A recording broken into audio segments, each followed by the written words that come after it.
Wait, hold on a second. What the frick? Is this for real? Hold on.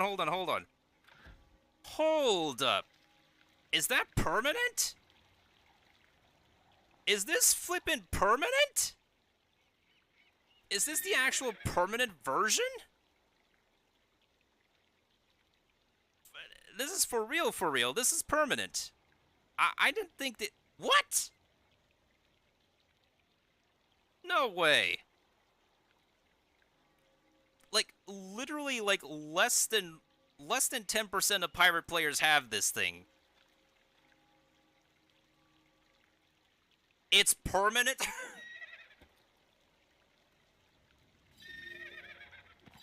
Oh my god, happy decaversary to you. You got one of the most Giga Chad rarest mounts in the entire game, thanks to me.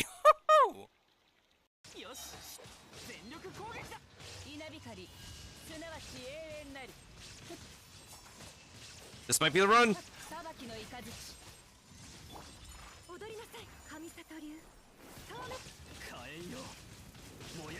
Woo!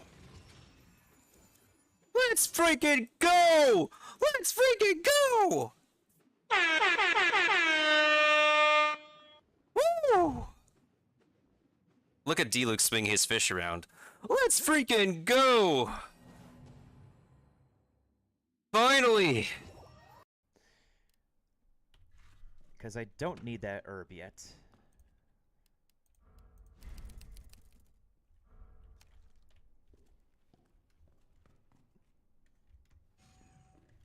Oh, don't scare me, door! Why did I just get thrown off by a door? Dude, I got scared by a door. Wow.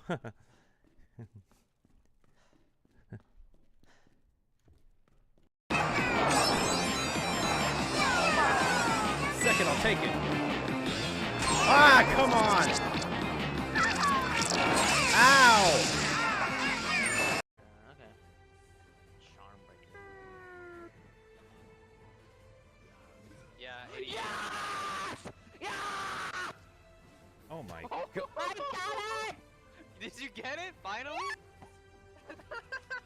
I've got it! What did you get, mate? I got a monk statue. Okay. Let's Wait. Wait, really? Did you actually get them, or you just fucking around this time? Pork champs.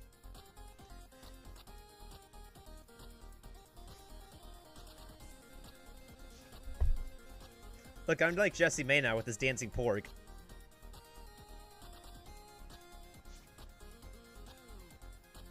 Yeah, no problem, Seth.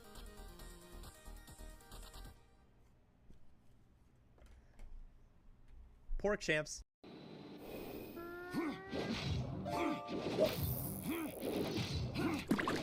Okay, this is kind of a cheese. This is funny.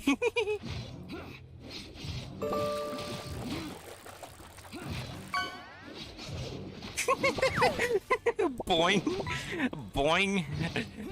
Boing.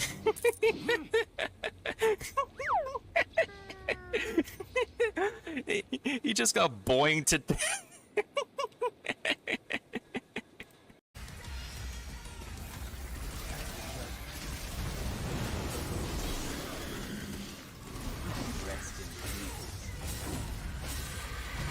Whoa! Smoking sexy style, let's go!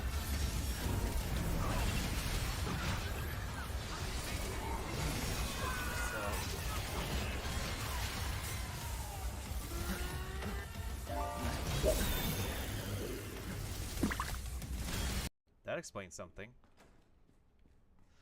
The frick!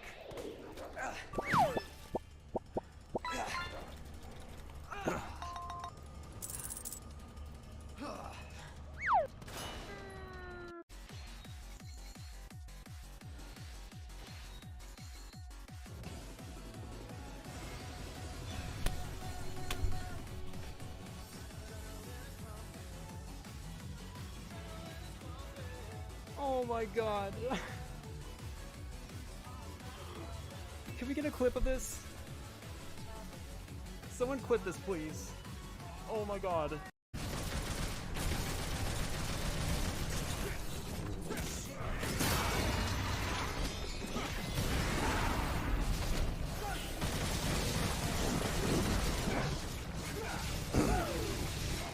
Whoa! That's the first time I got triple S as Dante.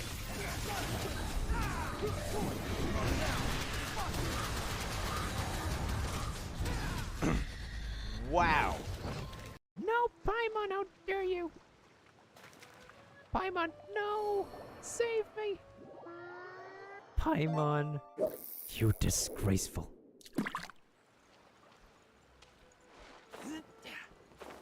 Okay, let's try this again. Ooh, we got it.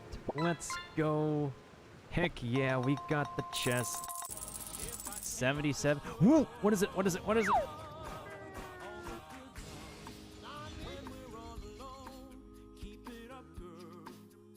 What is it? Guys, is it a... Wait a minute. Hold up. Yo! This is Child's Bow! Pogs! My first 5-star weapon! Pogs? My first 5-star weapon? And it's Child's Bow? Oh, it pushed me off. Boy. Where did I go? Oh no, I'm bugged out. I'm in an infinite loop of falling. What's going on here? I am stuck.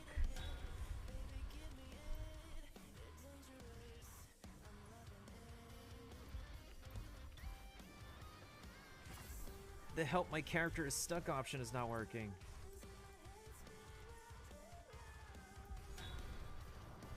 I hope you guys do have a wonderful evening, morning, or afternoon. Morning. That's a terrible pun. And so ironic of me to say to have a wonderful morning. That's ridiculous, but it's been pretty real Maple Story 2. Not Maple Story 1. I don't know if I'm gonna go back into that game, but y'all know where you can hit me up. Lincoln Park. I really need to make. So hide your kids, hide your wives, hide your kids, hide your wives. Hide your husbands. Find you, we're gonna find you. So you can run and tell that, run and tell that, run and tell that. Homeboy, homeboy.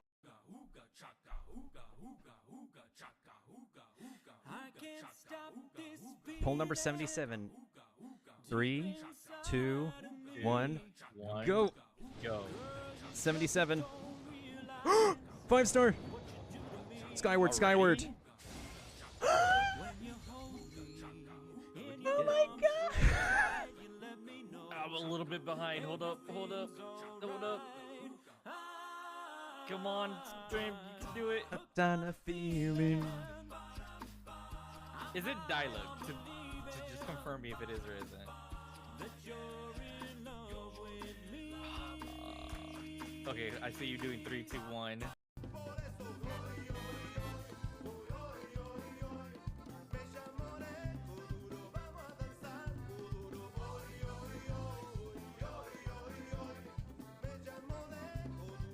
I do worry about the well-being of my retinue during my impromptu absence.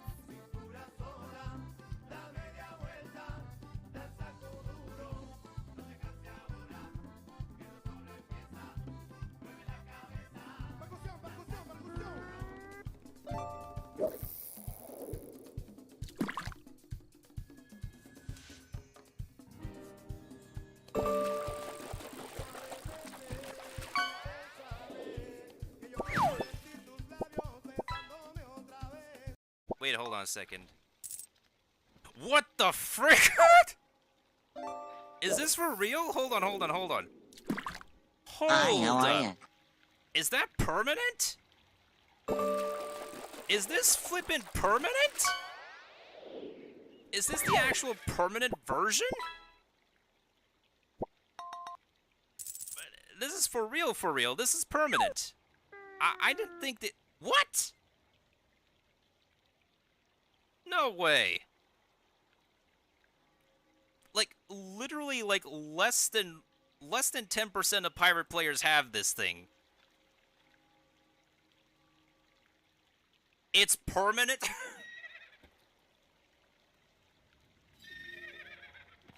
Oh my god, happy decaversary to you. You got one of the most Giga Chad rarest mounts in the entire game, thanks to me.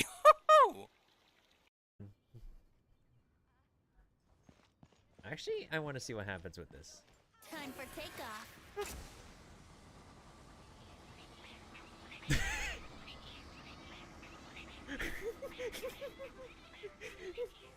play.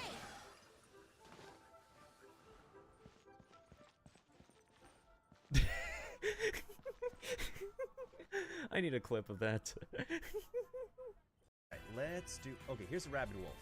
Let's try it out. Alright, guys. I'm turning the camera around. Watch this. Watch this.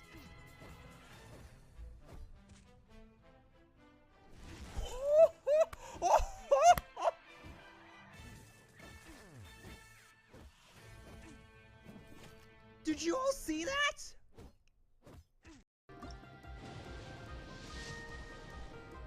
What? No way. No, no, no way. Damn it, I didn't need you. I did not need a Gene. Damn it, Art, why'd you have to give me Gene? Why did you need to give me Gene? Why? Shibata. I would have got... I needed it. I would have liked a Chi-Chi. It's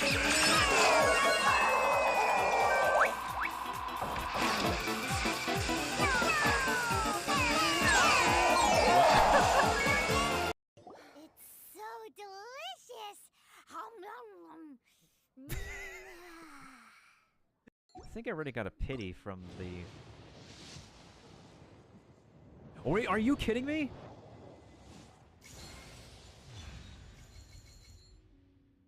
It's Mona? Really? Are you... When I just wanted child, I got Mona?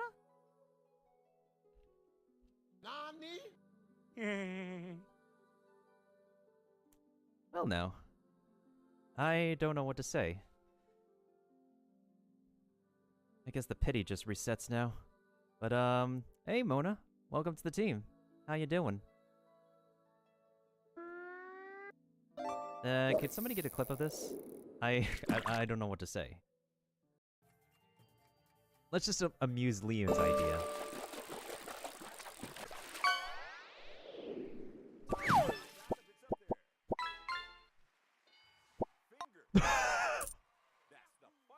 We cleared the board, guys! Leon, you got it!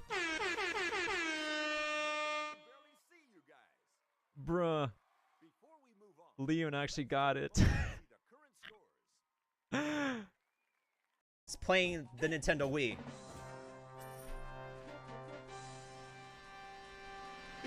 Yeet!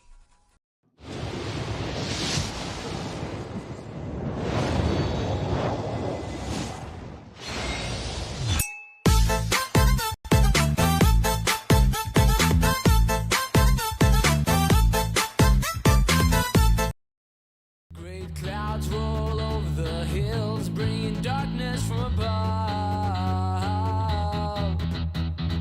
But if you close your eyes, emotional balance, emotional balance, emotional balance, emotional balance, emotional balance, emotional balance, emotional balance.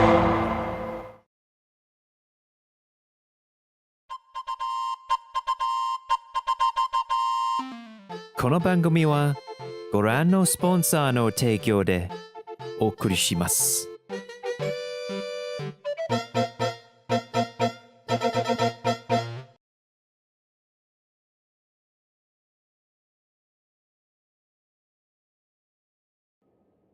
Alright, give me a second. I need to fix this real quick.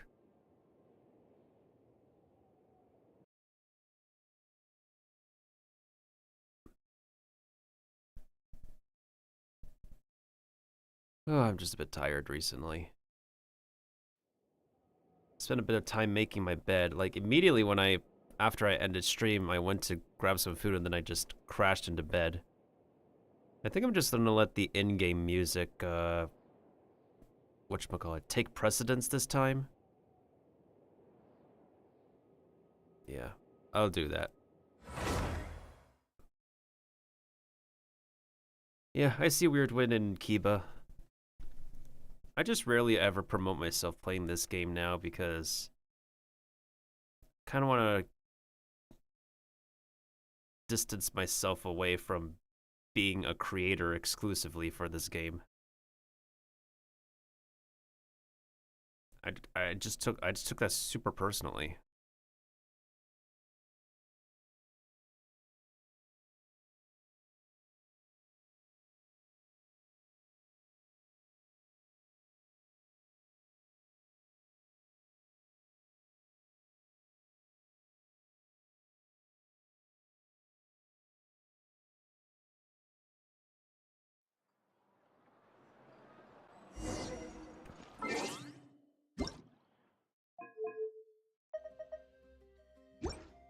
The one thing that we probably should work on is unlocking the... Oh, right, unlocking the map. Oh yeah, Abyss just reset as well.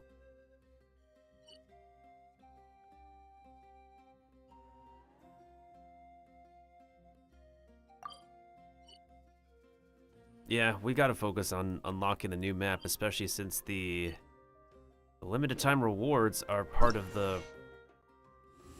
Well, we'll work on this next week. The limited time rewards are part of the... This. Ah, so despicable.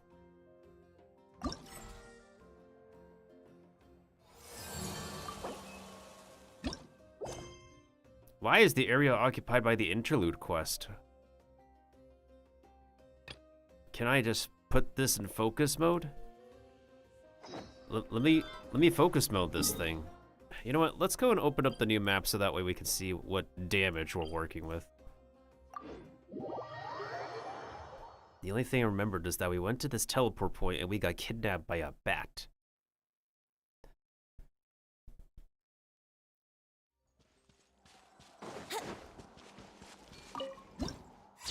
Wait a minute. Ah!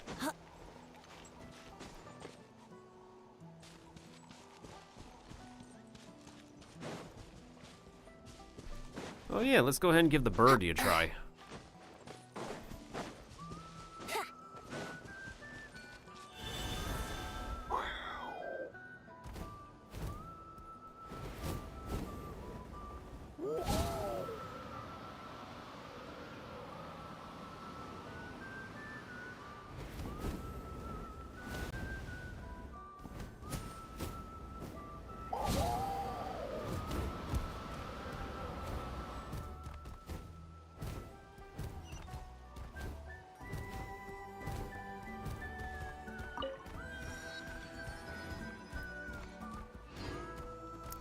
They are definitely trying their best to emulate Wild Western style music with this.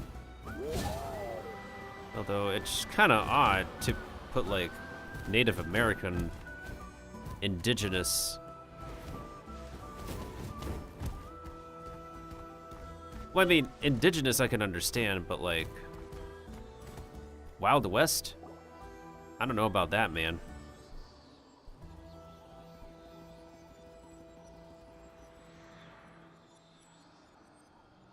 Maybe I only locked the first teleport point. Something's hiding behind that statue! Oh, I think it's because I was watching somebody do this. Like, get kidnapped by the bat. And so I thought I got kidnapped by a bat. Which is this bat. Aw, it's a baby Atomisaur! So cute! Although, why is it staring at us? Maybe it wants to play with us. Or have a staring contest. Or possibly get us kidnapped. Traveler!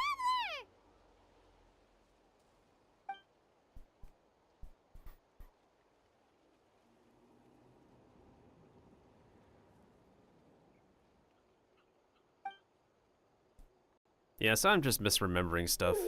As always. That's a big bat. Hello. Is my hand tracking not working right now? Hold on. I'm pretty sure, like... Or the tracker just overheated or something.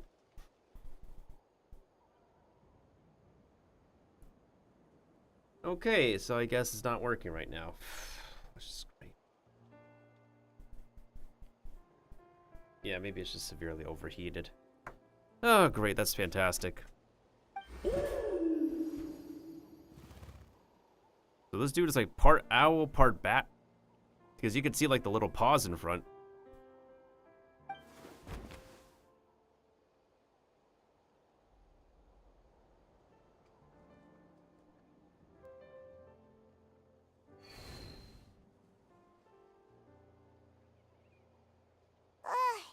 How long was Paimon out? Long enough for a nap.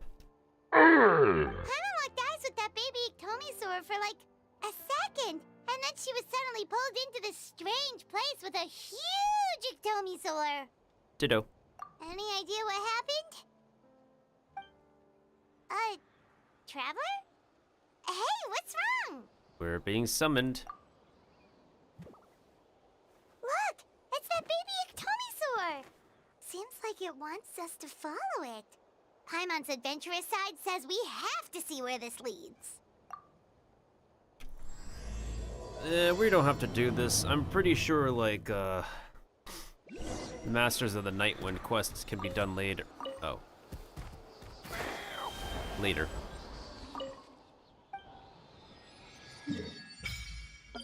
Tempting, but I want to go over here.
Okay, we're almost there.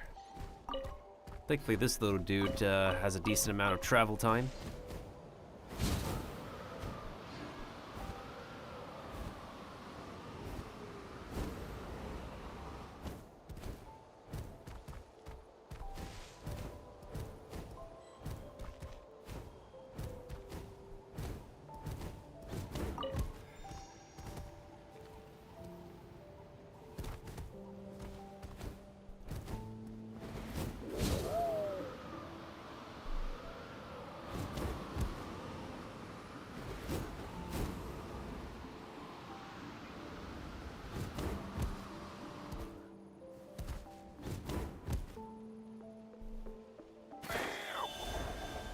Brace yourselves.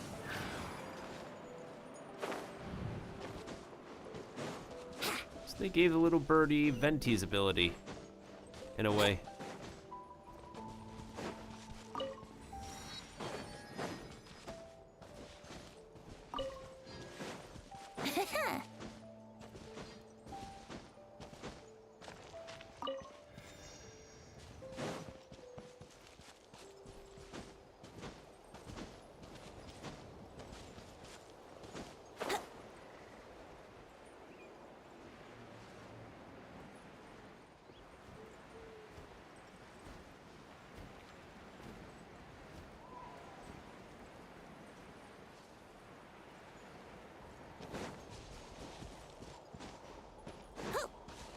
Here we go.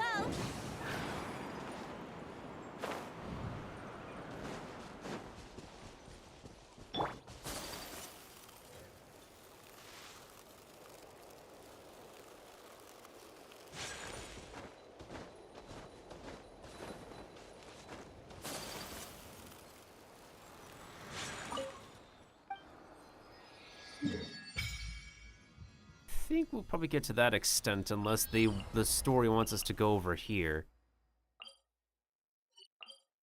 The quest location is currently involved in other Oh my goodness sakes. I don't want it to be involved in other quests, dude.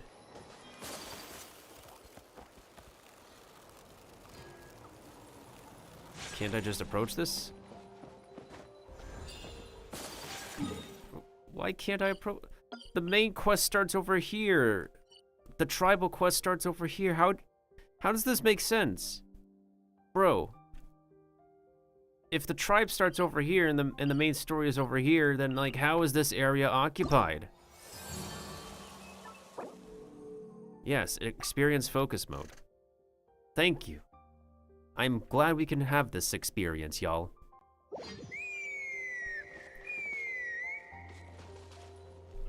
Huh? What's that sound? Seems like it's coming from that bridge. Alright, so this is gonna be the main focus of the stream, getting this tribal quest done with the... I guess this tribe is meant to represent indigenous culture? Or Native Americans? Yeah, Native Americans in general, y'all.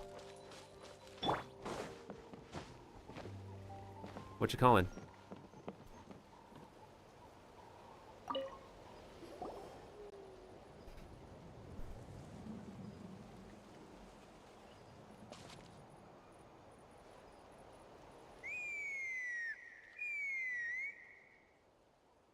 Almost sounds like a little cat cry I heard in a YouTube video once. Oh no! Why is she crying? Should we go check on her? You know, just in case she's thinking of doing something stupid. Yeah, let's not make well, technically, it's not really that high of a bridge, but yeah, let's make sure that nobody does anything stupid. I'd leave her be. Oh, what's up, Chasca? Just came out of nowhere. And that's really interesting is that the titular 5-star character usually doesn't show up in the first part of a tribe quest. As if we remember, guys, I did the water tribe quest. I did the grass tribe quest. Well, technically speaking, I guess Kinich was kind of overlooking us in the first or second part. But Wualani didn't show up until the end. And then when we did the rock tribe, the cheetah lady did not show up until the end either, so this is rather a first. The warriors of the Flower Feather clan are a proud bunch who never show their vulnerability in public, even if they've gone wingless. Wingless? I don't want my chicken wingless, y'all. Chicken wings are really awesome meat. Oh, Chasca? Good to see you again, Traveler and Paimon. What's really interesting is that, like, even if this is a tribe based off of cowboys and Native Americans, it's very interesting they don't pull out that southern accent, y'all. In this neck of the woods, I don't know why we don't pull off that kind of accent around here. This town is big enough for more than two of us, you know what I'm saying? So I'm rather surprised that, unlike Boot Hill, who is a literal space cowboy, just like McCassidy, they don't pull out that southern accent over here, y'all. Before we carry on, let's get a little further away before Koyer notices us. Oh, that's how you say the name, Koyer. Like, it's... unlike Chasca Sibling literally pronouncing as Koichi, this is literally what you say here. Yeah, I'm still not appealed by this design. So, that girl on the bridge, Koyer, you said? Should she really be on her own right now? With the mental state she's in, it just seems risky. Don't worry. That's exactly why I'm here. Elder Alpa sent me to keep an eye on her. If she does attempt the unthinkable, I'll swoop in and catch her. I'm pretty sure anybody would love for her to swoop in and catch them any day. I doubt it'll come to that, though. She's a fighter. A warrior, in fact. One who aimed for the sky. However despondent she might feel now, I'm confident she'll get through it. What do you mean? Well, in the Flower Feather clan, there's an elite flying squad made up of Kukasaur riders. I still can't believe these freaking birds are called cuckoo-saurs. Cuckoo for Cocoa Puffs. Cuckoo for Cocoa Puffs. But it's an extremely selective squad. To become a rider, you need to undergo a trial, where you not only demonstrate mastery of the relevant skills, but also win the approval of the Kukasaurs. Very few candidates make it through the process. Funny enough, Pirate 101 has their own Calamity Jane. Jane Canary. Koyer has spent years training for her most recent attempt, but unfortunately she didn't pass. So it's not hard to see why she's so upset. What is wingless? Well, is it better to be boneless than wingless? Sometimes, after multiple failed attempts to pass the flying tests and win the Kukasaur's approval, people get so disheartened that they give up on their dream to soar the skies. They resolve to quit trying for good. We call those people the wingless. Do they get expelled from the tribe?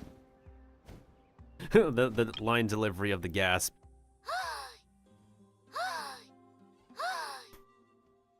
Karina could literally have like a whole sound bite, like a whole soundboard for themselves on all the sounds they make as Paimon. Wait, I wonder if they actually do that though. What? No, of course not. They're still prized warriors. We have a saying, just as the Kukasaur treasures every feather on its body, so the tribe treasures each one of its children. This hits even harder in the wake of the war. All of our young warriors carry the future of our tribe on their shoulders. Besides, every Kukasaur falls from its nest before it learns to fly. It's practically a rite of passage. Likewise for the wingless, we always hold out hope that one day, when they're ready, they'll rekindle their dreams and keep trying. Until then, all we can do is quietly watch over them from a distance. Just like I'm doing now.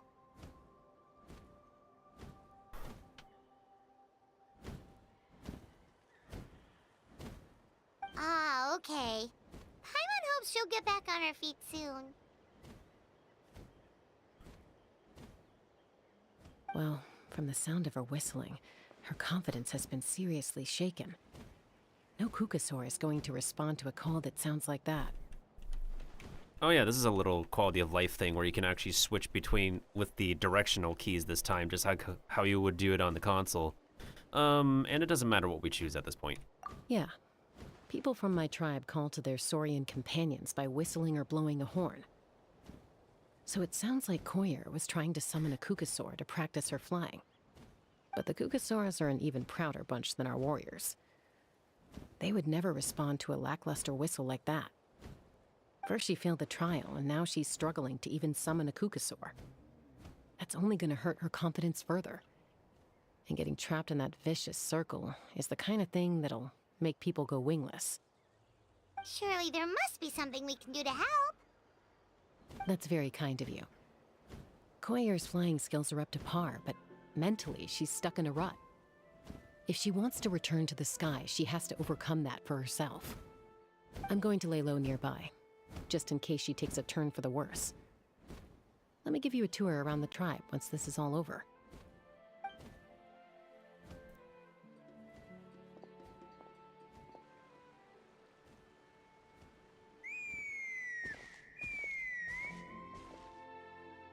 Koyer still isn't giving up. Even though Chasca said that she has to do this by herself, Paimon can't help feeling like maybe we can nudge her in the right direction. What if we could get a Kukasaur to fly up to her? That might give her the confidence boost she needs. What makes you think, oh, we can do that?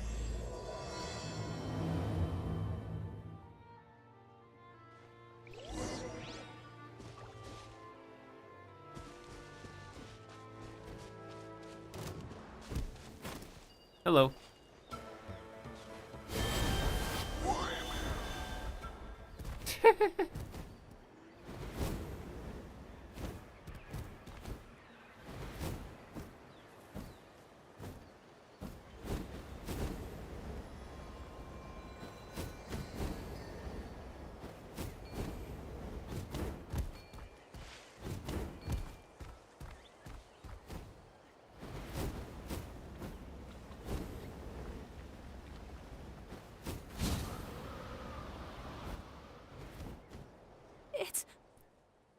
It's a Kukasaur.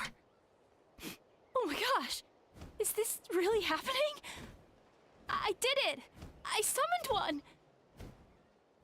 I was beginning to think you'd all given up on me completely. Thank you. Oh, thank you. Did she struggle seeing the first sentence? It's a Kukasaur. Oh, that really sounded like a very sharp pause. Looks like her mood's lifted. Not to wait till she's not looking and fly out of here. Oh boy.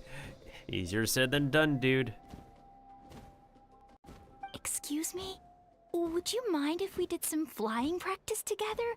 Right now? I think I know where I went wrong in the test now. I need to maintain a higher speed on my turns. So, I just gotta practice my bell tail slides and split S maneuvers. These so complicated. I know my diff. This is too dangerous. Caw. Also, I really want to try some stall turns and cobra maneuvers. Crikey, I've never even carried a passenger, let alone while doing all that. I need to get out of here. Now I know how Paimon feels. Doesn't that sound like the same exact cry that she was doing? Huh? That sounded like a whistle. Is someone else trying to summon a Kukasaur? Now's my chance. Whee! Hey! Wait! Wait! And I'm off the map. Do you think Koyer's feeling better now? Let's go back to that bridge and check.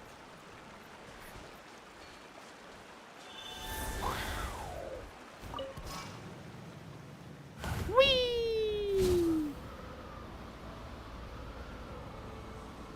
Oh, so that's where this one landed on me. They were right over here. I was like, huh? Now I know.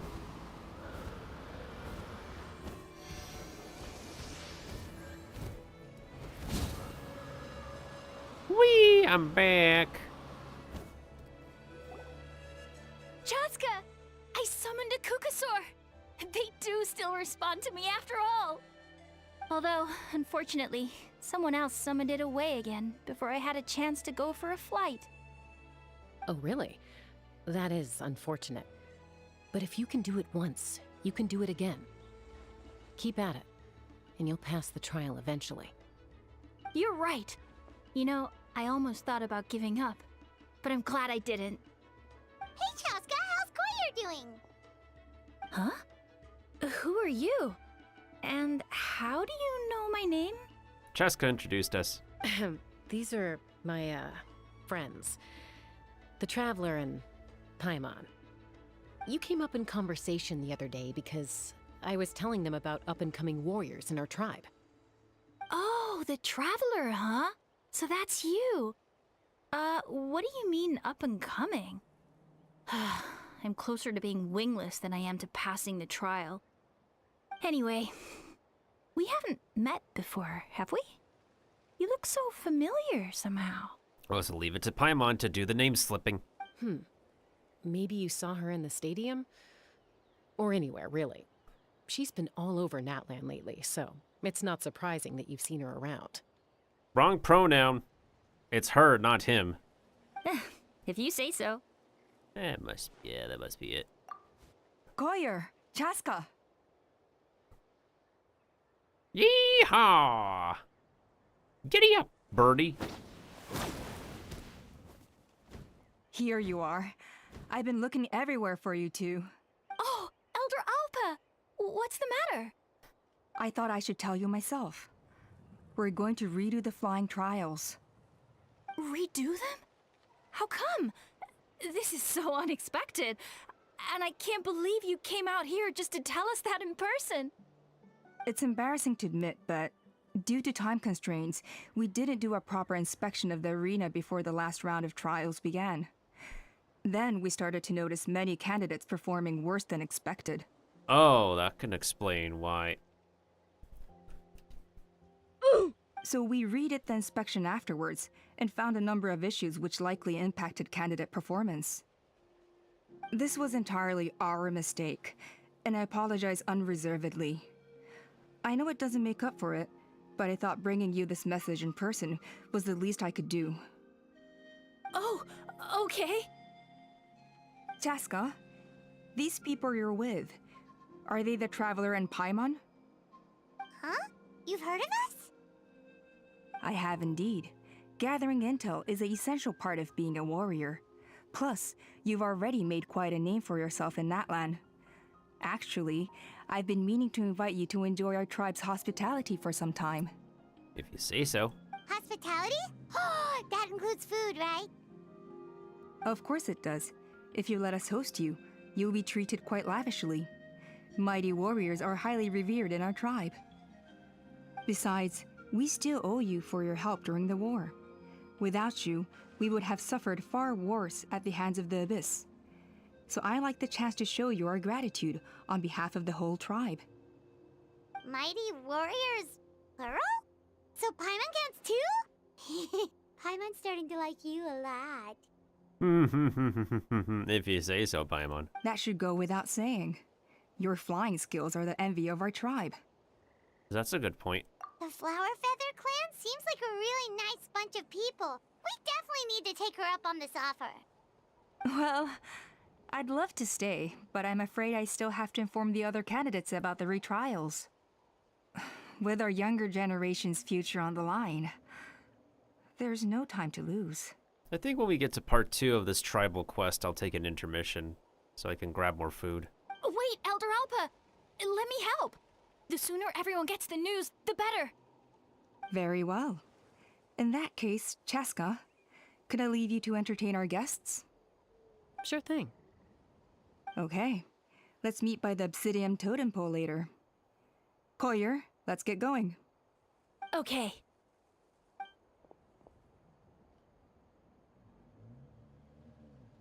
All right, they're out of earshot. I'm just gonna come out and ask. That Kukasaur who responded to Koyer's call, that was your doing, wasn't it? Okay, how could you tell? I grew up with these creatures. I could tell something was off the second I saw it. Her whole demeanor seemed less like a Kukasaur and more like, well, you. So I figure you must have been pulling the strings somehow. Well, can't believe you saw through that. She looked very flustered when Koyer asked for a ride, so I whistled to give her a chance to escape. And judging by the look on your face, that was a welcome intervention, huh? I was not paying attention to the expressions so much, and yep. It's all right. If you'd rather your hidden talents remain hidden, I respect that. I won't press you for answers, and I'll keep my speculations to myself. You're the kind of person I'd still trust even if you had superpowers. I know you'd use them for good. Technically, I deceived her. I think the ends justify the means in this case. She just lacked confidence, and you helped her resolve her internal conflict. If you hadn't intervened, I likely would have gotten my mom to help out instead. Although, having said that, there's a small chance she might have recognized her and seen through the whole thing. That would have done more harm than good. Well, there was no harm here. Yeah. Anyway, if you're free now, how about I give you that tour I promised? The reason why I say part 2 is usually because the final part of these tribe quests with the character, they're the meatiest part. They take up the most amount of effort and time. But the first 2 parts are usually a cakewalk.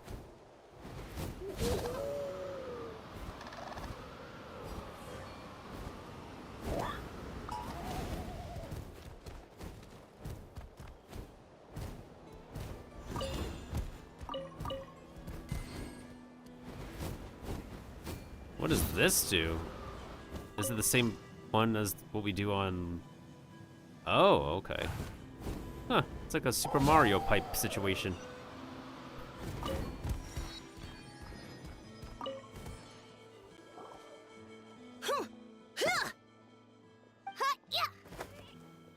Ready? I'm gonna get you! Are you kids alright?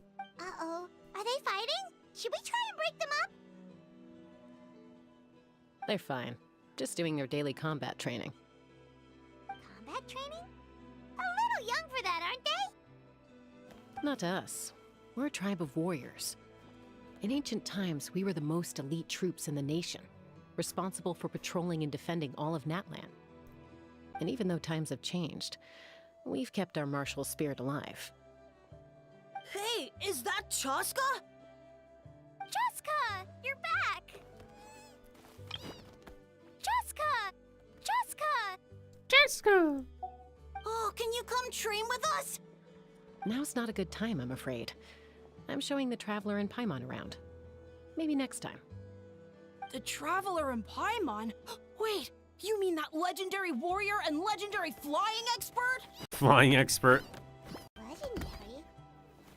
Yep, that's us, alright. What do you mean flying? The only thing the Paimon knows how to do is just float. She just floats all day. Awesome.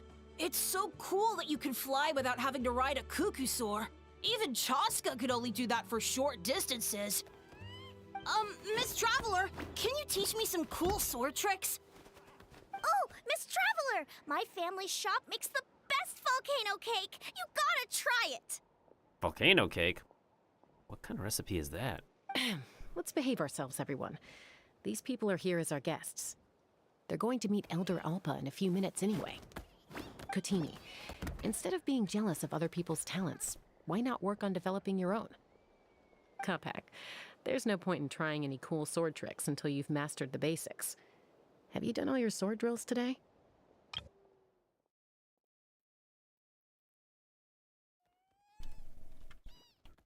I'm adding a quote.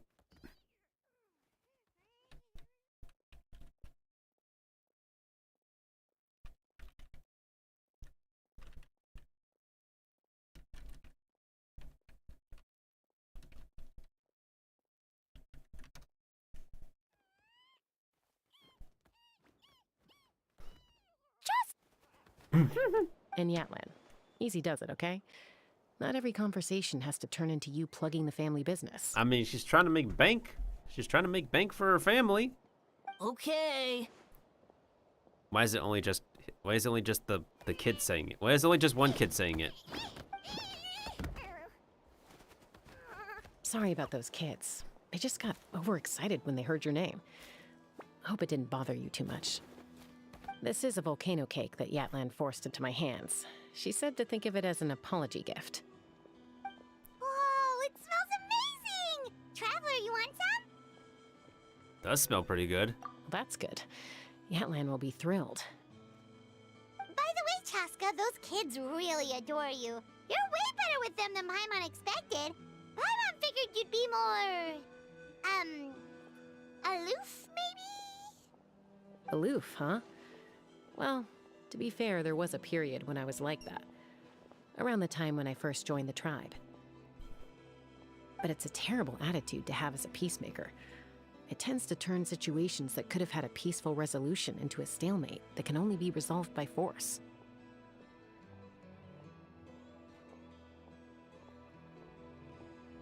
Resolved by force. Yep, exactly. As long as other options are available, I try to avoid that at all costs. Someone once told me that peace imposed by force will crumble in a matter of days. But peace achieved through genuine dialogue actually benefits both sides. Even if sometimes the parties are only willing to negotiate because they're both armed to the teeth. That's true. Hey, Chasca! Uncle Cusco knows you're back, and he's coming to get you. Oh, thanks. Traveler, Paimon, gotta dash. I'll meet you at the totem pole up ahead. You can't miss it. It sticks out like a sore thumb. This thing, the totem literally does stick out like a sore thumb, like an actual rocky sore thumb. Wait, are you running away? First rule of conflict resolution? Grab the fan and run before the you-know-what hits. Trust Chasca to make even running away sound cool. Sorry about this. Just stall him for me, okay? I'll explain everything later. If you say so. Oh, that worked.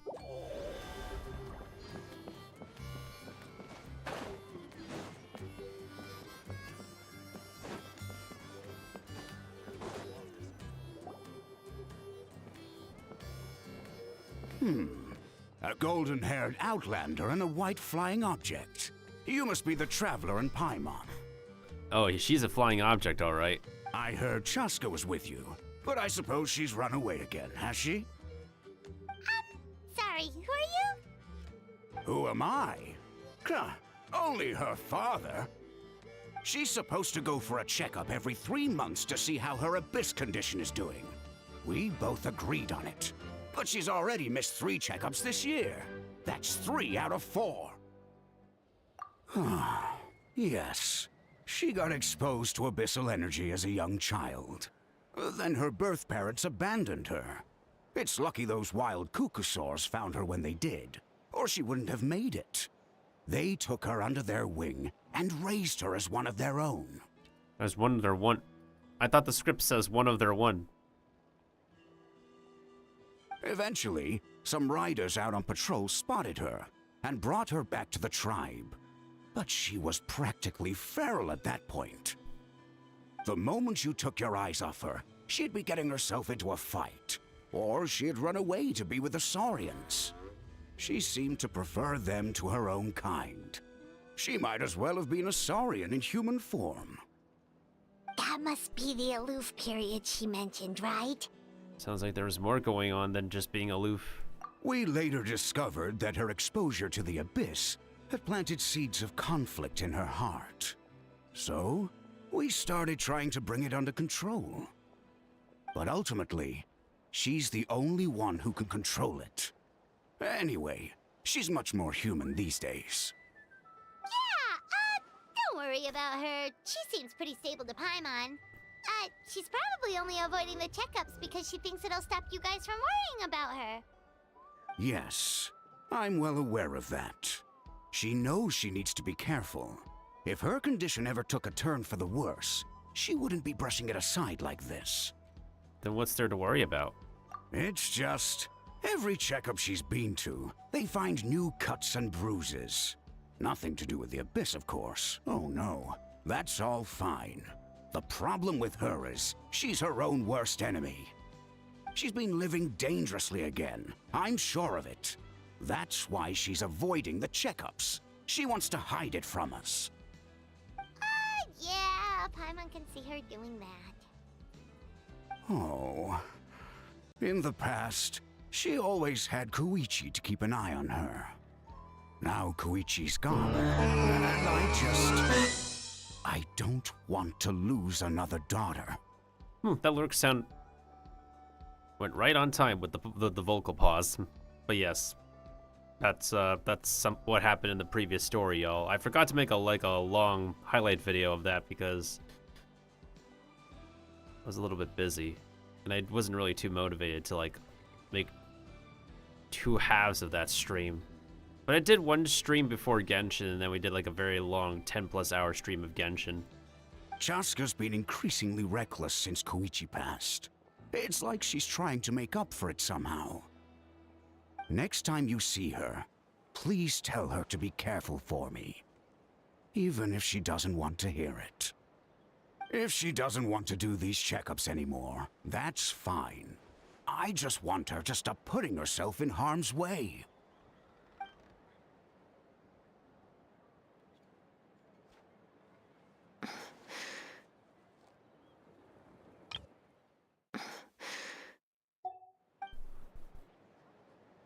You patiently listen until the bitter end. Whoa, where did the time go? We should be back up with Chasca before it gets any later. To get to the totem pole, we need to head north, right? Oh, it's actually covered this time. I'm sorry. I didn't mean to keep you so long. I don't get to talk about my daughters much. Once I got going, I lost track of time. I should be getting back to work now. So, oh, Chasca. Help me talk some sense into her, won't you? We'll try.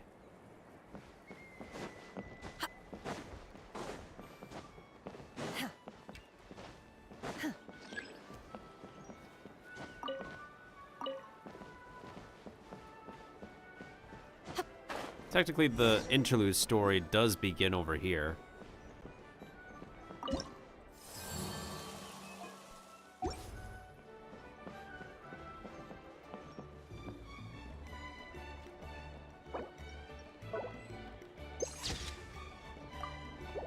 Tell women. Hey, Chasca. Hey, Alba. It's alright. I bet my dad talked your heads off, huh? What did he say? Doesn't really matter what we say here, it's just the same sentence broken up into two halves. I was sometimes a little impulsive back then.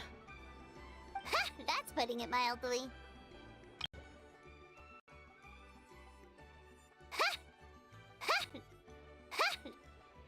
That's putting it. That's one of Paimon's effort sounds. That's the sound of Paimon throwing a punch. Or Paimon throwing a kick. The memories. It feels like it was only yesterday when we brought you back and had Cusco and his family take you in. Back then, no one imagined this feral child would grow up to be the strongest warrior of the Flower Feather clan. Huh? You were the one that brought Chasca back to the tribe?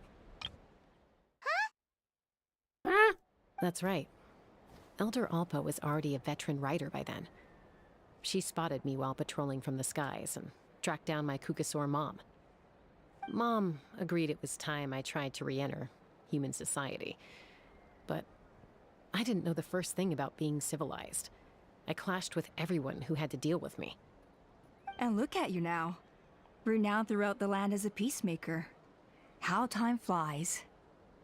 When the day comes that I can't fly anymore, it will be up to you to look after our tribe and our flying squad. You know me, though. I'm not a natural commander. I'm better off as a lone wolf on the front line. So stick it out at least a few more years, okay? Give Koyer and the others time to come into their own. Oh, stop. Wait, so isn't the leader just the strongest warrior in the tribe? At least Paimon figured that's how your tribe would work. Strength is certainly a core tenet in the Flower Feather clan. But strength means far more than martial prowess alone. If it all came down to individual strength, I'd struggle to call myself a warrior, let alone a member of the flying squad. Any fighter in the tribe could take me down. Really? I had you down as an elite warrior like Chasca. Well, sorry to disappoint you. It was something I aspired to at one point. So much so that I went adventuring in the Cinder City, Ochkanatlan, to try and prove myself. But it was foolish of me. I wasn't ready. I came back empty-handed and seriously injured.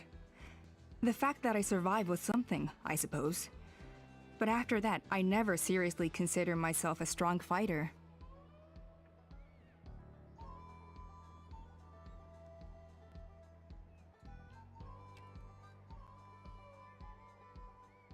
And yet, you still managed to become the leader of the flying squad, thanks to your experience and determination. All while battling those old injuries. Don't you think that's a display of strength in its own right? Let's shelve this discussion for now. Traveler, Paimon, there are some simple refreshments on the table. Please help yourselves. Yes! Paimon was waiting for that part! Did you just eat a whole lot of cake? They were for the snack stomach. The refreshment stomach still has plenty of space. So you are a cow.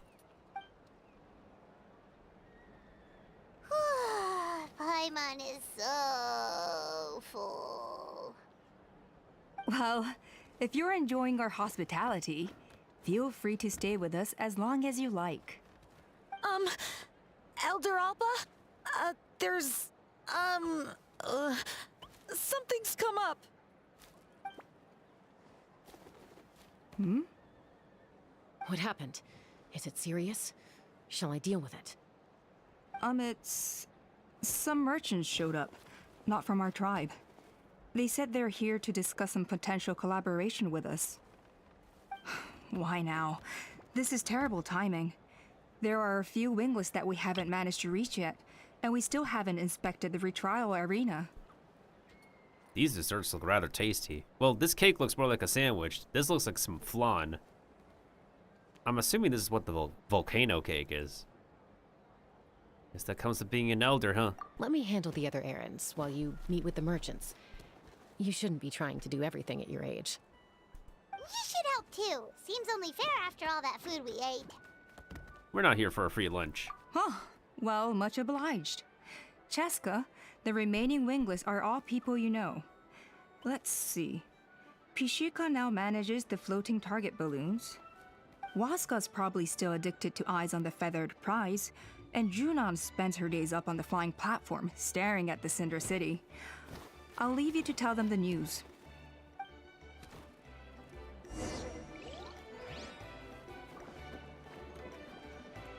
Never mind, that's not a cake. Just a candle.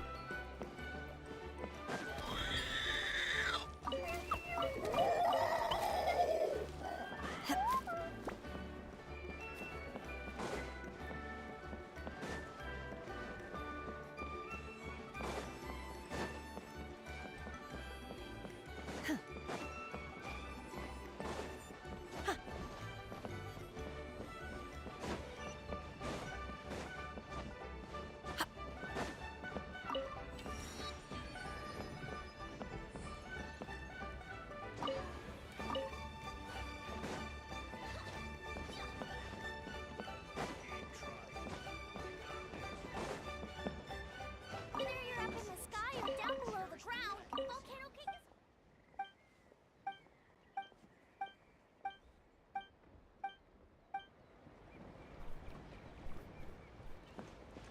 Oh, there you are. Your name definitely looks more like a Lyria name than a Natlan name.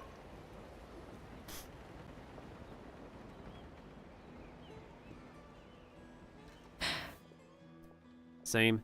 Hey, Junan. Gazing out at Och Kanatlan again, huh? Chasca? What are you doing here? Is something up?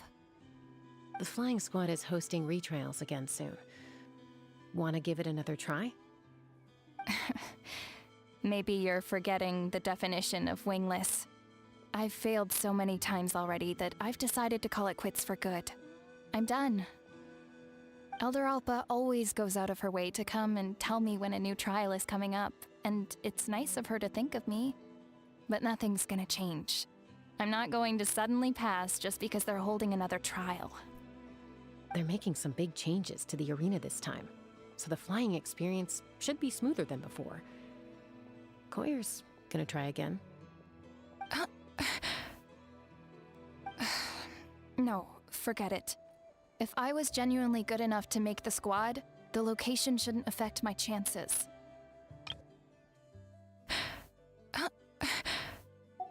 A true rider can fly confidently whatever the conditions, like you and Elder Alpa. Junan! They're redoing the... Huh? Chasca and the Traveler. You're already here. Yeah, we were telling her about the retrials. I guess they told you already then. Come on, let's go train together.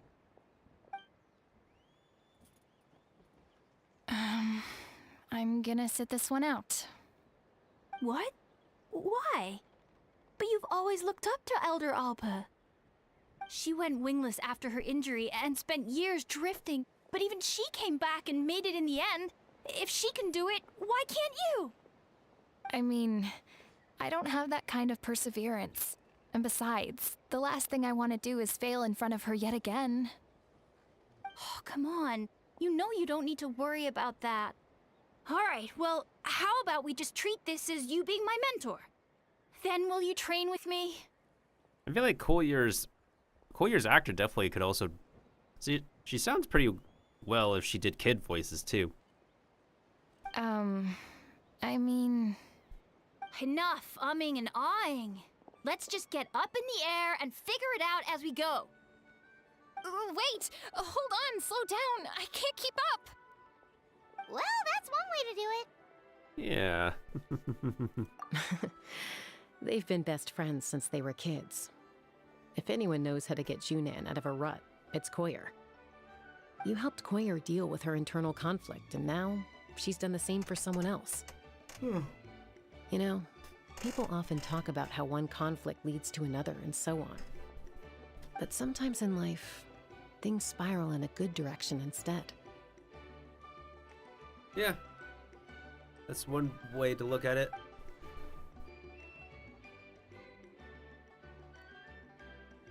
That is a map I don't know if we need to go to.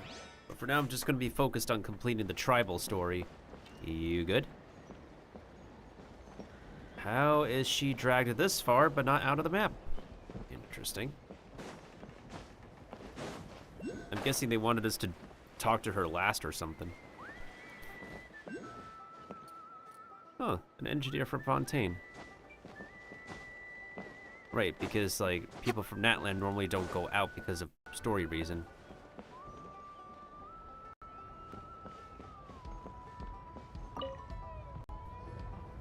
A retrial? What's the point? I pretty much treat life like it's a game. No Kukasaur's ever going to approve of that, no matter how many times I try. Huascar, I can assure you, Kukasaurs wouldn't judge you for something like that. Well, they must be judging me for something. Maybe I lack fighting spirit, or just don't have the talent. Not everyone's a natural like you. Don't waste your time on me. You'll have better luck with the ones who still have their heads in the clouds. In the meantime, I think I'm gonna treat myself to a few more games of Eyes on the Feathered Prize. Yeesh, there's wingless, then there's being a total lost cause. He used to be a fierce warrior, actually. But fighting spirit alone won't win you the Kukasaur's approval. Are all Kukasaurs so strict? The ones in floating target balloons and Eyes on the Feathered Prize seem pretty chilled out. It's one thing to hang out and have fun, but quite another to take to the skies with a human life on your back.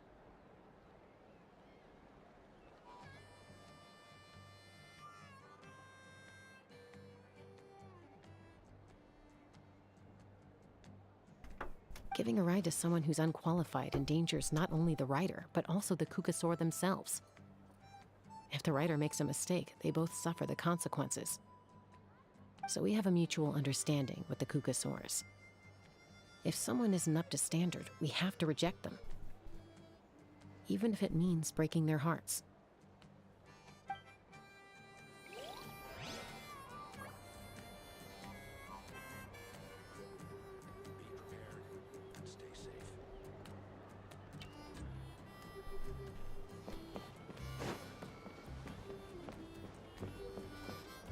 As long as you've thought it through, just go for it.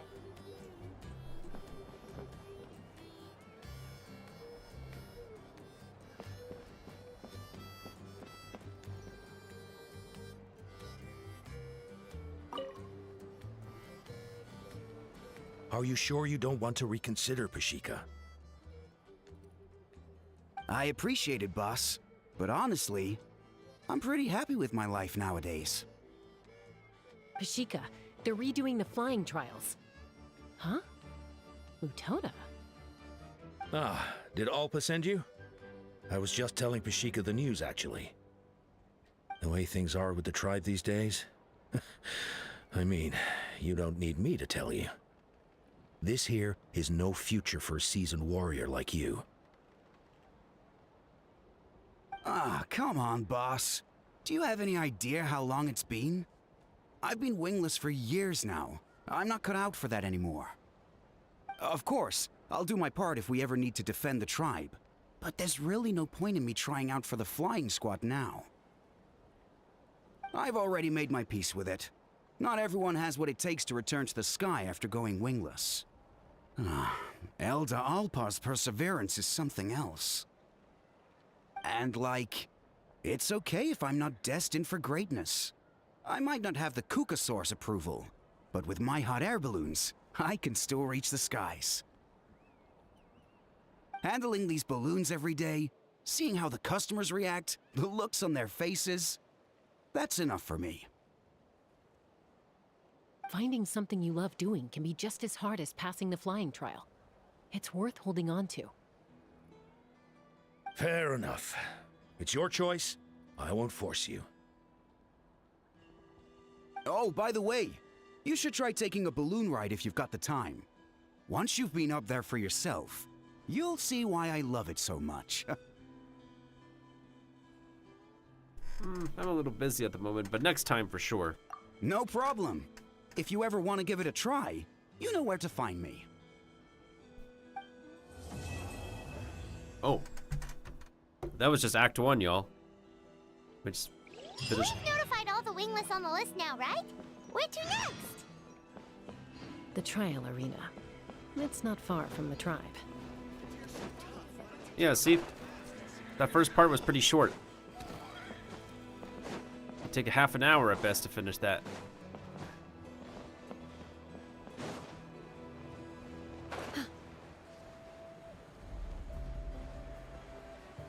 Wait, can you land on this dude?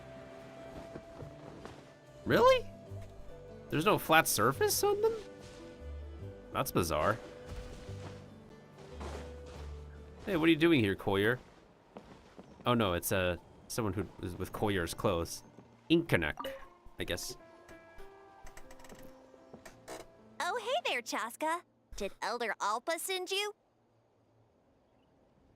Yeah, she's got other things on her plate right now. How are things looking here? Well, her voice is certainly rather squeaky. Well, the inspection revealed numerous blockages all over the trial arena.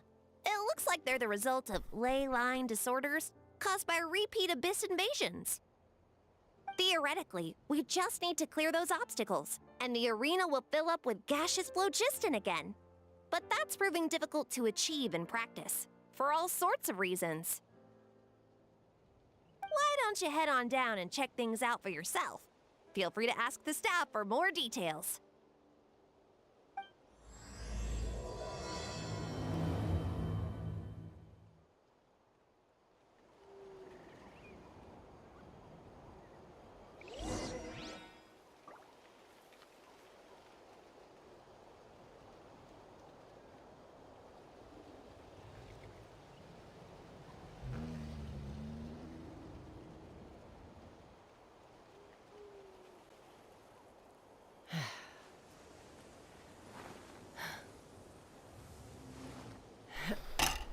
Ugh. Why don't you head on down and check things out for yourself? Feel free to ask the staff for more details. Oh, we got Chasca here. Hold on, let me take a look at her. She is riding a shotgun.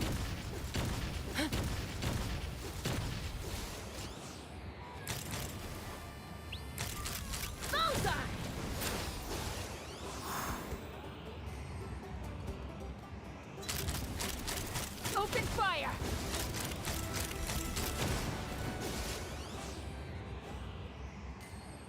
Huh, that's pretty interesting. Yeah, a lot of Natlan's characters are definitely super for their whatchamacallit, traversal skills. I mean, we technically have non-Natlan characters who also are there for traversal skills, but like specifically because you also have the lava bar, right? Hold on. If I find one of the recharge stations, I guess. It's not one. Pretty sure we'll have one nearby in any case.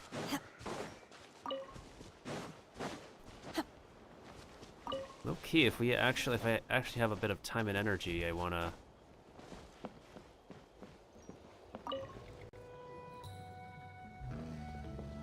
Oh, hey there, Chasca. Yeah, she's. Oh, you need to repeat the dialogue. Why don't You need to repeat the dialogue if you left the area? I thought there's an instant skip button. Anyways.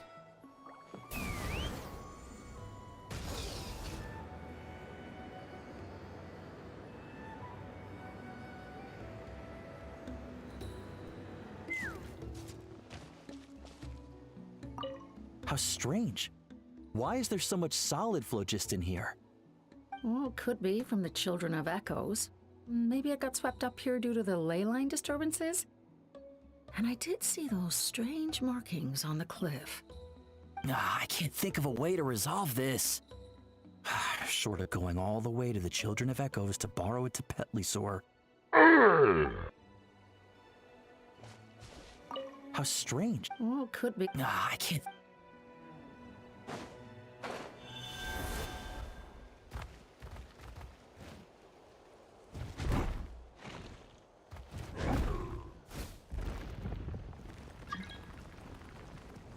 Is it somebody's birthday? How strange. Well, could be. Nah, I can't. I haven't opened my mail recently. Oh, right, it's the thank you letter. I'm gonna wait for all the mail to be available before collecting it. They should have just given it to us in one go, honestly. It, like, hopes to reassure players. So, yeah. I'm gonna wait for all of the mail to be available. That works. Whoa! Did you see that? A Tepetli just showed up out of nowhere. Did you see that?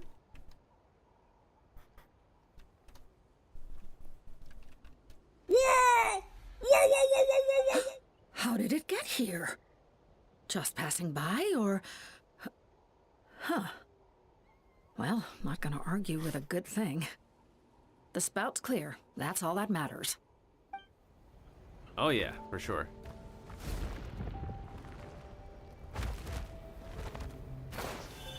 Take me up!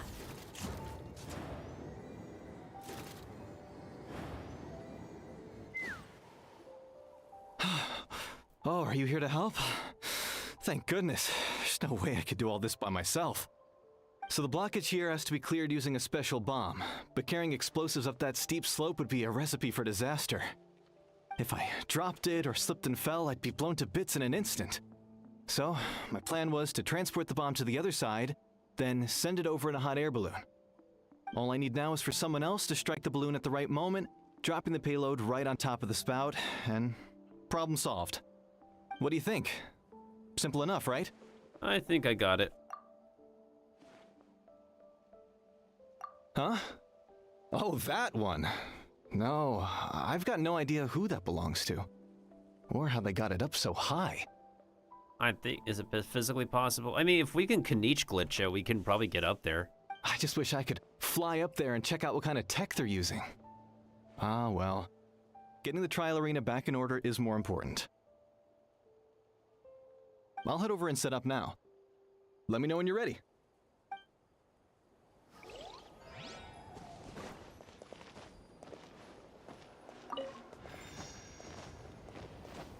Oh, right, this is blocked, so I can't use it yet. All right! Get ready!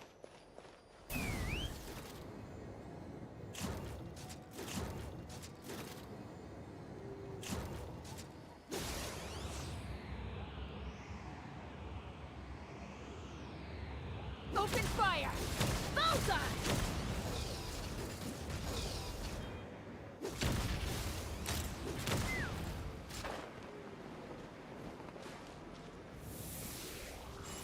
What do they give her in this trial?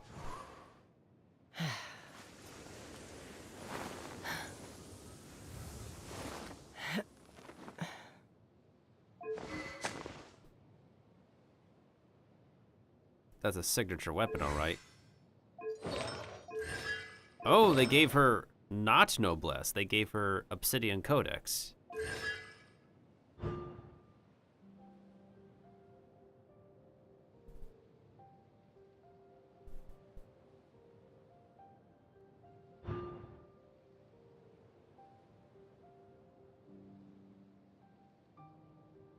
AOE.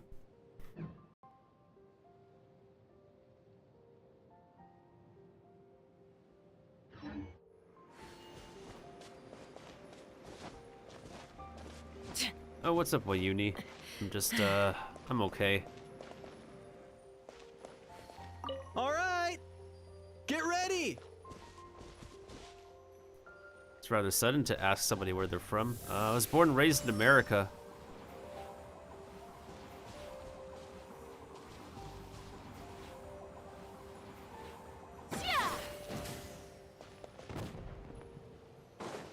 All right! Get ready!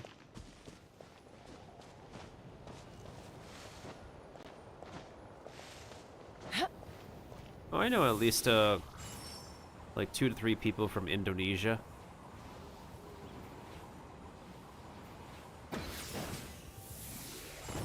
That works.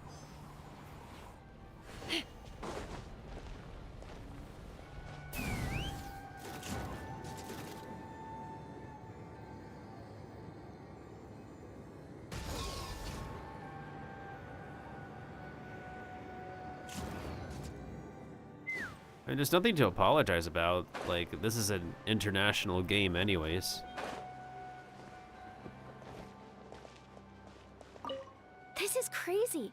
I put all of my strength into it, but it just won't break.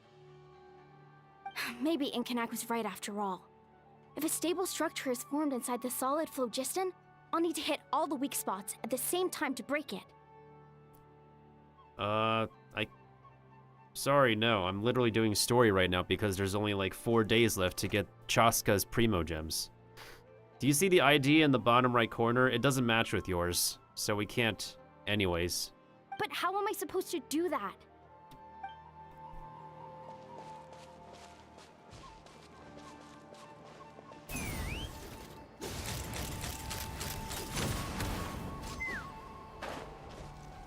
Yeah, because like, unless you literally don't care about this reward, then like, I really don't have an opportunity to play with people right now.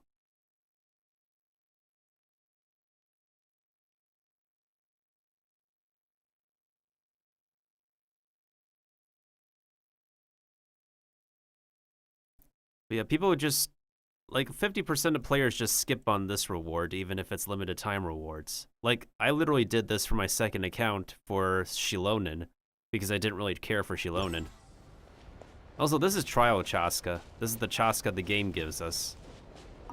Ah, so that's how you do it. Amazing!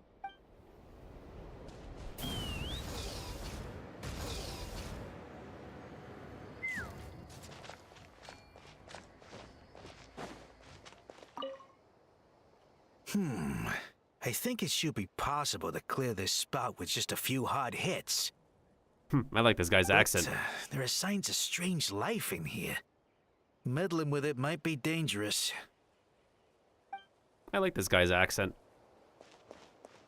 Well, yeah, she's not the only character who can do swirl, though, because, like, how many other Animo characters do we have?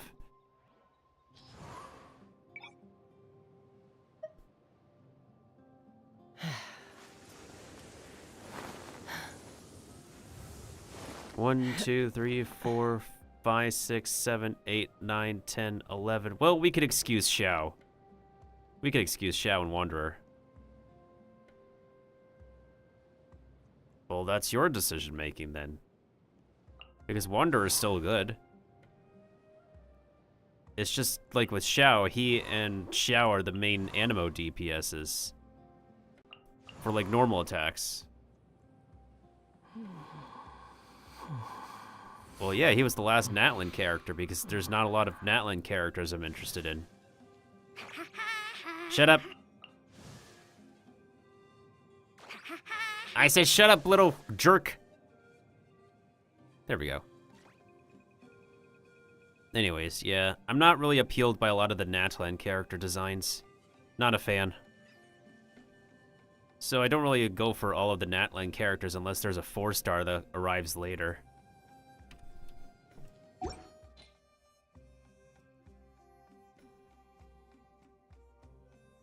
Fuse. When you lose your way. Well, C2 at minimum. Gaining.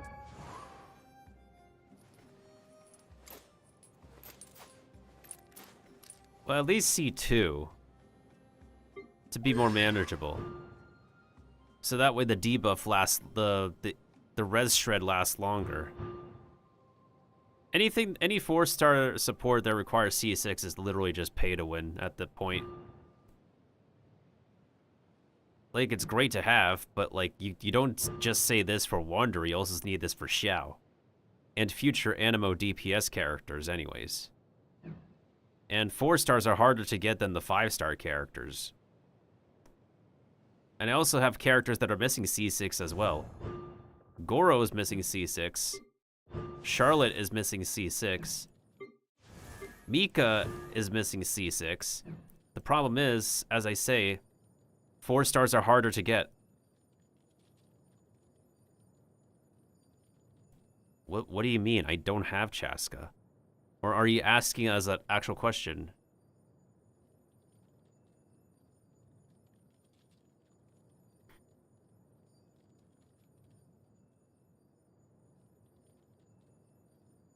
Madam Ping is not playable. she's probably OP in a 6-star Bring some character. perspective.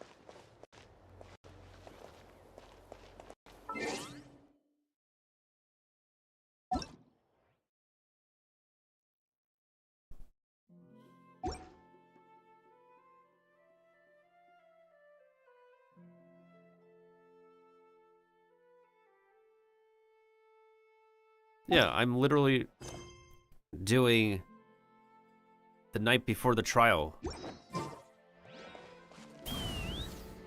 That's why there's like NPCs talking.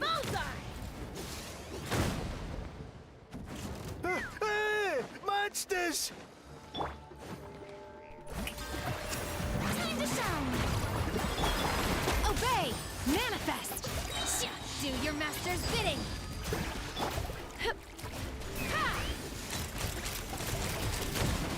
The gaseous phlogiston is being replenished. Looks like all the spouts have been unblocked. Let's head back up.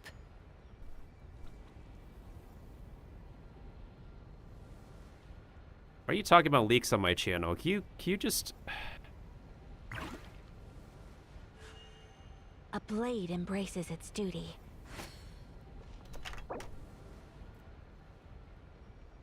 What, you think you could talk about leaks on like every person you talk to on the internet? Not everybody needs that, okay?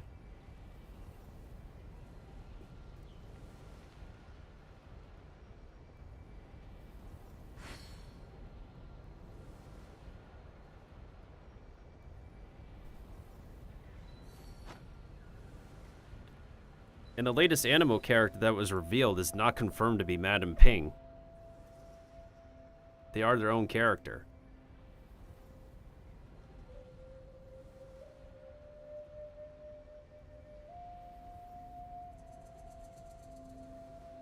Shakes my head. People on the internet having no sense. I only wish life could be as leisurely as this a little more often. How greedy of me.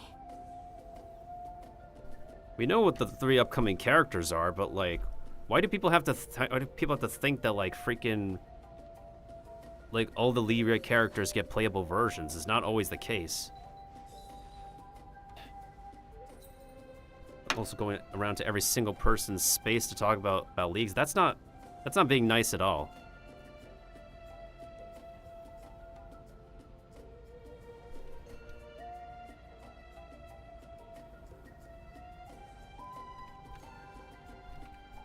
So this is a day in the life of the traveler.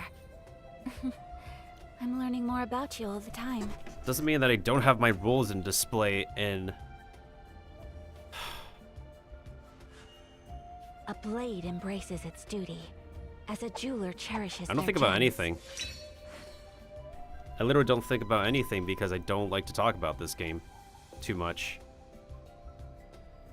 Because I don't speculate shit. It's one of those cases I really do need a curse. I don't oftentimes have to, like, say profanity or dirty words, but this is one of those cases, like, why do I have to care? Like, if a character is going to be playable, like, a character will be playable. I don't speculate.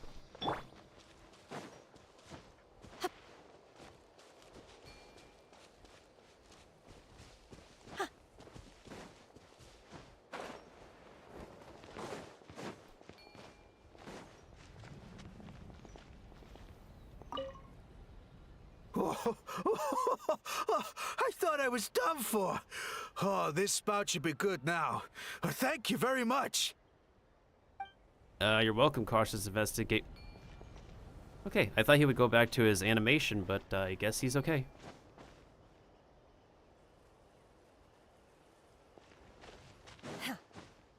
Well, well, it's a question that's fine to ask, but I personally just don't speculate or look at leaks and data mines, and it's also like one of my stream rules is that I'm very harsh and strict about that crap because like whenever I live stream, I tend to do it when I have employees from this company looking at my content.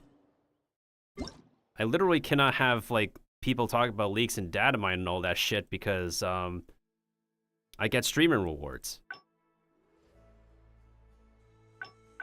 Because I have literal employees from this company who do look at my stream and they give me this.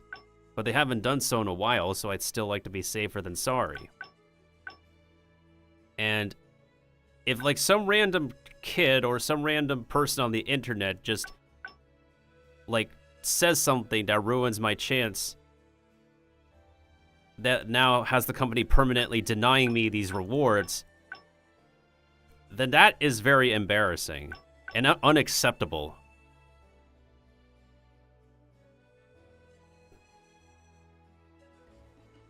Kiba, red color.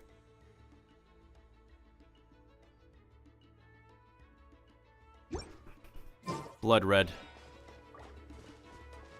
Not a code red, but blood red. I'll just say that.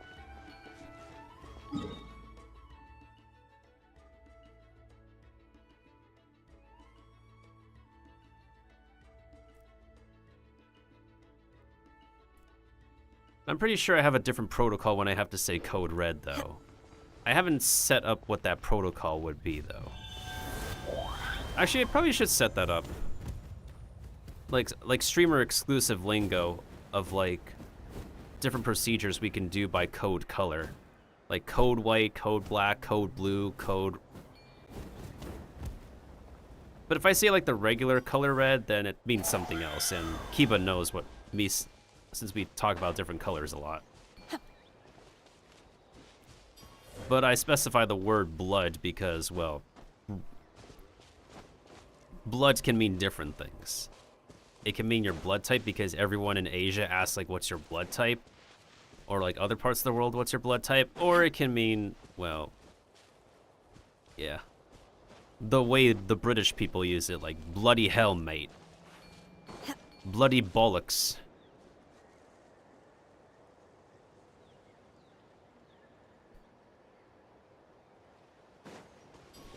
Keepa says, I hate when people speak about the wrong type of onions.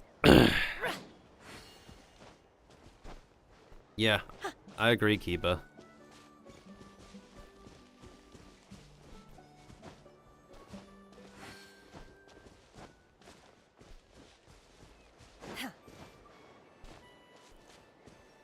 You know what's really interesting? I think people used to think that Shenhe was going to be like a playable existing Adepti at some point amongst other characters, and at that point, like, after all that, I just think like whatever people speculate is just stupid. I mean, I have strong opinions, but that, like, people speculating specific, like, nice looking characters might be playable isn't always going to be the case. Like, look what happened to Signora. We only got Signora in TCG. People who are thirsty for her just... the only thing they could cope with is TCG.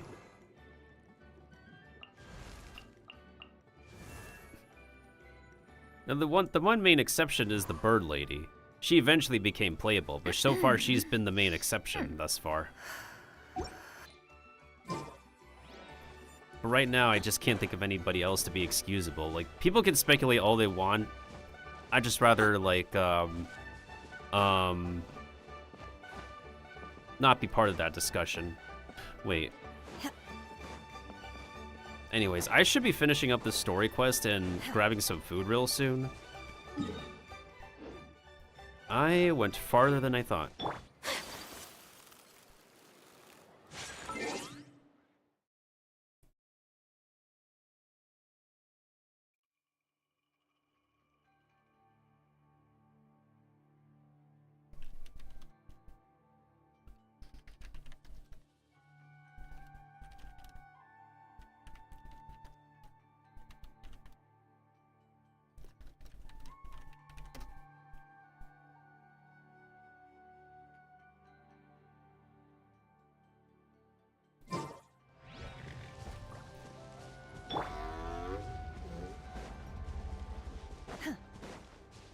Where are they supposed to be at again? Oh, there it. I gotta follow the quest marker.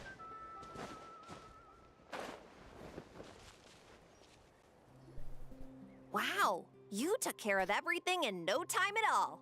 Incredible work. Now we just have to wait until the gaseous phlogiston is fully replenished. Then we can kick off the retrials. Actually, Inkanak, I'd like to do a test flight first, just to make sure we're not missing anything. Could you arrange that for me? Huh? But you only just finished getting the arena ready. There could still be other hazards we're unaware of. All the more reason to have me test it out. Think of it as another inspection. I guess you're right. With your flying skills, you won't be in any serious danger, even if there are hazards we overlooked. The conditions in this area seem a little unstable, but a test flight is the only way to catch any lingering issues. All right, I'll get things set up for you. Just let me know when you're ready.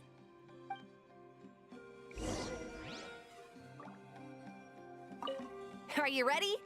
This should be a piece of cake for Chasca, but still, try to be careful. I like a piece of cake. A piece of cheesecake, or like a chocolate cake. Or a piece of red velvet cake. Are you ready? This should be a piece of cake for Chasca, but still, try to be careful. You know what's this cake that I haven't had? Or probably haven't had in a while? Pineapple upside down cake. I might try to make it for Christmas. All right, then spread your wings and fly.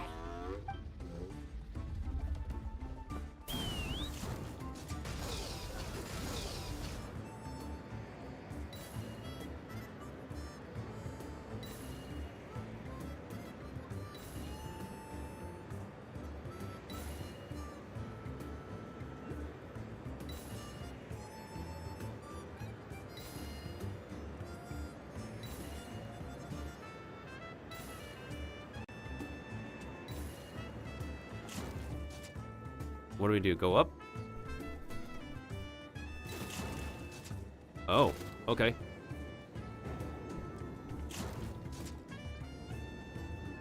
Yeah, this is a character that's riding a shotgun, Kiba. Literally riding shotgun. Coming in.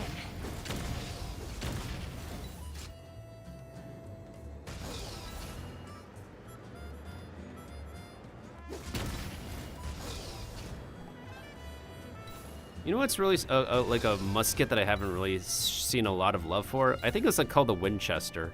Yeah, the Winchester, because it has like this little lever to it. It has a lever. It's a lever action rifle, I think. I believe it's the Winchester. That was amazing. Paimon couldn't take her eyes off you. But of course, they might have abandoned the Winchester design for a while because it's not really practical now. No, nothing major. Give it a few days, and we should be able to conduct the trials. Help! Help me!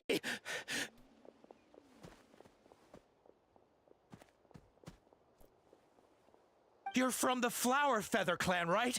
Please, come quick, you've got to help us! Catch your breath first. What's the situation? We got attacked by a Kukusaur.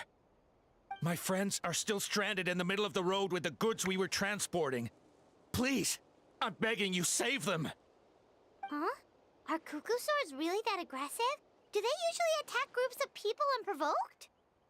Not in my experience, but there are exceptions to every rule. Let's go check it out. Winchesters are still used today? Interesting. Like, I'm pretty sure there are people who still keep their original models. I didn't really think they would... Ouch! I've never seen such an aggressive Kukusaur.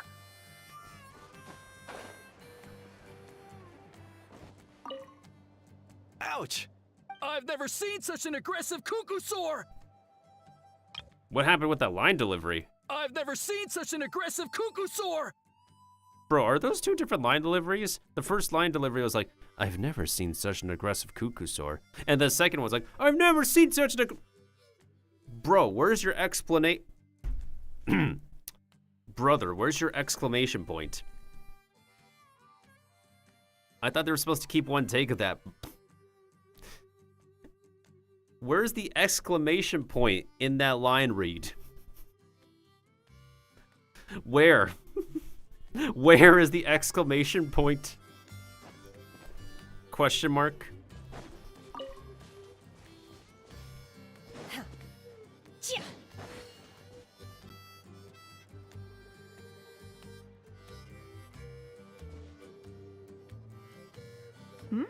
Chasca? Traveler? This is a surprise. Elder Alpa? Huh. So, where's this aggressive Kukusaur we've heard about? Already flew away. Looks like it backed off once it realized that reinforcements were coming. So why do you think it attacked these people in the first place? Was it after the food? No. These merchants are even transporting food. Ah! Thank goodness! The phlogiston wings are intact! Phlogiston wings. Thank you so much for coming to our rescue. These phlogiston wings are our most prized goods. If anything happened to them, it would ruin us. Wait a minute. Are you the merchants that were looking to collaborate with us? Wormy told me about you. Their name is Wormy. Yeah, that's us. So I take it you're Elder Alpa? I am. You must be exhausted from your journey, not to mention shaking up from the attack. Let me bring you back to our tribe to rest. We can talk business after you've recovered. But Elder Alpa, what about the Kukusaur attack? Well, our guests here weren't seriously injured, and their goods are intact. Perhaps that Kukusaur was just having a bad day. You know, honestly, like, I feel like we need more people to, like, think at the end of the day that someone was just having a bad day and that's they were acting abnormal.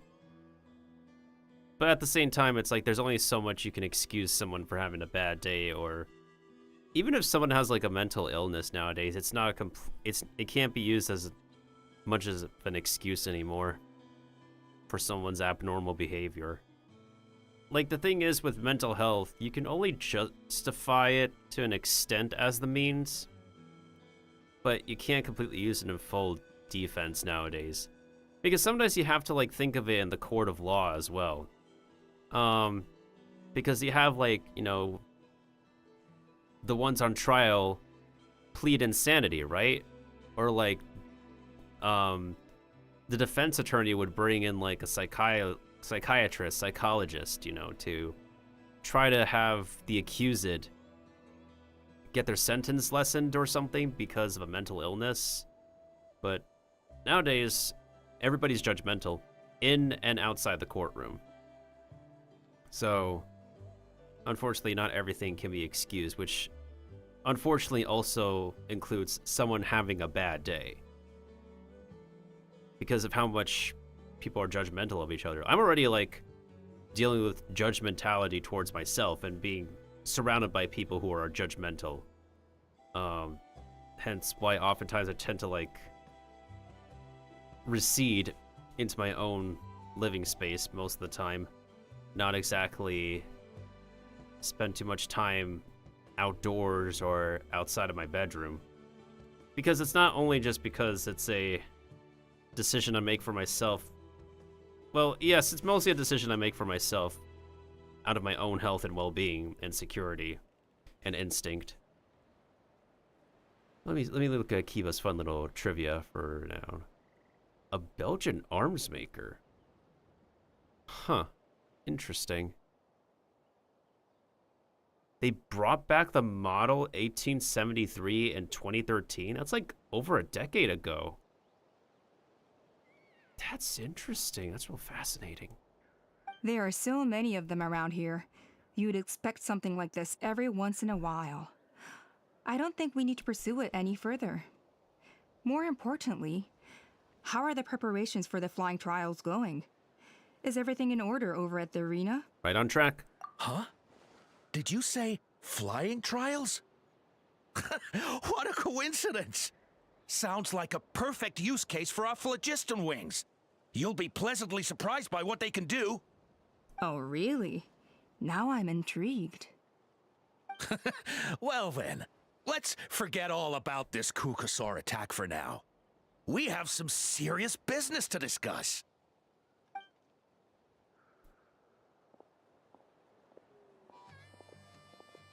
Huh? Something caught your eye, cowgirl? So that's it? That all went smoother than expected. Well, guess we'd better get going. Huh? Chasca? What you looking at?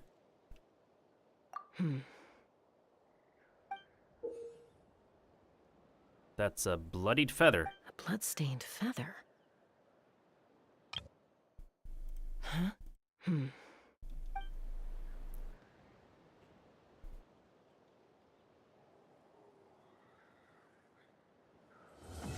Well, that was part 2. So part 3 is the character story quest. The Flower Feather Clan should be about ready to hold the new flying trials by now. Let's go check it out. So this is the quest where we need to do a whole lot of meaty stuff for. Let's go to the totem first. So that way I can have a decently looking BRB screen. So yeah, we completed 2 quests so far.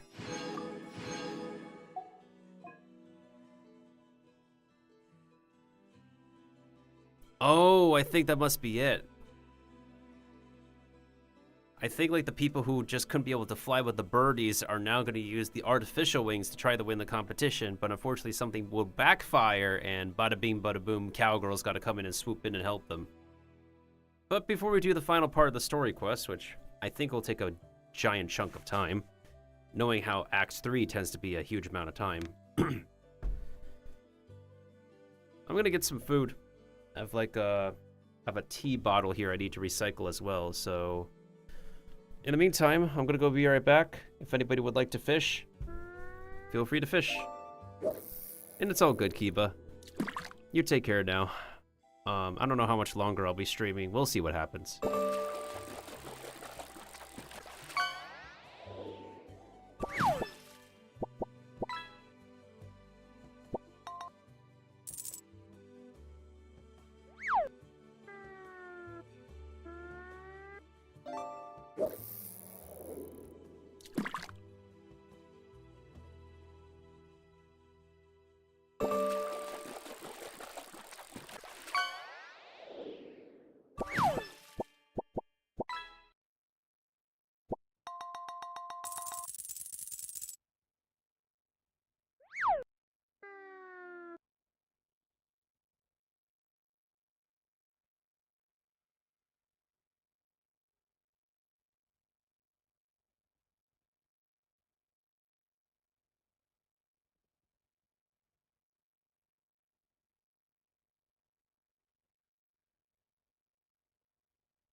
Okay, I'm finally back.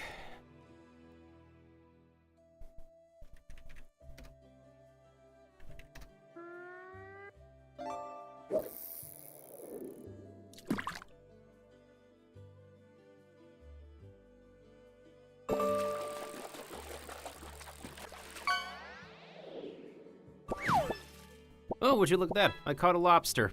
Perfect for making some lobster bisque. Or just have it to myself. Heh.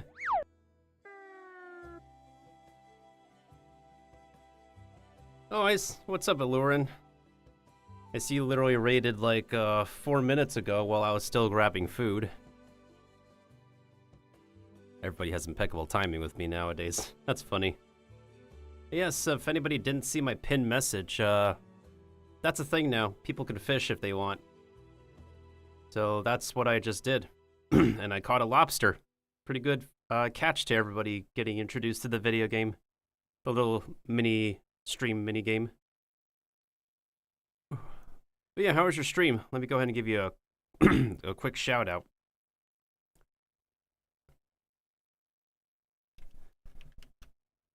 Frick me.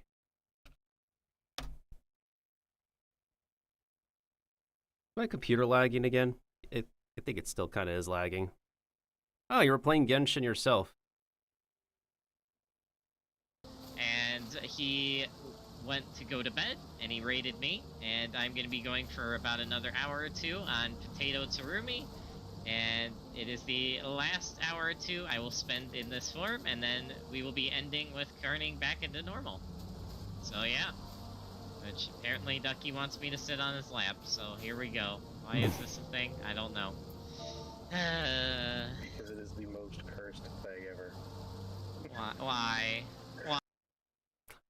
I was wondering where the clip was going, and then it went to lap sitting. I'm like, okay. Somebody wanted their lap sit on.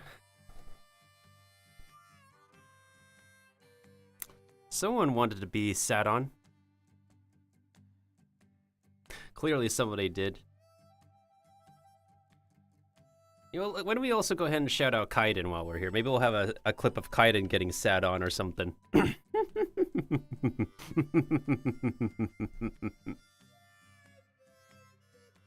Something is off here. Never mind, it's not.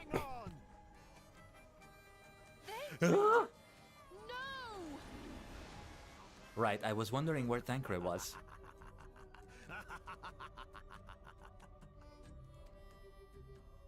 Nanitori! This doesn't feel like Tancred, this feels like somebody else. Oh, it's a cutscene clip. I didn't see that coming. I was like, yeah, there's gonna be plot. There's gonna be a plot? Oh yeah, we're doing some plot, all right. You know, I need to bring up a topic of conversation. This is stingy of them to do.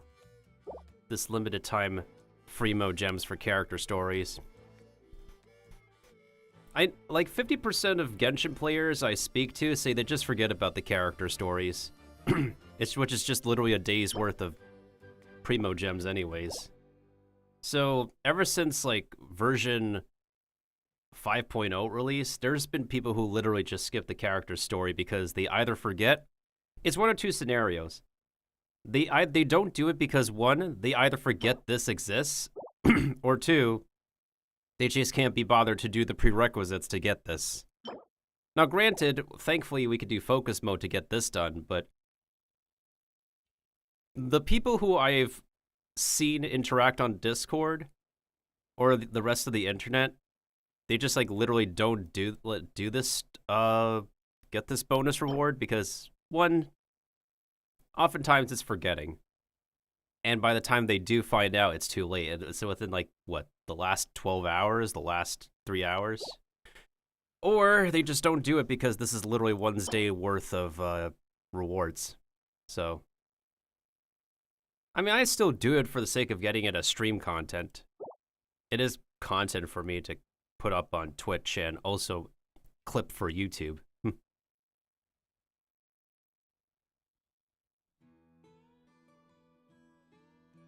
Yeah, exactly. their design, their whatever they try to improve in design, they could take like one step forward, but they could take 2 steps backwards.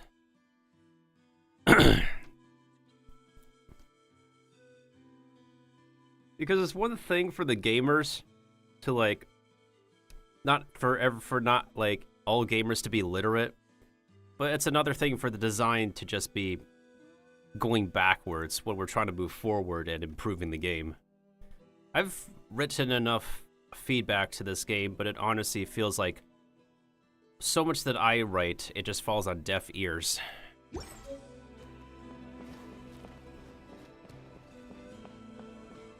Yeah, so the other day I was talking about like why I have a distaste for Honkai Impact is just for the sake of like not being able to access a persistent map like this, like an MMORPG or an RPG. Because I don't want to bounce back to a menu unless it's a AAA game. Like, I want to get past the login screen and the menu and go into a persistent game, a persistent environment, until I get to the ending of a finished game, of course. Be prepared and stay safe.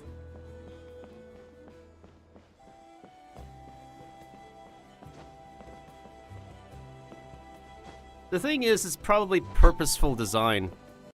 It's just so they could rope people into playing their other games. Like, why else would they advertise a lot of stylish marketing for Zenless Zone Zero? Just so they could rope people into playing Zenless Zone Zero. Why do they market Tears of Themis to a niche player base within their gamers? Because they know they will have a bunch of gamers for Tears of Themis who will sucker up to the visual novel Otomi gameplay. Why would they try to appeal so much to get Honkai Star Rail heavily promoted with the Fate collab as well as the Honkai Impact collab? They want their audience to be like Swiss Army knives and play all of their games, but to this day, like, I still just consistently stay on Genshin and Honkai Star Rail. Quit Honkai Impact because there's no persistent game mode. And the game literally suffers from an identity crisis of mechanics.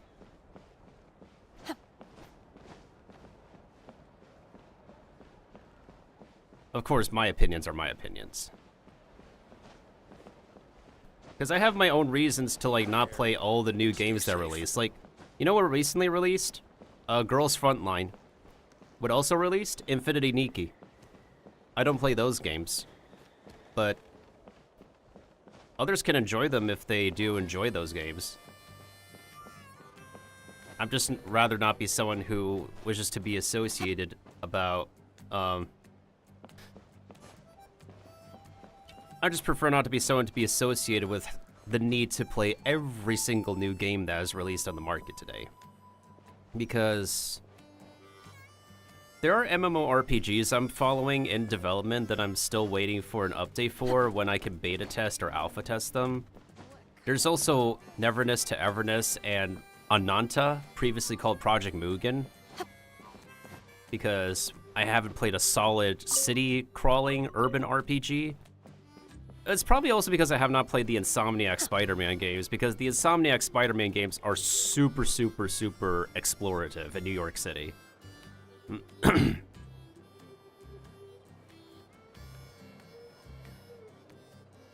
Yeah, I honestly wish, like, we have, like, more understandings of people on the internet for that.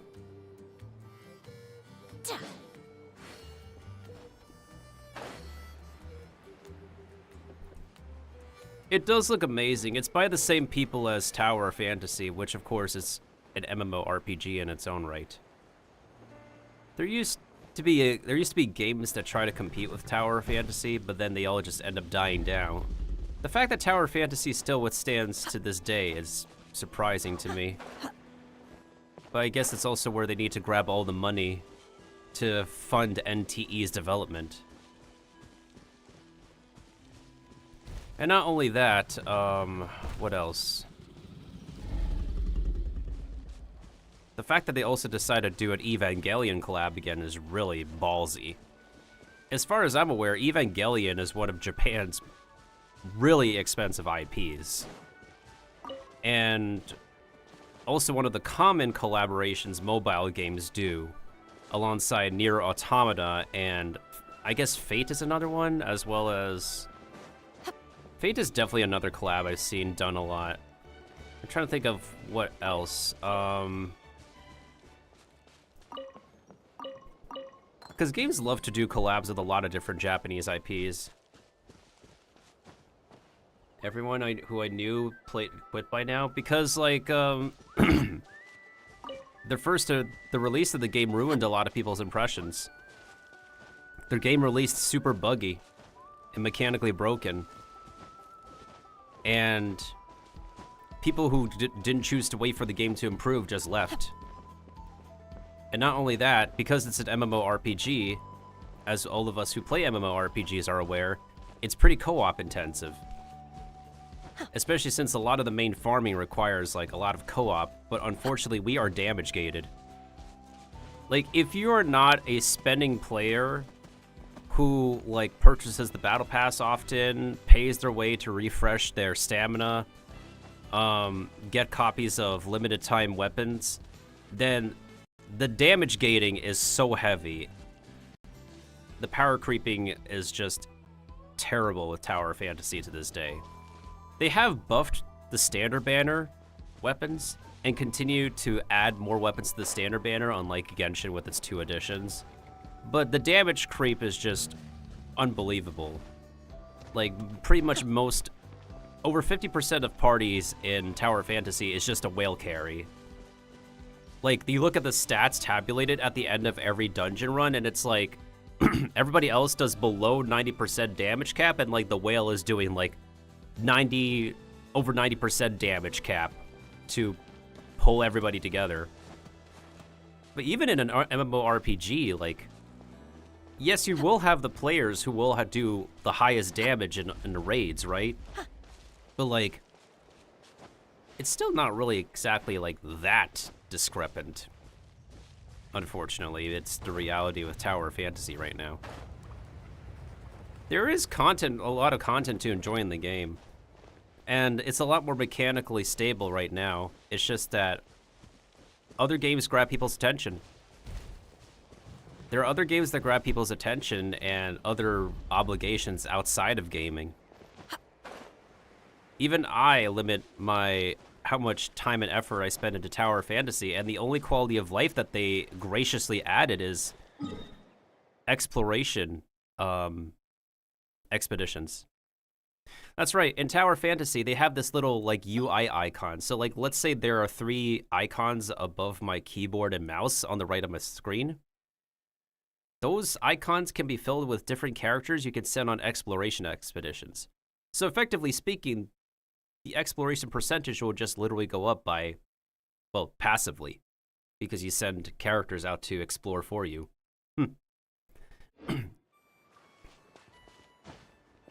That's one of the nicest quality of life updates they've added.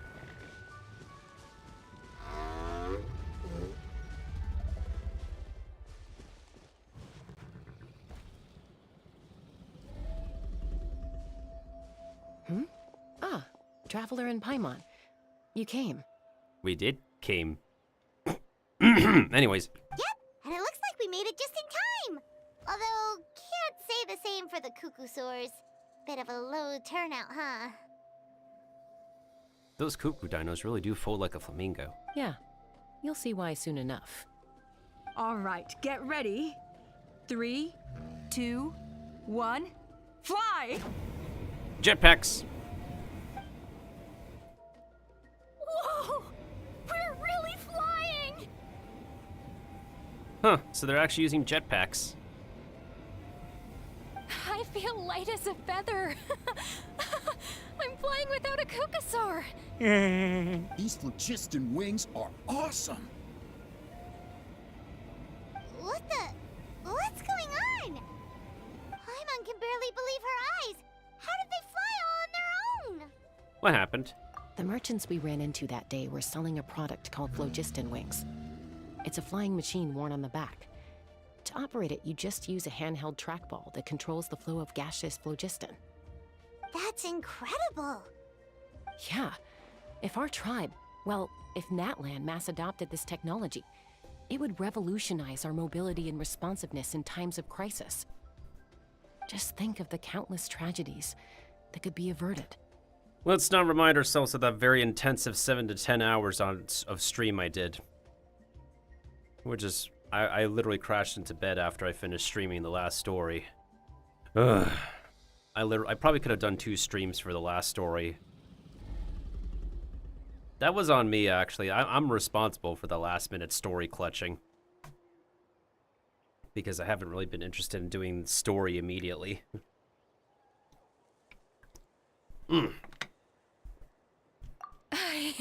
I feel like I'm dreaming. Did I really just fly on my own without the help of a Kukasaur? You'd better believe it.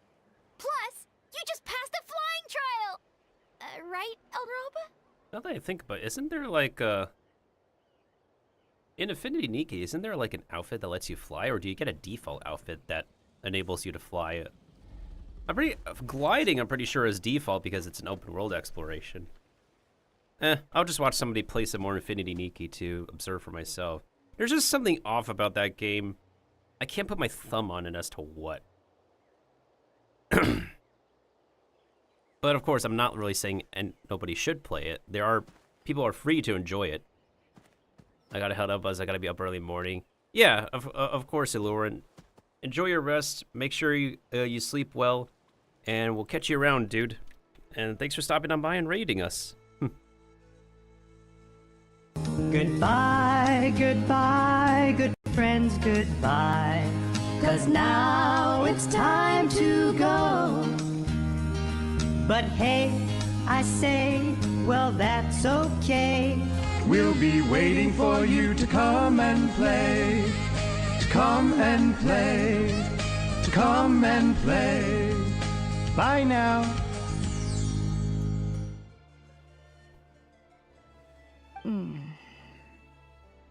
Elder Alpa?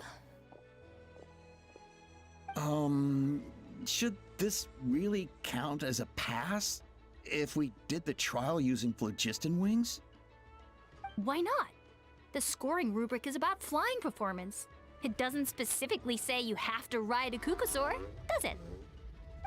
Yeah, maybe, but I mean, even Chasca had to ride a Kukasaur in a trial, right? And the whole point of a trial is to test both your flying technique and your ability to work with a Saurian companion. Well, if we can fly by ourselves, maybe we don't need to test the ladder anymore. Chasca, Traveler, what are your thoughts on this new invention? It's an unknown quantity. Right? That's what I think too.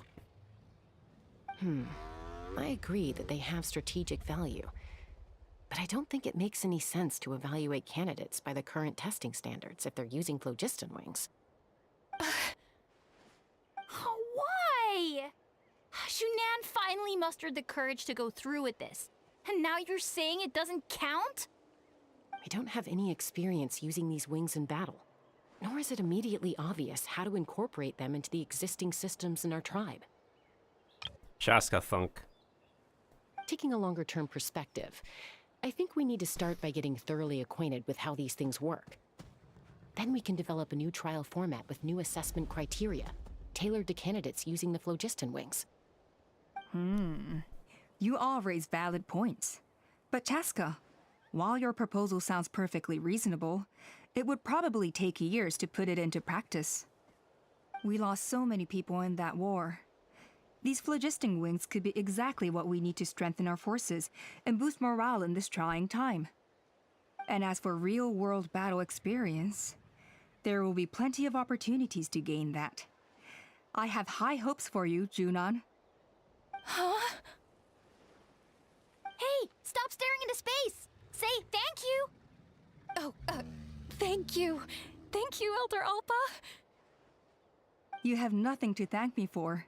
Remember, the way you got your wings back was by relying on yourself. Oh, Elder Alpa! Bad news! Kukasaurs are attacking the merchants again! Again? What for? Again? Okay, everyone, stay put while I... Huh? Chasca? Well, this is part 3. Once we finish part 3, we'll be done with playing Genshin. Oh yeah, by the way, guys. What? Daily points. Why did what? Sorry, Paimon, I interrupted you. I love interrupting Paimon sometimes. Why did... No time for the... No time like the present, Paimon. We gotta find out why.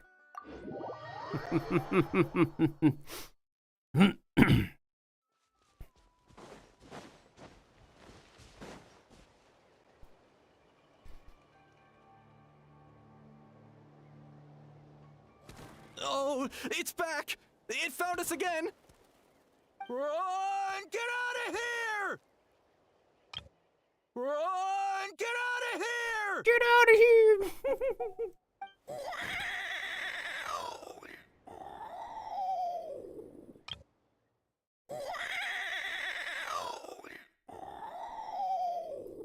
What kind of cry is that?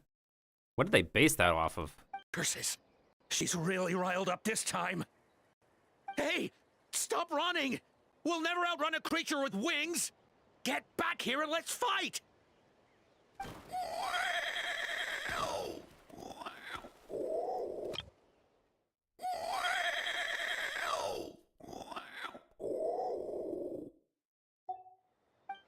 Stop! All of you! Superhero landing. She did a superhero landing. Chasca!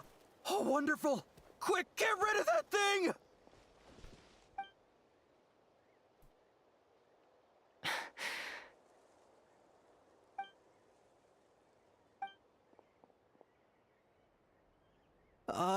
What's going on? Why isn't she doing anything? So it really is you. Sister. Huh. Sister? Wait, sister? That Kukusaur is Chasca's sister? Oh, the Dino Sister.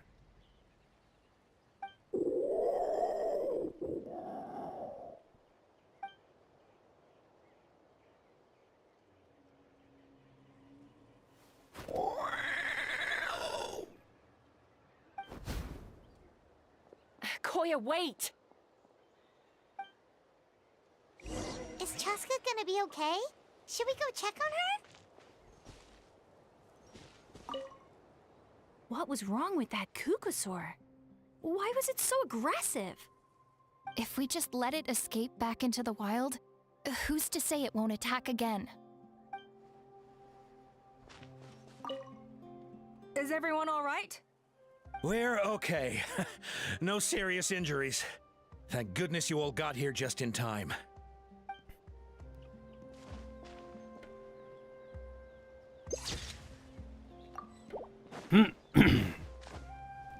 Alright, what's happening?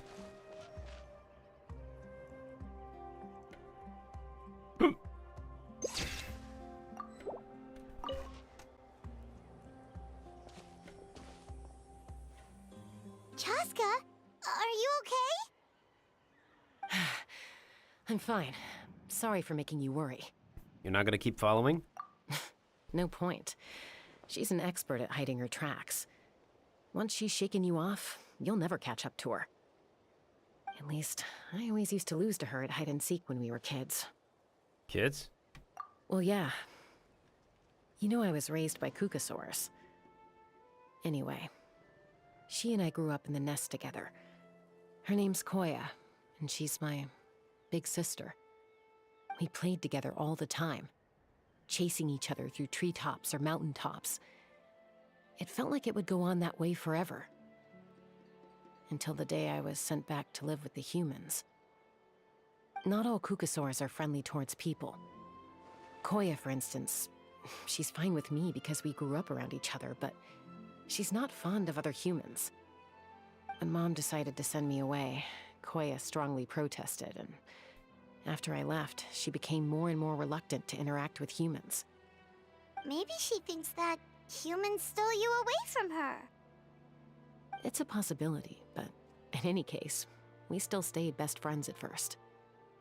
I had a hard time adjusting to life in the tribe, so whenever something went wrong, I'd run off into the wild and vent to Koya. Ah, so that's what Uncle Cusco was talking about. He said you seemed to prefer hanging out with Saurians to your own kind back then. Yeah, I did. But then, gradually, everything changed. With a new mom and dad, a new tribe, and Koichi, I started getting curious about these humans and made an effort to understand their behavior. The more time I spent with them, the less I spent with Koya. And then, one day, it was Koya's turn to leave the nest. She sought me out and asked if I was willing to leave the tribe and go live in the wilderness with her. As far as I can remember, that was the first time she ever approached a human settlement on purpose. So, how did you answer her? Well, I wouldn't be standing here talking to you if I'd said yes. You turned her down? No, I was torn. On the one hand, I'd already made up my mind to embrace my new family and accept my human identity. Except she's not entirely human. As you can see, she has pointed ears. But I also knew that Koya wasn't a fan of humans, and I didn't want to disappoint her. She took my hesitation as an answer. I like how the weather changed in accordance with the mood and music. She saw it as a personal betrayal, threw a huge fit, and then flew off. We hadn't seen each other since, well, until today. Not for a lack of trying, though. I tried asking Mom where Koya's new nest was so I could talk things out with her. But Koya had already asked Mom not to tell me where she'd moved to. It must be hard for Mom, being stuck between her two daughters. So I didn't press the issue. And I didn't go looking for her. But after today... If things carry on like this, I need to make sure I find her before anyone else. Even if she doesn't want to see me. For now, let's bring the wounded back to the tribe. And see what Mutota and Elder Alpa have in mind.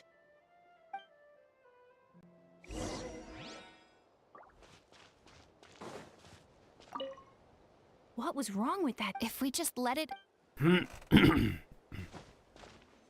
Something to do with the jetpacks, apparently. It might be something sus about the jetpacks, especially since we saw the bloody feather. The bloody feather could be sussy.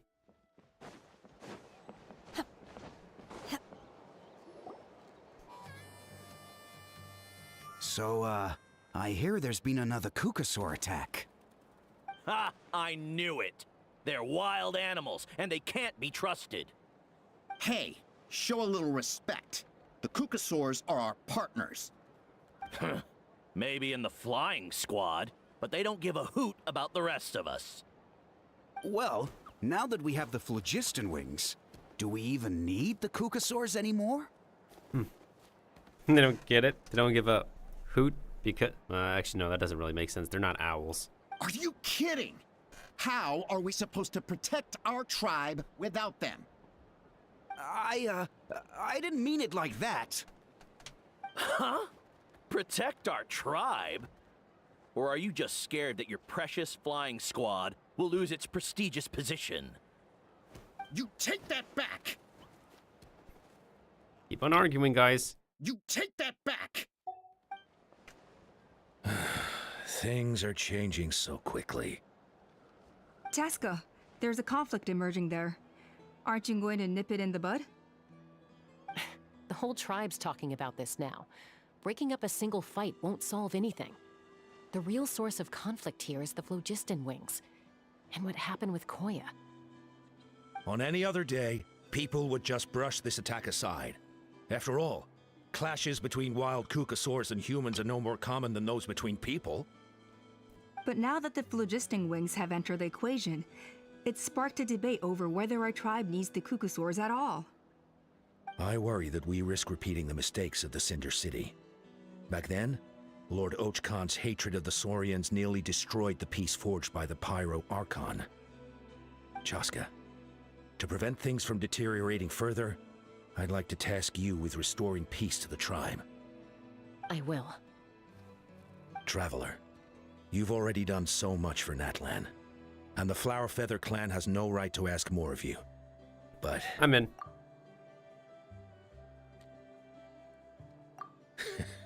looks like I was making a mountain out of a molehill. And don't forget about Paimon. Just leave this to us. This whole situation has unfolded so quickly that it's put us on a back foot.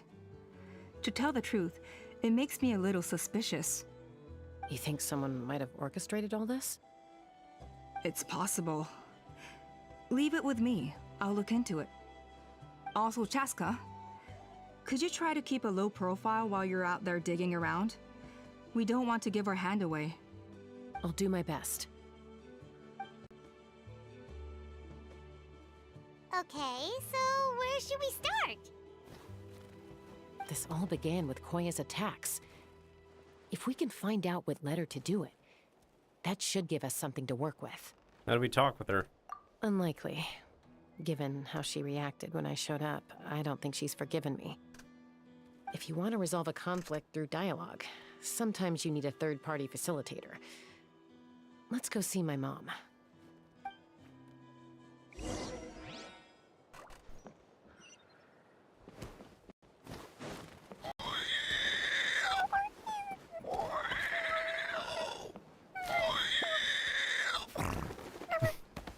Aw. Why do you never take off that mask anyway? You got a huge scar or something?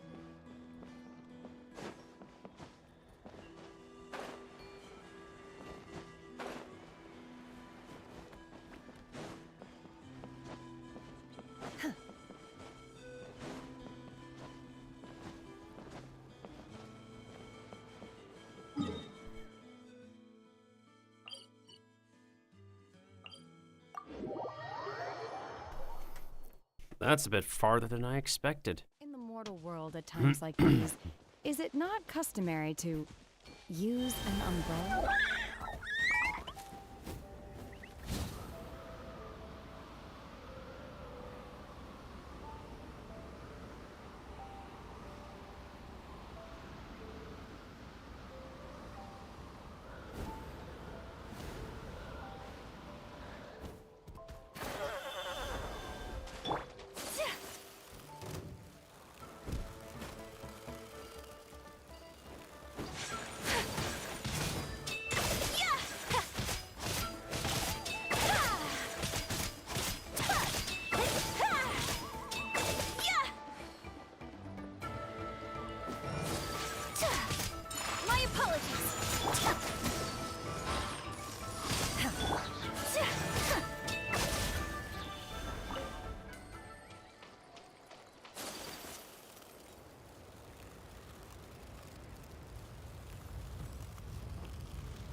I'll also apologize if I'm not speaking too much. My throat has been super worn from the winter recently, the winter dryness and talking a lot. Wow, so this is where you used to live as a child? Mm-hmm. When I was little, we used to do this thing where I'd jump from the top of this tree, and Koya would fly over from the platform and catch me in midair. Or sometimes we'd both fly from the treetop together, and then after some aerial maneuvering, she'd throw me up onto that platform. After we got a bit older, we went to the nearby shores looking for even greater heights. Stop! You're gonna give Paimon a heart attack!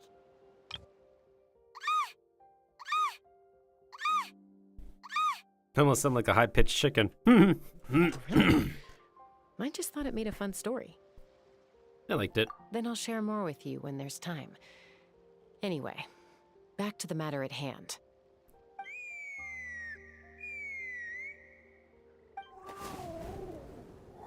Oh. That is a very pink birdie.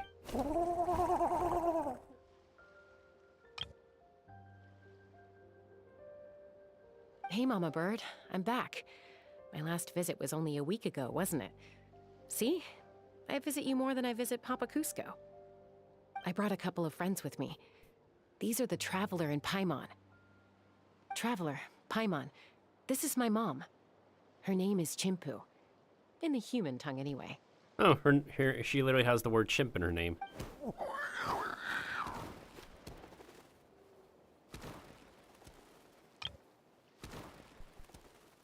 Hi. So you understand them? No, not really. I don't speak it as such, but I can sort of get the gist. Although only with Mom and Koya, since I spent my formative years with them.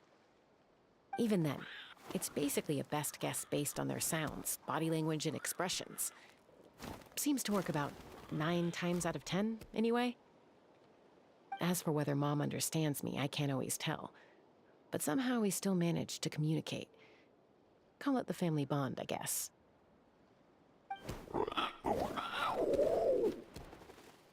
Don't worry. I'm doing well, but I think Koya might be in some trouble.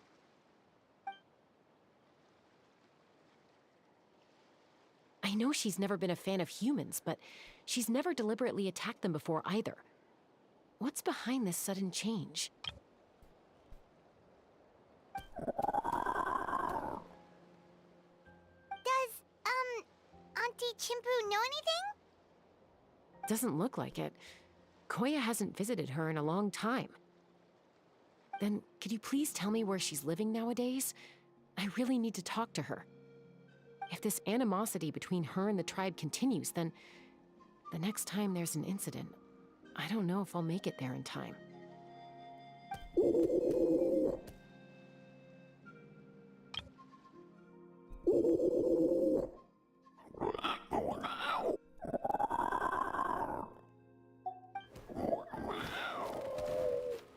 What'd she say? She said she'll take us there. Thank you, Mom.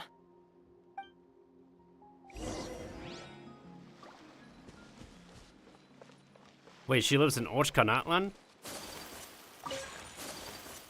Really? We have to actually go to the... Son of a...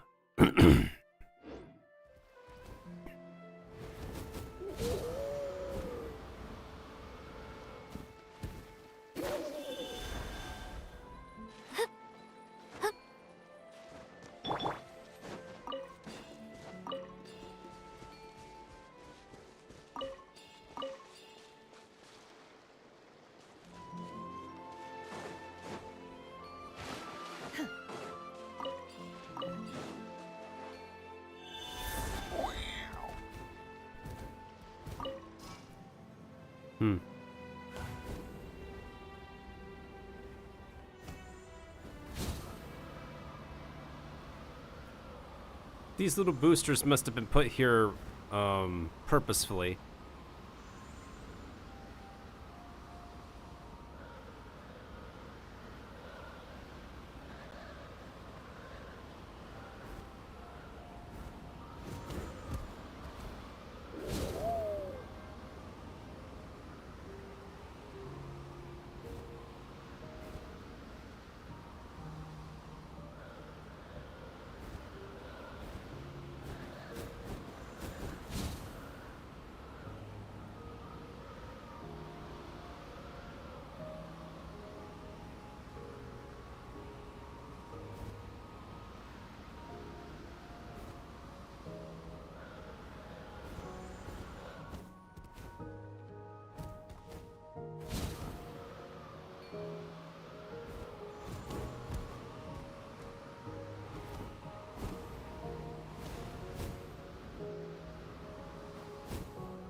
This is a really remote location. Guess she was trying to get as far away from humans as possible. Oh, she has a few buddies over here at least. Those little bowling pin birds. We stay here? Okay. Got it. Traveler, Paimon. Mom says we should stay out of sight for now. She'll talk to Koya first. Koya is very hostile toward humans right now. So if we show up unannounced, it might just make things worse. Got it.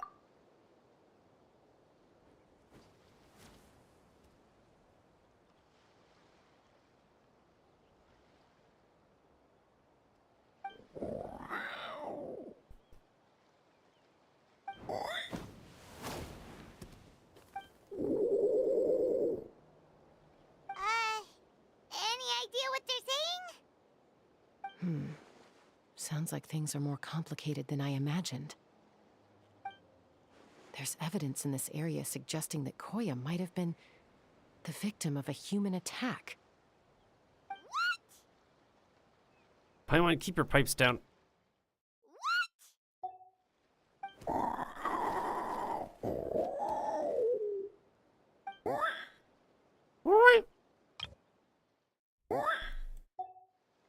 No, What's wrong? it's Chime, Koya's child.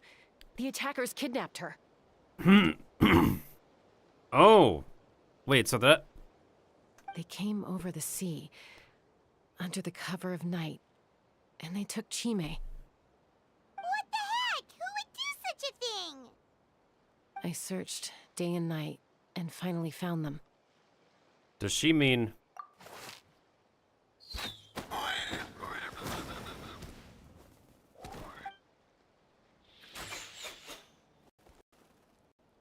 Oh, yeah! T'Pol's contraption is working like a charm. Got her in one! Hey, there's another one! Wait, is that the one that got away last time? Who cares? Just get them all. T'Pol pays us per catch.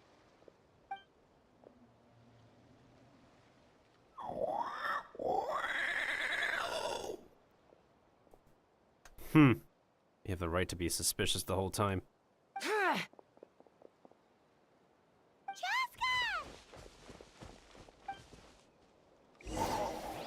Chasca? How do you get here? Quick, stop her! Don't you even think about running away! Time for takeoff. Let's play. Take me up! Bounce up!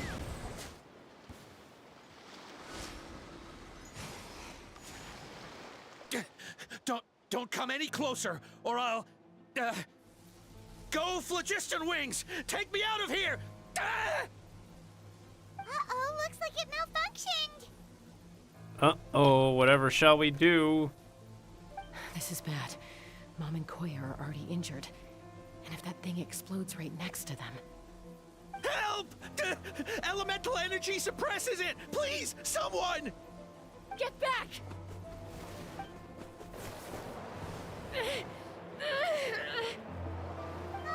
It's still going, and it's getting worse. Guess we need a more permanent solution. All right then.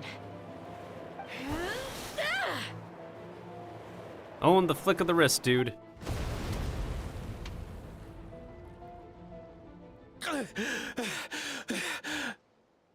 That was too close. I thought I was gonna die. That can still be arranged.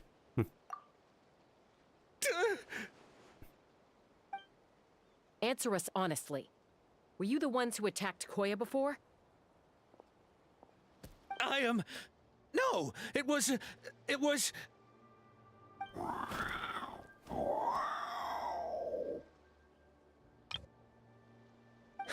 Well, she says it was you. Oh, if you want to deny it, we still have other ways of making you talk. Just tell me, who sent you here? It was T'Pol. He told us to catch all the wild Kukasaurs we can find. And he also said that this Kukasaur has become a thorn in his side, so it needs dealing with urgently. T'Pol? Huh. Sounds familiar. But where from? Where is he now? Well, he tends to send his orders in writing. He pretty much never communicates with us in person. When he does, he wears a mask to hide his face. And whenever we trade Kukasaurs for Phlogiston Wings, we deal with his henchmen. So you didn't even make those wings? All we did was slap some labels on them and transport them over here, to make them look like they're imported. To make it harder to trace their origins. Why does he want you to catch the cuckoos? I don't know, honest! Well, that's mighty convenient, huh? What about if I held a gun to your head?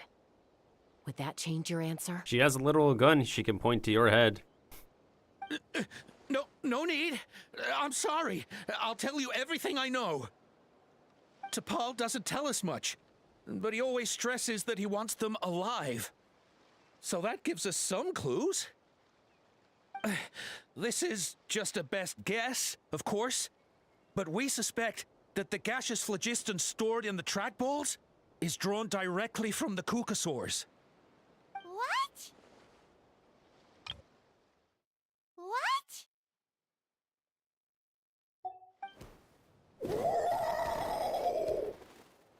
Easy now. You're still injured. Hey, keep talking. Yes, ma'am. So, the gaseous phlogiston has to be highly refined in order to power the phlogiston wings. The slightest imperfection can have disastrous consequences, as you just witnessed. But the Kukasaurs have a natural ability to process gaseous phlogiston. So, if you use them as an intermediary, then... I thought I was supposed to say the Kukasaurs have a natural... Who did not finish the translation? That's enough. So the Kukasaurs you took, where are they now? T'Pol should have them. But no one knows where he's based, apart from him and his henchmen. We've tried looking for it ourselves, even followed them a few times. But we always end up losing track of them. Random thought. Maybe they're hiding up in the sky? That could explain that big hot air balloon, huh? T'Pol. I'm sure I've heard that name. Maybe it was... Chasca, Traveler!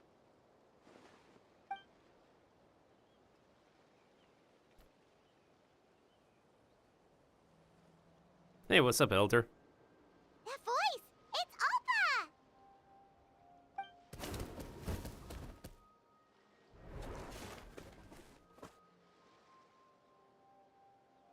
Elder Alba? What brings you all the way out here? Well, I was patrolling nearby when I heard the sound of an explosion. What's going on? Here's all the deets.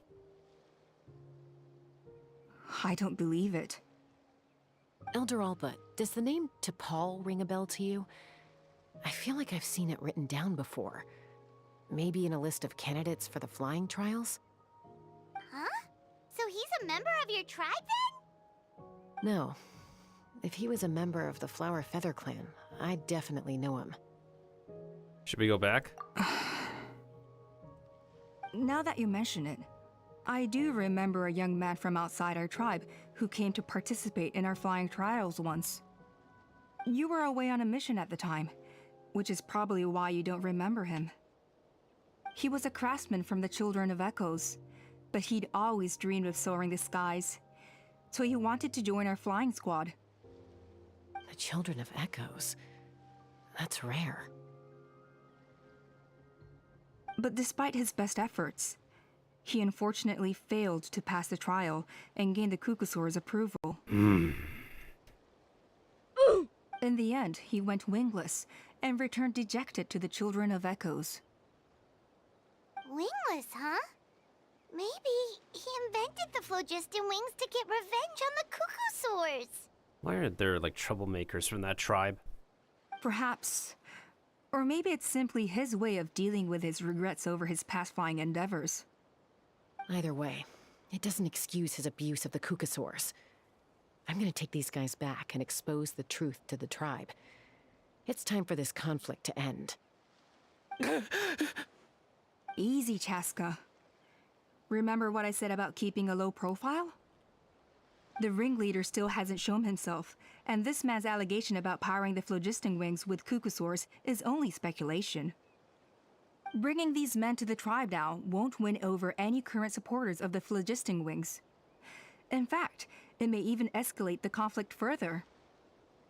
After all, many are mistrustful of the Kukasaurs after recent events.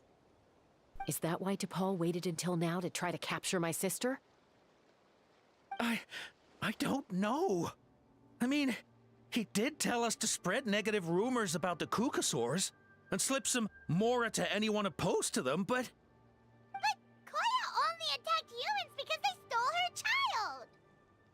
Nevertheless, we will be hard-pressed to change people's minds while emotions are running high. Unless we have irrefutable evidence. We catch him ourselves? Bravo! My thoughts exactly. In the meantime, leave these men with me. I'll escort them back to the tribe. I'll take the other members of their crew into custody too. They won't get another chance to stir up trouble. Fair enough. I guess finding T'Pol is gonna be the key to resolving this conflict. Let's hope the Children of Echoes have some info on him.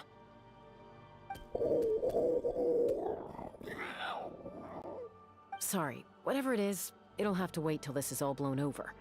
I have to fix this situation before it spirals out of control. Mom, sis, rest up and get well soon.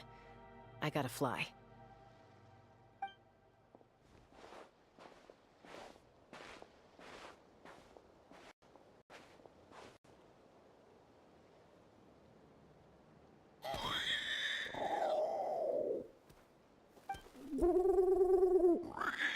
Oh, we can see the translations this time.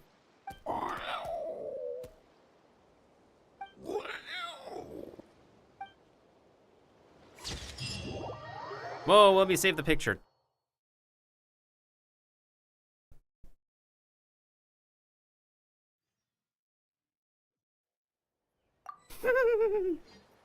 That looks like an awesome picture, actually. I need to definitely post that. That's a really good picture, for sure.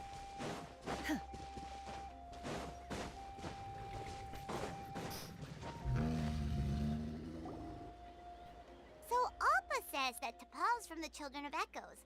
But how do we track him down? Just ask around until we find him? Let's start by talking to someone we know. It'll be faster that way. At this time and place, I'll bet the easiest person to find is... Wakey, wakey, Shilonen! Oh, it's you. Okay, give me a second. I'll come down.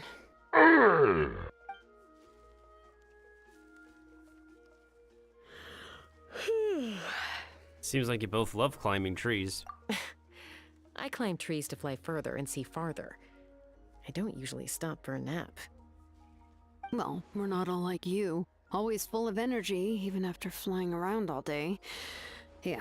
So, you've come all this way and interrupted my precious nap time. Might I inquire as to, why? I'm sorry, Shilonen, but it couldn't wait. Does the name T'Pol mean anything to you?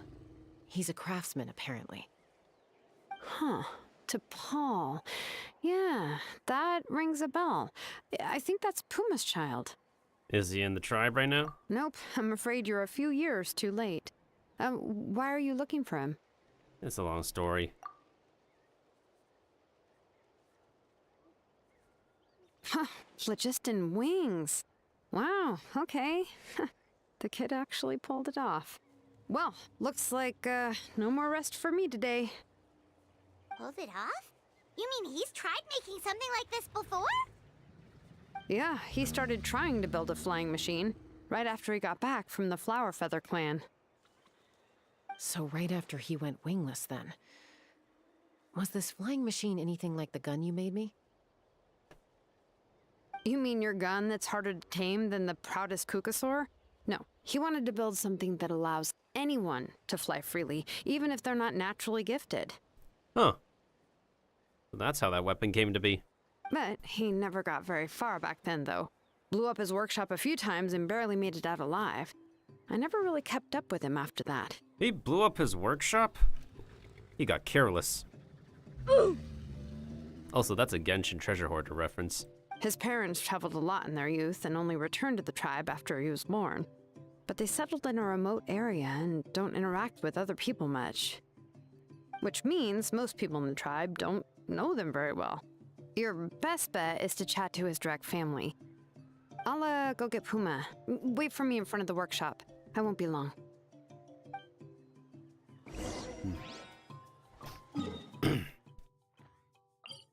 And we've even traveled out this far, too.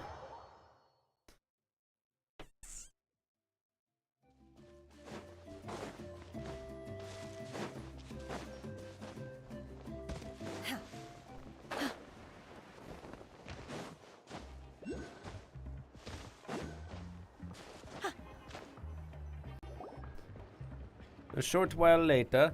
I'm back. Allow me to introduce T'Pol's mother, Puma. Hello, we're... Oh, save the pleasantries. I don't want to spend any longer talking about that boy than I have to. Oh, save the pleasantries. I don't want to spend any longer talking about that boy than I have to. Huh? I disowned him long ago. He is no child of mine. All he cared about was his pipe dream of reaching the sky. Oh, we tried to talk sense into him, but he was obsessed. She doesn't look like she's aged a day. And then when he left us, he spouted some nonsense about building a workshop in the sky to avoid the constant criticism of us ground dwellers. He left his notebook behind. Whatever questions you have, you can look for them in there. I am done talking about him. Damn. He's no son of mine. He never called me Mom anyhow. I thought the script says anyway.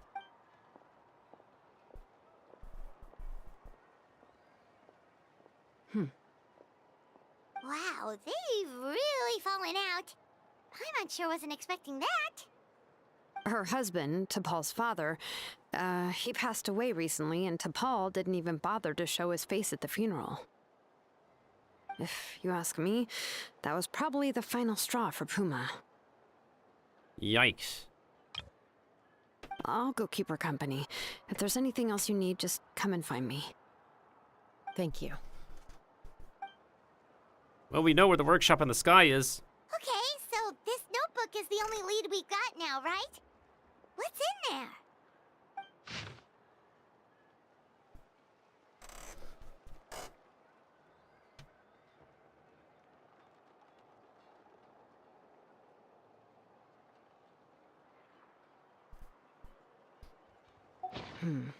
Some early designs for the phlogiston wings, and some theorizing about an airborne workshop. Ochkanatlan, the Cinder City. Looks like that's where he got his technological inspiration from. So, was he serious about the workshop in the sky? But that's such a big project for one person. Do we think he actually pulled it off? We've seen this somewhere before. Oh, yes.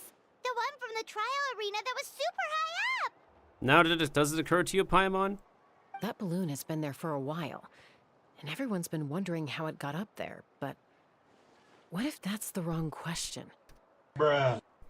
What if it started off even higher up, above the clouds and out of view, and it only descended to its current height due to some kind of malfunction? In other words...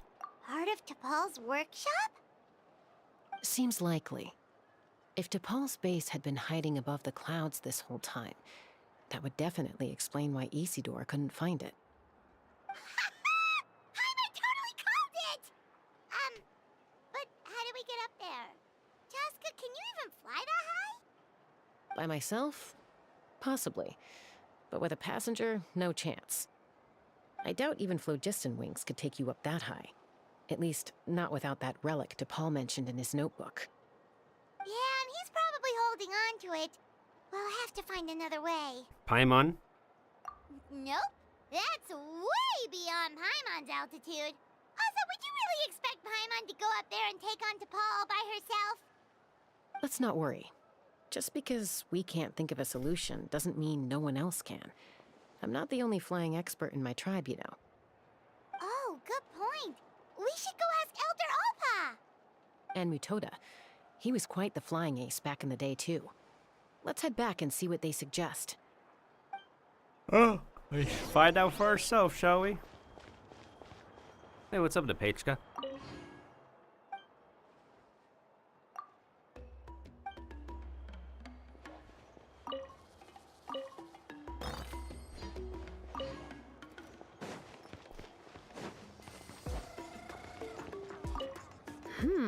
How's the sleuthing going? How's Puma? Hanging in there. She seems to have calmed down now. I'll check in with her again later. I think something about handing you that notebook meant she was finally able to let go of a few things, so Maybe this was for the best.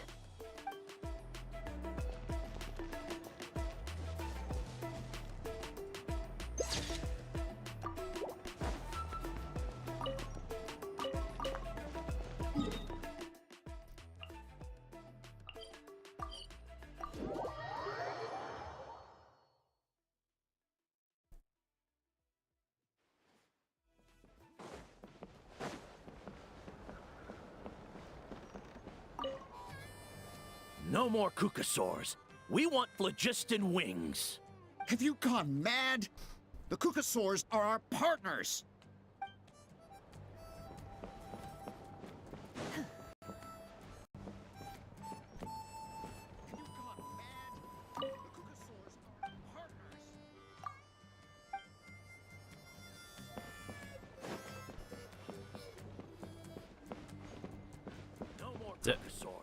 We want They definitely enjoy using the harmonica.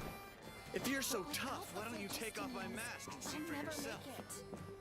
Why do you never take off that mask? Although I get where they're coming from, isn't bad-mouthing the Kukasaurs going a step too far? But without the phlogiston wings, I'll never make it. Although I get where they're coming from, isn't bad-mouthing the Kukasaurs going a step too far? But without the phlogiston wings, I'll never make it.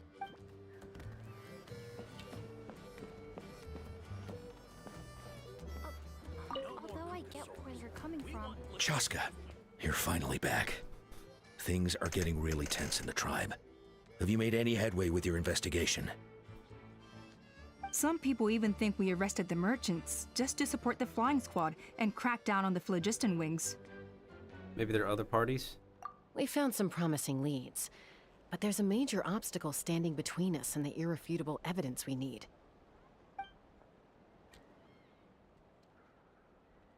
A relic from the Cinder City? So Och Khan's still managing to sow discord, even after all these years. An airborne workshop and a hot air balloon above the trial arena. And that's where you're trying to get to now? How did we get there? Also, they both have wind visions. Neither phlogiston wings nor a Kukasaur can take you that high up. Do you really think that's where T'Pol is hiding? You know what? There might just be a way. Really? Do you still remember those spouts in the arena? When they were all blocked, the gaseous phlogiston was trapped and unable to flow. But now, it's flowing freely. If we were to block them up again... You mean all of them except the one at the very top of the arena? To build up the pressure there? Precisely. With all the gaseous phlogiston flowing through one spout, it would create a high-pressure wind current. And then we just ride it up into the sky! Yes, it has its risks, but with Chasca's abilities, I think she could manage it. It's an extremely risky approach, but I agree that it's feasible. If you want to give it a try, check with Inkanak at the trial grounds. She can explain how to block the spouts. It was very interesting that his hat looks like a part sombrero, part cowboy hat. Chasca, if anyone has a hope of seizing this evidence from the high heavens, it is you.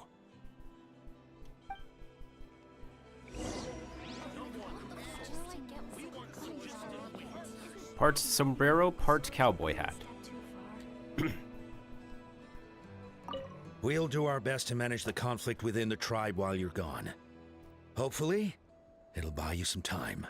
Chief, we should put a defense plan in place, just in case.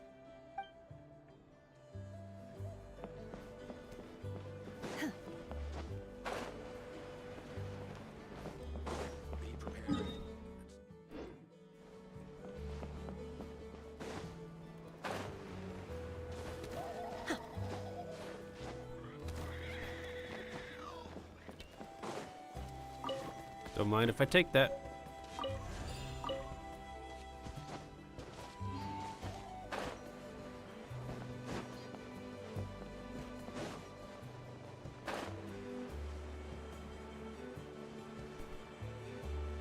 Can we even still see the workshop? No, I guess it won't show up until we, probably won't show up until we look further. Because it only came into naked eye's view when the, when it presented itself in the story, right?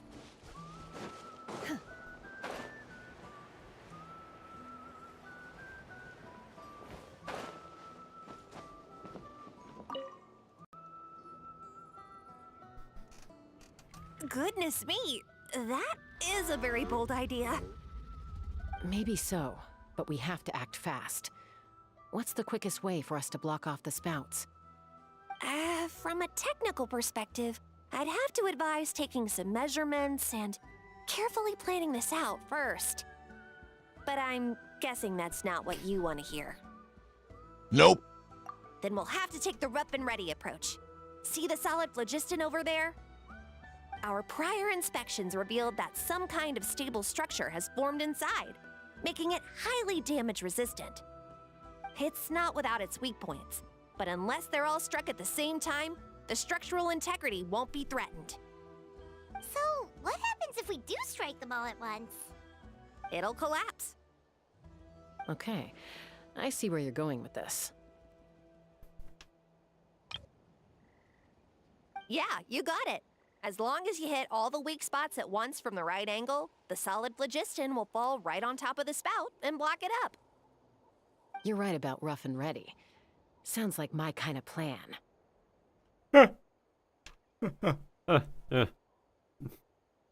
Someone wants to be rough and ready, all right. Anyways.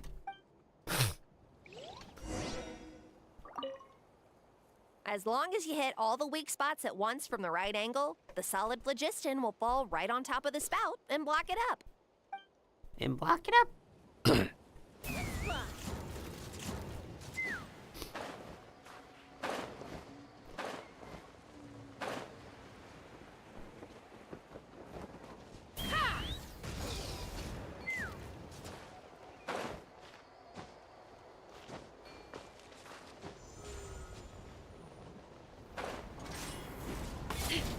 Take me up! Locked on!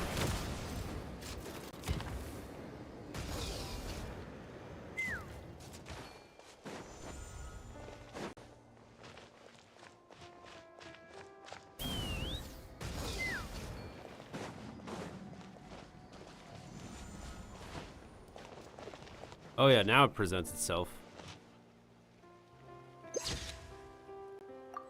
Right up there in the sky.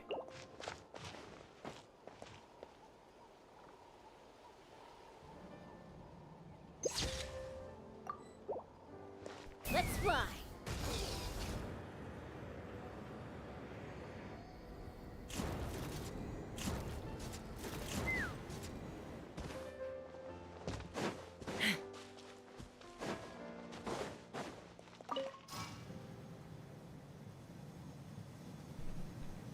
That's a gigantic ball of lava, too.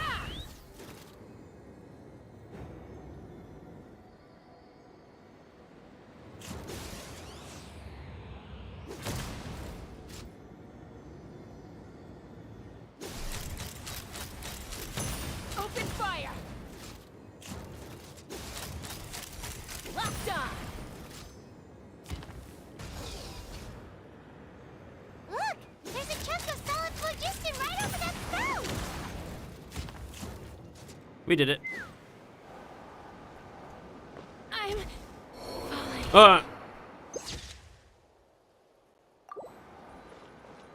Bruh.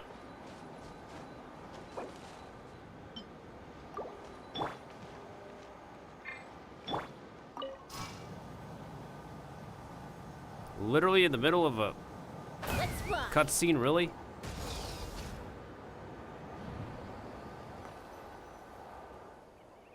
actually worked! But wait, how are Paimon and the Traveler supposed to get up there? Koya can give you a lift. She's actually been following us this whole time. Oh.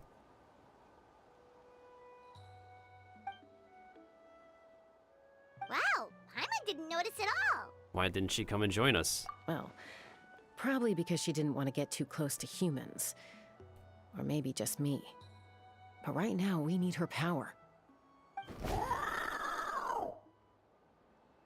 Whoa, you didn't even have to summon her!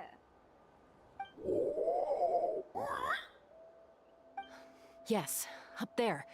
That's probably where Chime is. All right, let's go have a little talk with this T'Pol.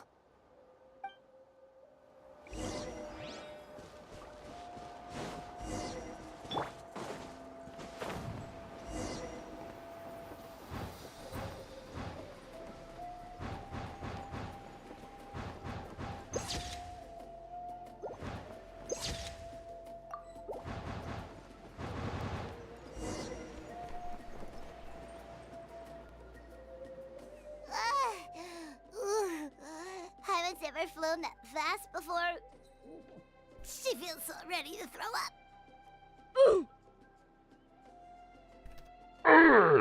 Aha. Just as I thought. It might look like a regular hot air balloon from the outside, but up close, it's clearly been heavily remodeled. And sure enough, it only descended below the cloud line because the custom-built machinery malfunctioned. What's the issue? I should be able to figure it out with T'Pol's notebook. Thankfully, I know a little DIY from fixing up my guns when they're having issues. That should just about do it. Now all it needs is a nice hard kick. Oh, you know how to give a hard kick, all right, Chasca. Maybe that works on your guns, but, huh? We're really moving! And we're entering a domain. Oh boy. Oh boy.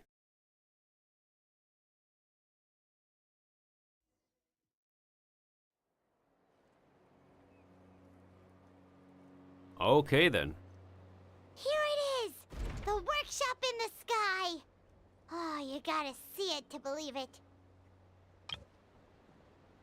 Oh my glob. It's like Howl's Moving Castle.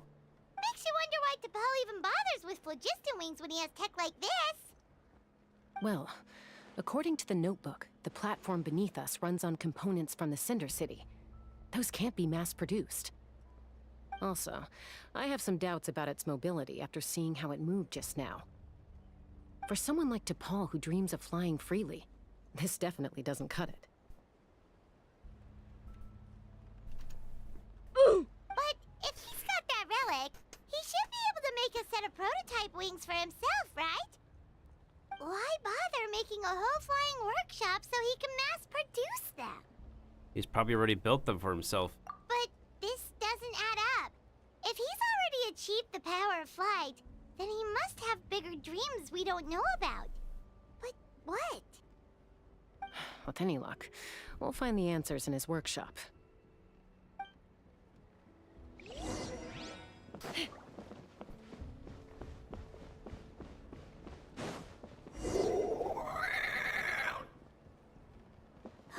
Cuckoosaurs! Seems like the merchants were right. T'Pol's using them for his own ends. I'll bet that mechanism on top of the cage opens the door. Let me give it a try.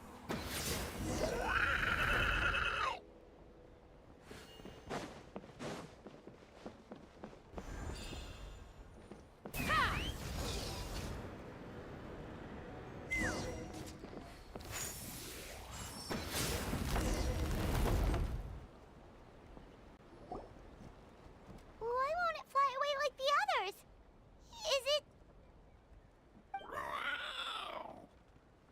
She's still breathing, but barely. By the looks of it, T'Pol was using these cages to extract phlogiston from the Cuckosaurs. Once a Cuckosaur is drained of phlogiston, it becomes too weak to move. We'll have to come back for these ones after dealing with T'Pol. We got more notebooks. Let me see.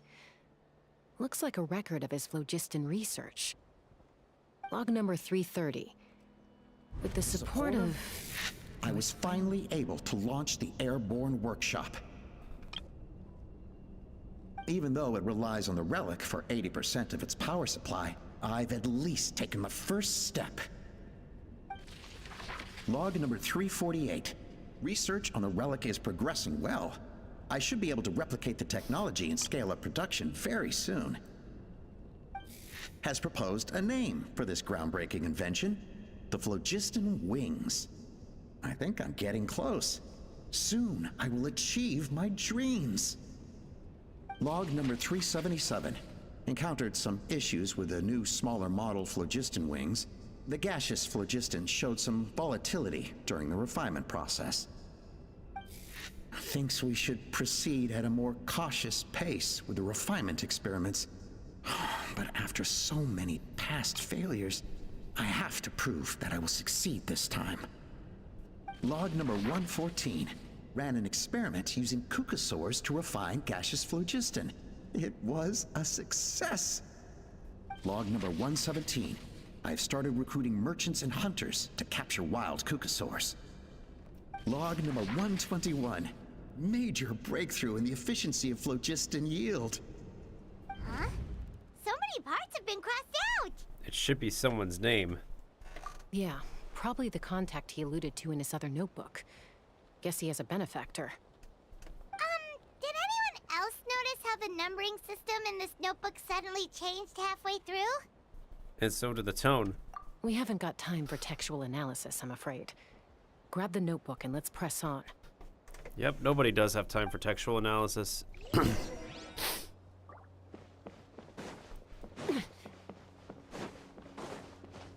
Huh.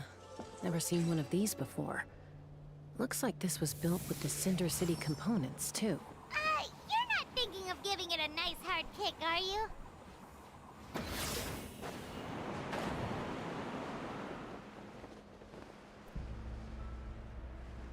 Curious.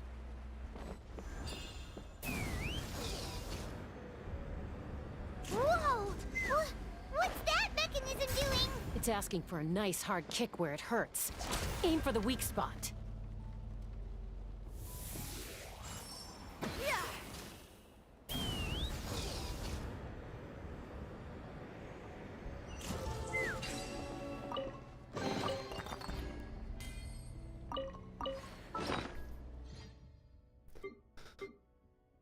No space, huh?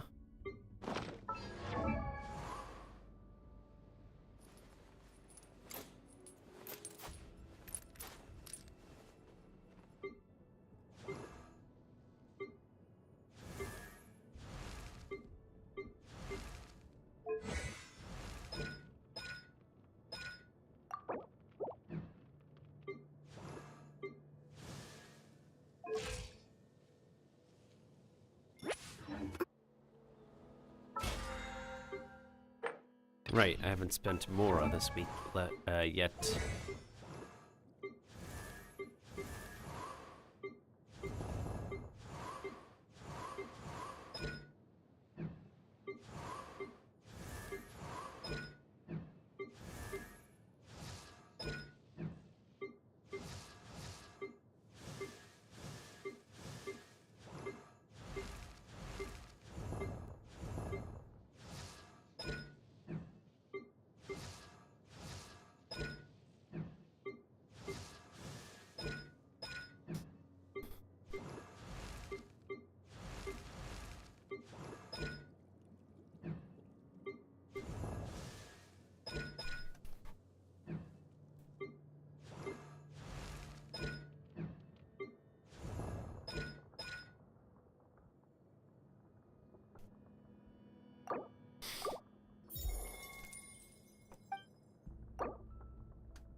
That was easy.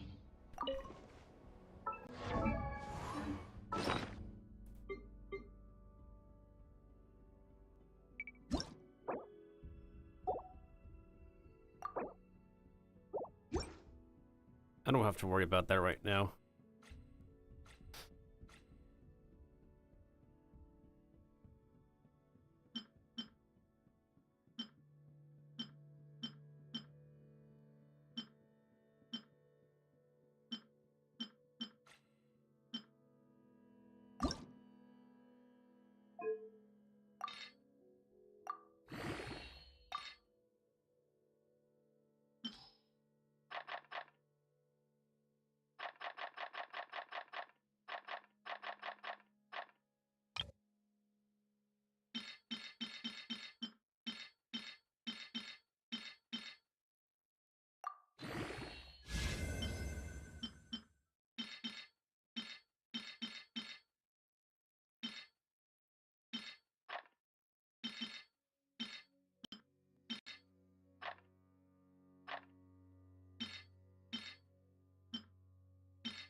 Hmm. Interesting. Oh, rolling for attack mostly. Let's fly.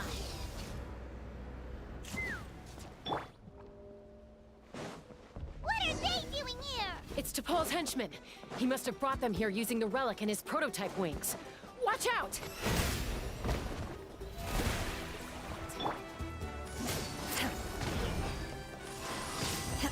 Here we go. Can they fly though? Take me up! Open fire!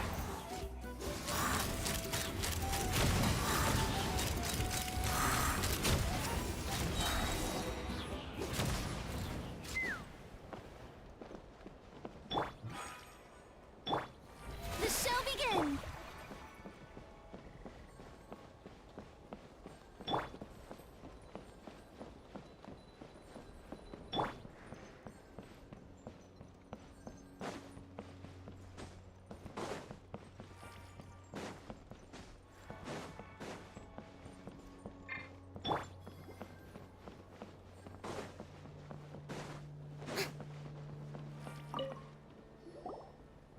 Hey, look here! More of T'Pol's notes!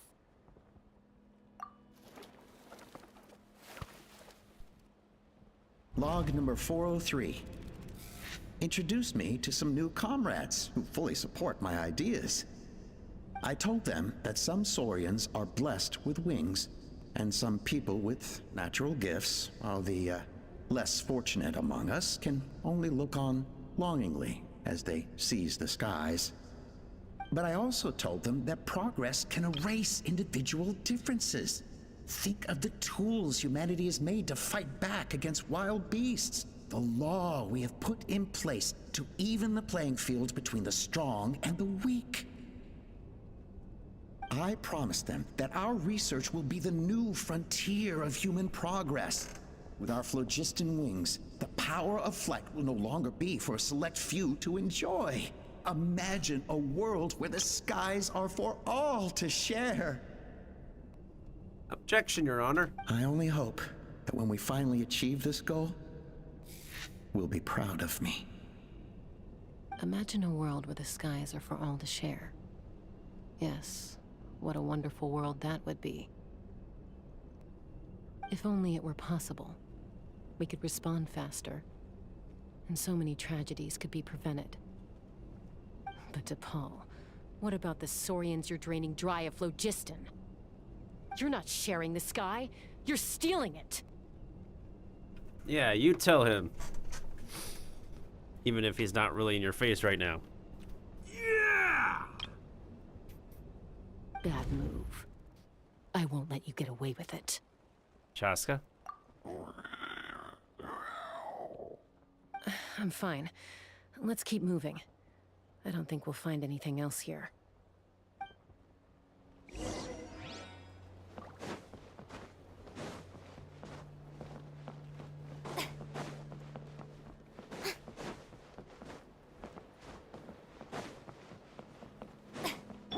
Let's fly.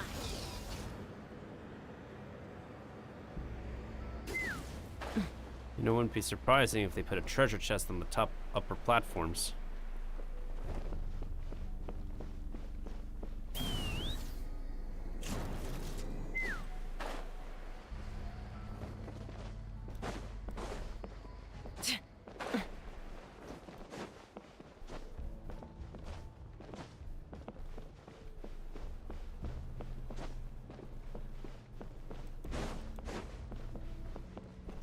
Brace yourselves.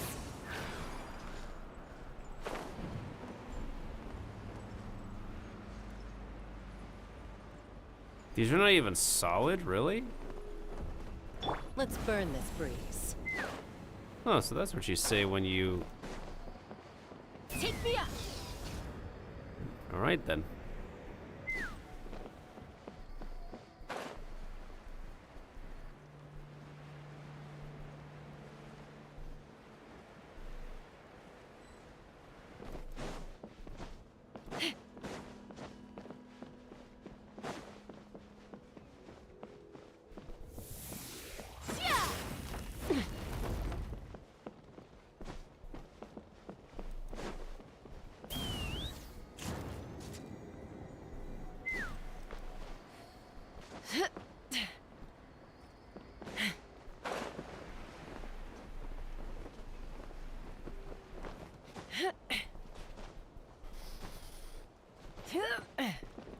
hope we don't miss any treasure chests.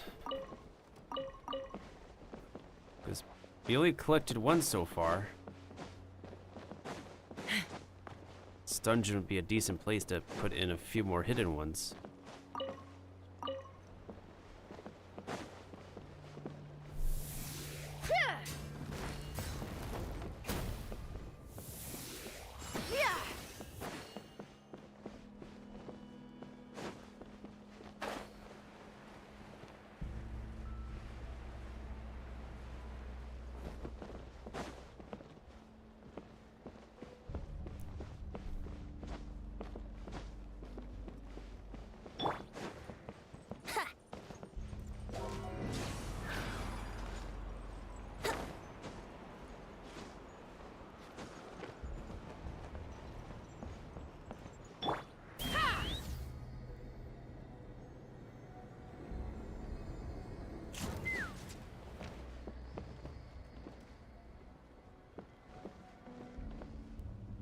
Take me up!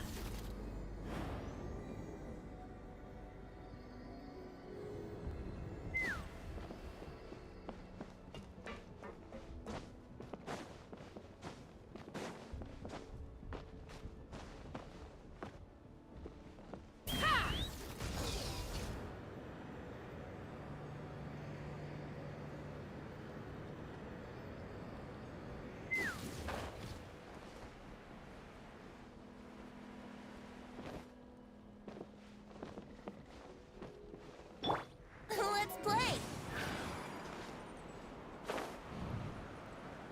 Let's burn this breeze.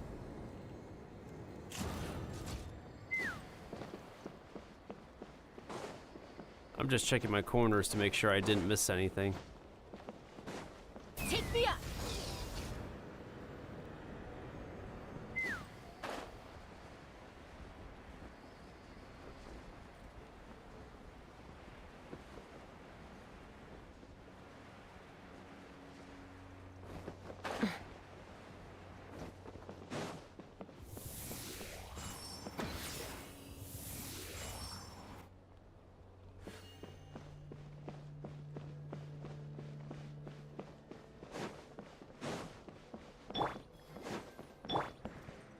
Brace yourselves.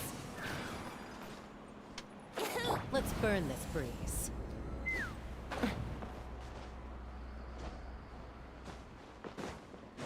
Let's fly! Yeah.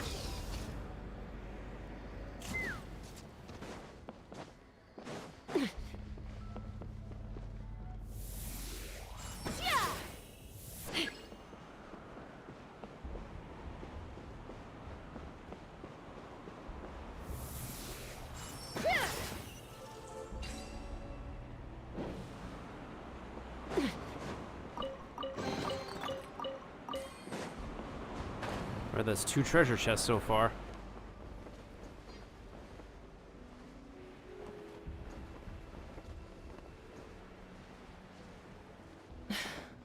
I can't believe he captured so many Kukasaurs.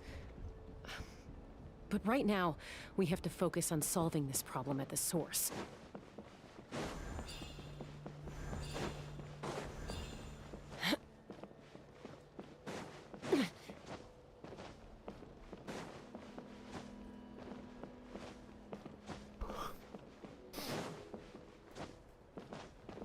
Yeah, maybe I should just immediately end stream when I'm done.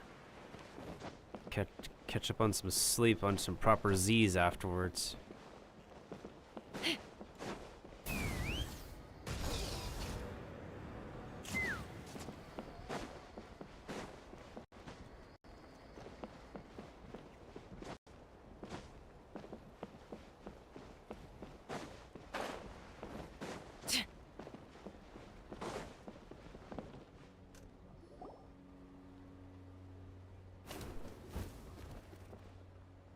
Looks like we've reached the center of the workshop.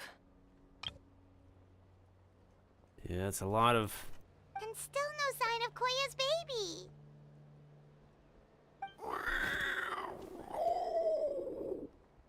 Let's search this area for now. If we still can't find Chime, we'll double back.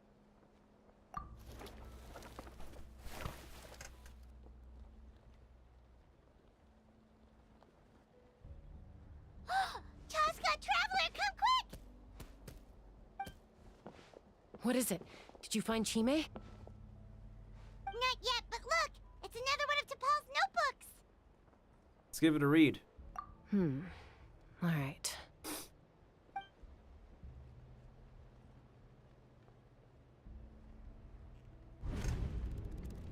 Log number 428. We decided to restart the experiments on phlogiston refinement, but without telling. This is the final obstacle to the success of the Phlogiston Wings project. We cannot fall at the last hurdle. Log number 436. Earlier today, suggested using cucosaurs as an intermediary to extract refined phlogiston.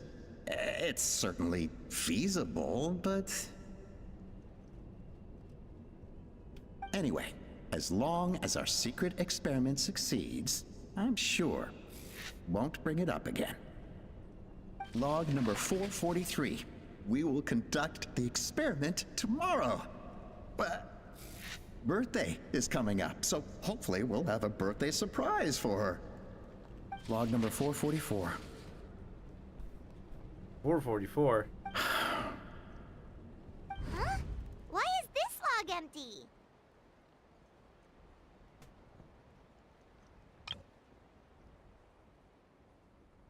I guess whoever wrote down the log number was prevented from recording the results. Keep reading. Log number 0. We lost many comrades in the accident. Among them are friends, lovers, and children. But we cannot stop now. We will keep their legacy alive and carry their dreams forward.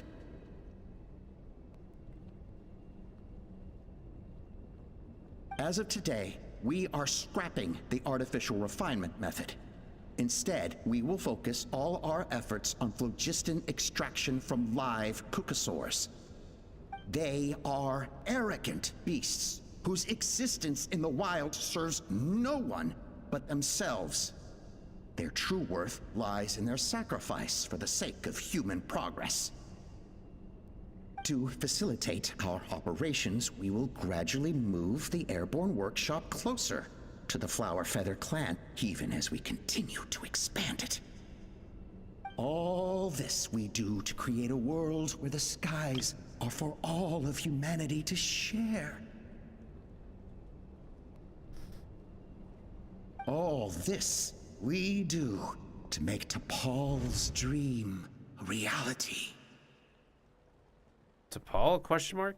Given the way this is written, not to mention the fact that the numbering has started over from 0, it kinda sounds like this is someone new. Does that mean that T'Pol's already... Who have we been pursuing? There's also a letter tucked in the end of the notebook. It's from Puma.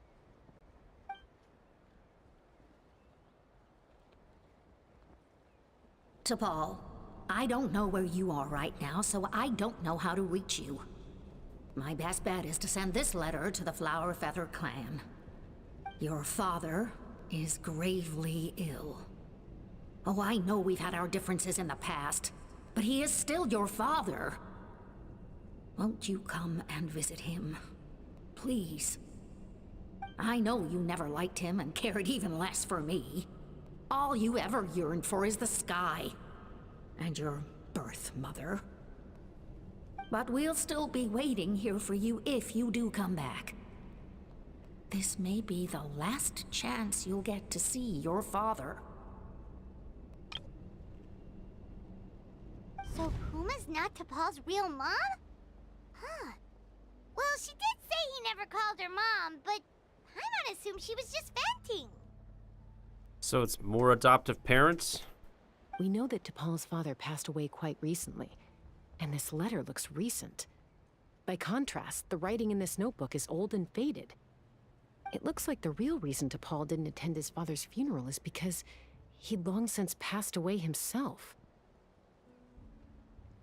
If we ask ourselves why this letter was sent to the Flower Feather clan, why T'Pol always yearned for the sky, and how he got his hands on a relic from the Cinder City, it all points to one answer.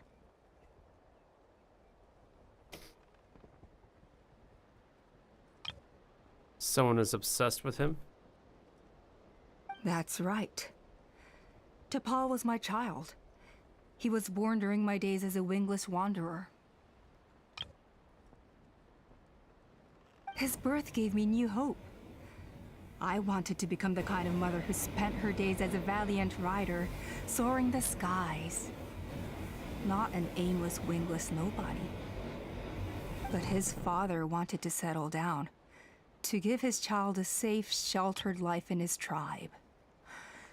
We fought about it constantly, until the love we once had for each other was gone. He started a new family, with another traveler who was also looking to return home. And I went back to the Flower Feather clan, alone. Alba? I had no idea that despite being raised among the children of echoes, my child still harbored dreams of the skies. Can you imagine, Chasca? The joy and surprise I felt when he showed up at my door, asking to join the flying trials. Or how proud I was when he said he wanted to prove his own worth, rather than relying on my position as elder. And then the anguish that overcame me when he was rejected by the Cucusaurs and became wingless, just as I had after my injury. You've got a lot of nerve showing your face here. Don't take this the wrong way, Chasca. I'm not here for a fight. I just want to talk. Isn't that your preferred way to resolve things? I trust you've learned of T'Pol's wish on your way here. A world where the skies are for all of humanity to share. If only his dream can be realized, no one will ever have to lose their wings again.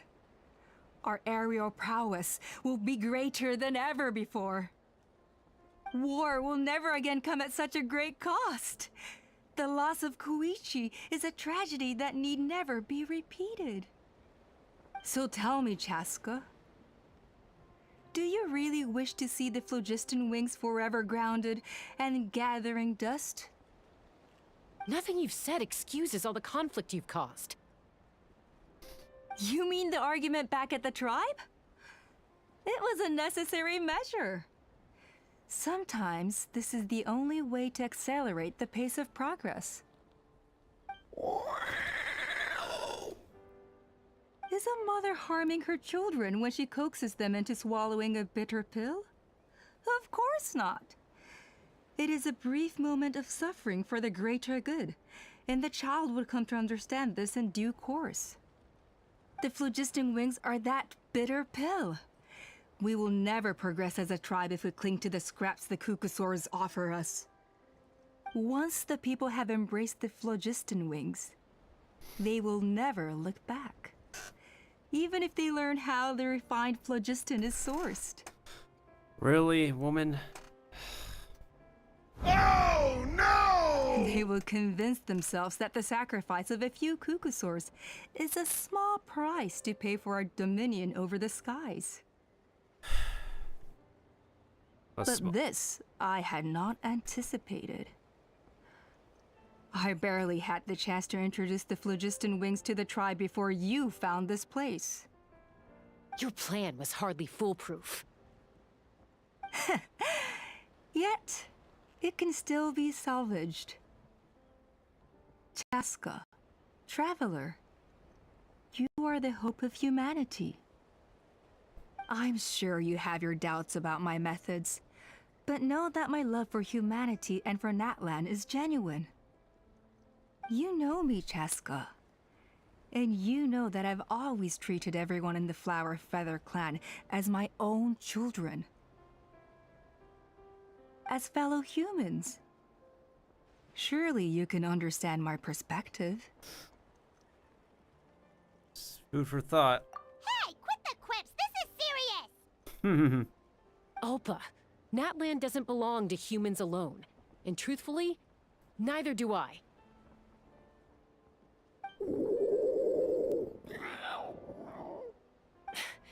How many times has the Abyss invaded Natlan now? And yet despite how much stronger it is than us, Natlan still stands as a nation of humans and saurians. Peace imposed by force will crumble in a matter of days, because social bonds are what hold a civilization together. Weren't you the one that taught me that? And yet you would break the bond we share with our saurian companions to take more power for ourselves? That's as stupid as hacking your own arm off to use it as a club. Yeah, you tell her. They are wild beasts, driven purely by instinct. How could they possibly understand human social bonds? How did someone like her ever become a writer? She had them fooled too. You overestimate them. They bow to the strong and shun the weak. That's all there is to it. They never gave Tepal a second glance when he was at his lowest, nor me when I returned injured from the Cinder City. It's all about survival of the fittest for them. Plain and simple. They obeyed me once I proved myself stronger than them, but the moment it serves them better, they'll abandon me in a heartbeat. You're wrong, Alpa. They only reject the wingless because they don't want to fly anyone to their death. Chasca, I will promise you this. Only the unruliest wild cuckosaurs will be used for phlogiston extraction. The ones who have nothing else to offer to humanity.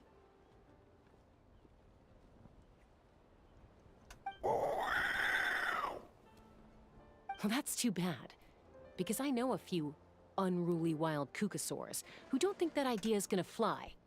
Namely my mom, my sister, and me. And the others? To us, they're friends, family, even children. So if you want to put any of them in one of your cages, you're gonna have to go through us. Yeah, you tell her. You tell her, Chasca. Is that right? I knew you might be difficult to convince. Maybe this will change your mind.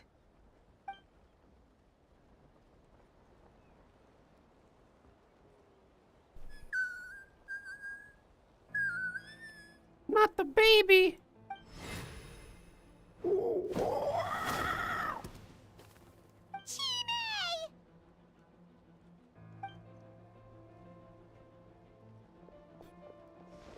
Alpa! Careful.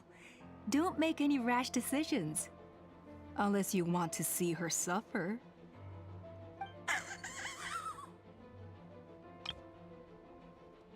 Oh no, that's one of the extraction cages! I told my subordinates to take control of the tribe while I was away. Luckily for them, our strongest warrior and our most powerful ally aren't there to stop it. Take control? What are you planning to do with Mutota and his supporters? Merely accelerate their inevitable downfall. They cannot stand in the way of progress forever. It is not the move I wish to make, but I'm afraid you and your friends force my hand. And since you insist on imposing me too, I have no choice but to keep you here until the dust has settled. So that's what you meant by I just want to talk. You never intended to negotiate. You just wanted to stall us. No, Chasca. I genuinely hoped I could win you over. You are the strongest warriors we have. Put down your weapons, and I promise you that no harm will come to this young Saurian. I just need you to stay here for the next couple of weeks or so, while my people consolidate their power. Then, I will give her back to you, and you'll be free to leave. What does the Pyro Archon have to say? As long as the majority supports our vision, even the Pyro Archon cannot meddle in our internal affairs. Your vision is deranged, and the Flower Feather Clan will never support it. You sure about that? Then wait here and see. Time will tell. What do we do?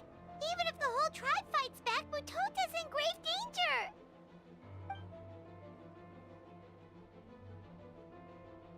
Stop delaying the inevitable!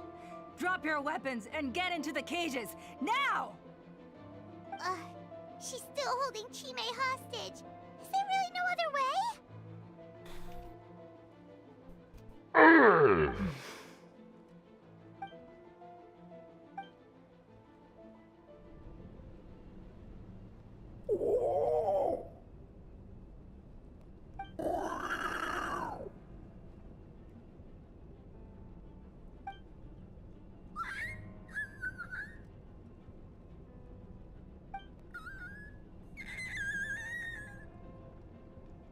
Aww.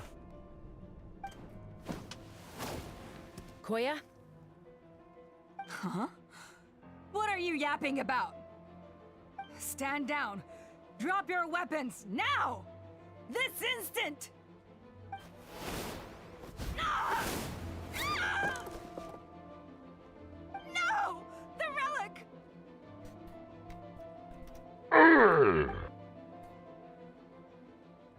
Now.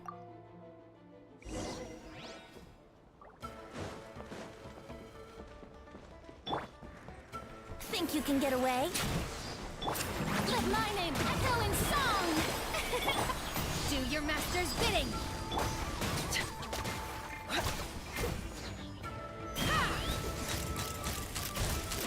Give up, Alpha. We're negotiating my way yet. And this ain't your strong suit. Just shut up! Hey, what's up with this relic?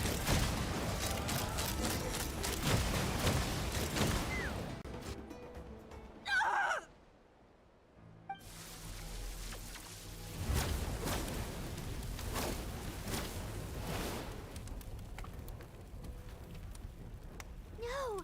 What is she doing? She'll bring us all down with her! But why? We stabilized the relic! Maybe it got damaged in the fight. If we don't think of something fast, this whole workshop is gonna fall apart. No. They're directly beneath us. My beloved tribe!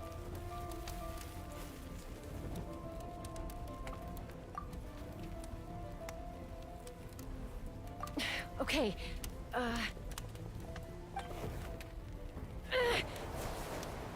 it's too powerful. This ain't a toy like last time. I don't think I can just throw it aside.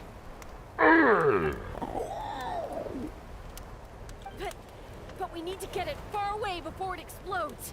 Then the tribe will be safe, and so will this workshop. Koya, remember when we were kids? Come on, let's take this thing high up into the sky. Don't worry, I know I can get rid of it before it explodes. We're talking some surface wounds at most. All I need is for you to catch me at the end. Just like old times.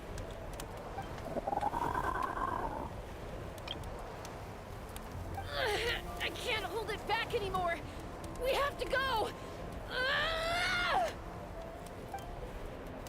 Don't be insane! They've all been insane. Alpha! What are you... You're a fool, Chasca! Why would you choose such a risky solution? We cannot entrust the safety of our tribe to this wild Saurian! I'm the fool. You really think you can stand a better chance than me?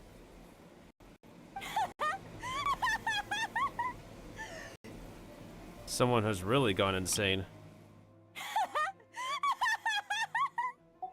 Sure, it may be asking too much for an ex-wingless to escape the blast radius in time. But I can fly it a safe distance away, even if it's the last thing I do.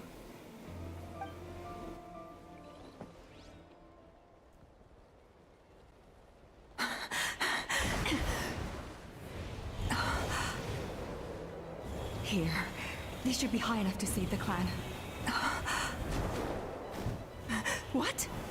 You don't get to die a hero today.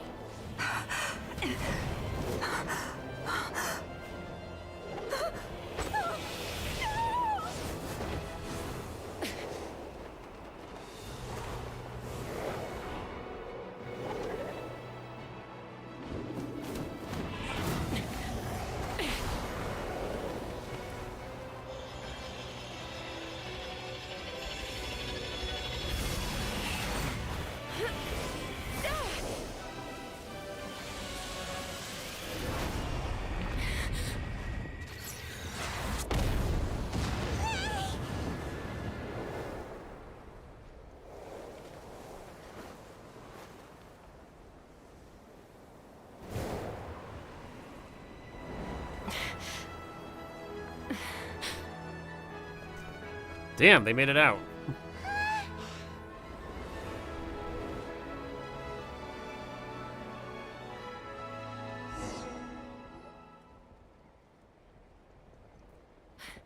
Koya, are you hurt? Let me take a look at you. What do you mean, I'm fine? Didn't I tell you to catch me on your back? Why did you try to shield me from the blast? Accident? Yeah, right. Seriously, you're as stubborn as ever. Chasca, Koya! How are things looking here? Oh, it took us a little DIY.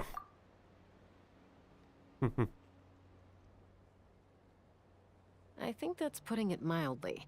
I owe you one. Again.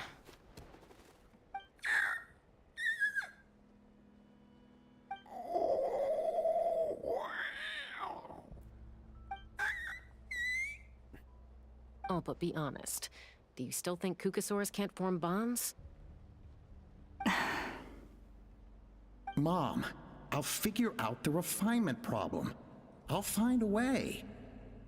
You don't need to worry about it. I just need some more time.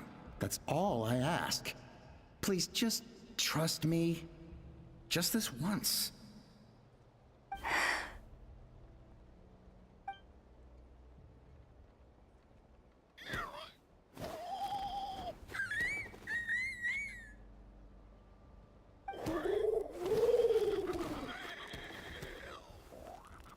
The Flower Feather Clan yield to the strong. And it's up to the winners to define what strength means. So it looks like it's my turn to yield.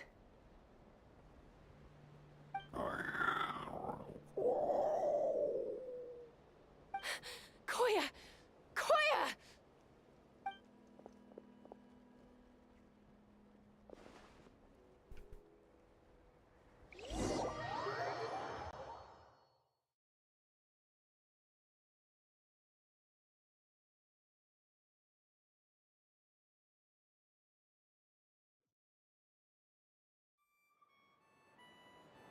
So, you're absolutely sure it's not because of the explosion?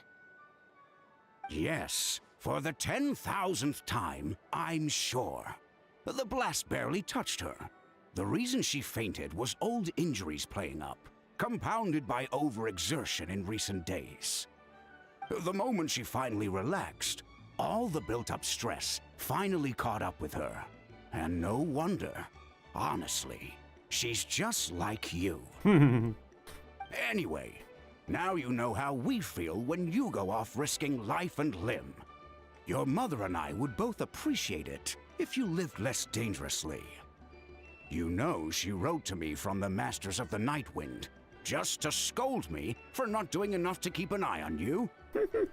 If she wasn't so busy with work, you can bet she'd come back here and chew us both out in person. I'll find an opportunity to apologize to her. I promise. You'd better. No more avoiding us, okay? And don't get me started on all the checkups you've missed. Bruh. Got it. Got it. Huh? Koya? You're awake. I'll go let everyone know. Hey, but we're not done talking. What are we gonna do with her, Even after everything that's happened, she still hasn't figured out how to start the conversation with you. She keeps saying, I don't think Koya has forgiven me yet. But if you ask me, she's the one who's scared to open up and have an honest conversation. For all her confidence, she's a very sensitive soul underneath. You'd think as a peacemaker, she of all people would know how to reconcile with her family after a falling out. One would think. She must have been a handful growing up. Thank you for being there for her. And of course, thank you for keeping her safe when you were up there in the sky. Koya, Uncle Cusco, we're here! What are we talking about? Ha! I was just telling her that she's not to go chasing danger with Chasca ever again. Cusco, I understand how you must feel. But it's all thanks to Koya and Chasca's efforts that the airborne workshop didn't come crashing down on our heads. Oh, Paimon almost forgot to ask. They didn't hurt you while we were gone, did they? Thankfully, when her co-conspirators tried to arrest me, I was out coaching Koya and Junan. The two of them were a huge help. They took care of things while I went around rallying the resistance. So, in the end, Alpa's would-be revolt didn't really get off the ground. Huh. Nice try. Nice try, supposed elder. And as it turns out, not all of the wingless want to see our dear Saurian friends replaced with phlogiston-powered gizmos. I'm so sorry you got mixed up in this, by the way. We should have caught on to Alpa's scheme sooner. We could have saved so many Kukasaurs from getting hurt. Most of the airborne workshop has now been dismantled. We've just left one small, harmless part intact, and repurposed it as a jail for Alpa and her cronies. Let's see how they like being locked up in a sky prison. Oh, how the turns have tabled. So, it looks like there's just one less conflict left to resolve. Peacemaker, you're up. I said I had to wait until things had blown over, didn't I? And now they have. But I still have no idea what to say. Koya, I just want to say, I'm sorry for how things went down back then.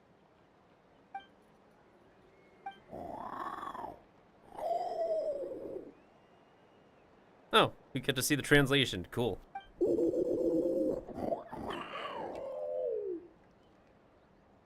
Huh? Does this mean you're not mad at me anymore?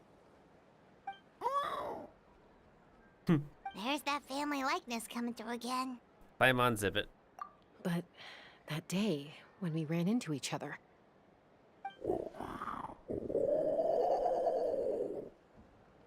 Huh? So then, when did you finally make your peace with it?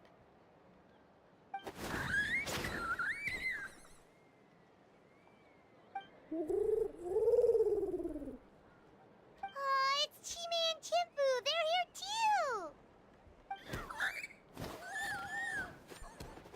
Aww.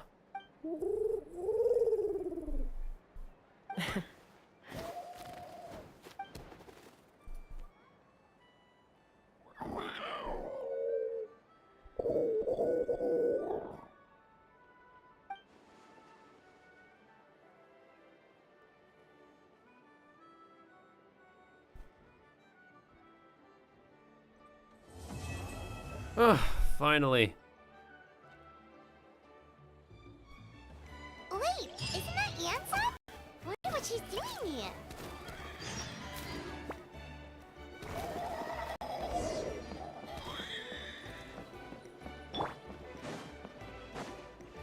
Can I approach the totem without approaching Yansan? Never mind. I brought all the stuff over, Coach. What's next?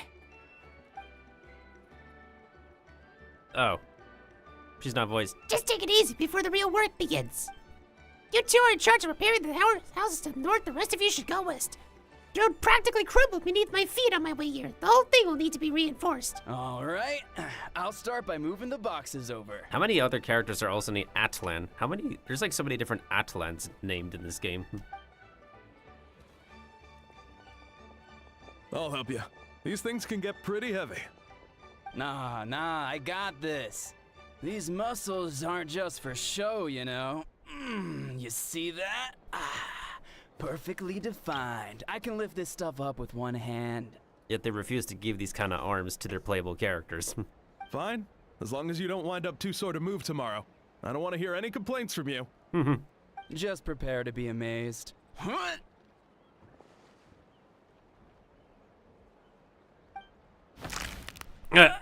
My back. Well, what doesn't kill you makes you stronger. Take her to get some rest and apply some meds. Take it easy for the next few days, alright? I don't want this getting worse, and don't push yourself. You can help out once you're better. I knew I should have trained harder. Working out is different from real work. You gotta ease into it. Anyone still not have assignment? Chief Batota needs your help. Ian-san! Traveler, Paimon, what are you doing here? We were just about to ask you the same thing. We didn't expect to run into you in these parts. Well, my tribe's in pretty good shape, all things considered. We're already done with repairs. I heard the Flower Feather clan was hit with a lot worse, though, so I decided to come and help. On the way, I ran into a caravan of merchants from my tribe and brought them along. These are my students. Right, you're a sports coach. Heh, good memory. You a sports lover? I could design a training plan for you. By all means, dude, go ahead. Looks like you're in pretty good shape already. Oh, in real life, I'm not. Womp womp. Competitive fighting, extreme sports, you can take your pick. As for you, Paimon, we might have to start you off with a balanced meal plan. What? There's nothing wrong about Paimon's current meal plan. Like today, Paimon just had some glazed meat stew, fried shrimp bean balls, sour sauce kipper, and stuffed and mashed potatoes. That's practically nothing. Sour sauce, what? What? There's nothing wrong about Paimon's current meal plan. Like today, Paimon just had some glazed meat stew, fried shrimp bean balls, sour sauce kipper, and stuffed and mashed potatoes. That's practically nothing. What? There's nothing wrong about Paimon's current meal plan. Kipper's a kind of fish. Paimon just had some glazed meat stew, fried shrimp bean balls, sour sauce kipper, and stuffed and mashed potatoes. That's practically nothing. Why did Karina's script say kippers and not ceviche?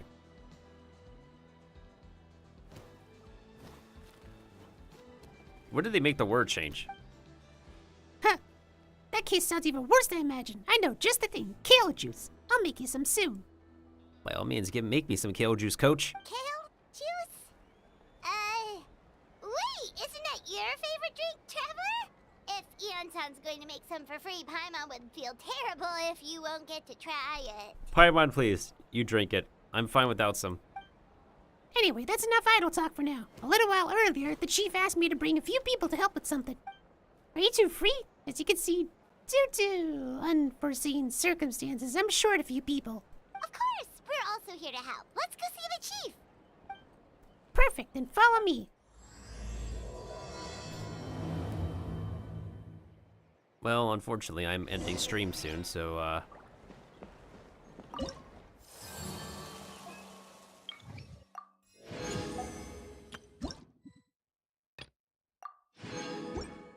Right, I need to do, at least I could do bounties and supplies now. Frick. Frick. Frick. I barely ever touched this since they don't really do Mora anymore.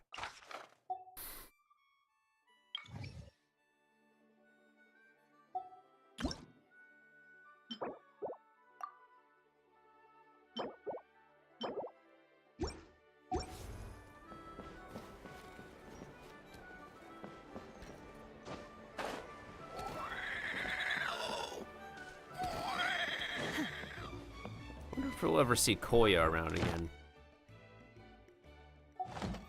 Well, at least I have, like, I guess 4 days worth of, rewards. Of dailies.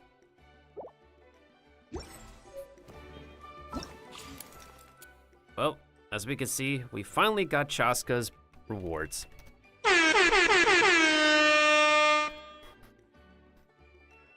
And it took, like, maybe a few hours to do. But actually, while we're at it, let's go ahead and check our character. Actually, let's go ahead and check out both Auroran's and Chasca's. Let's go ahead and do his trial so we can take a break from Chasca's gameplay for a bit. While we're at it, let's see.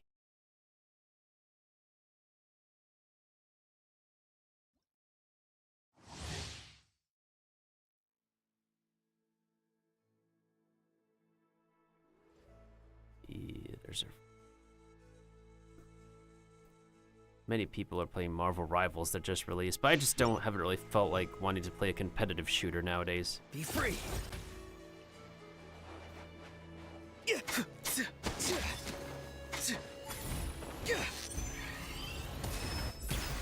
We finally have a character who could do bullet time. Locks behind a 4-star, of course.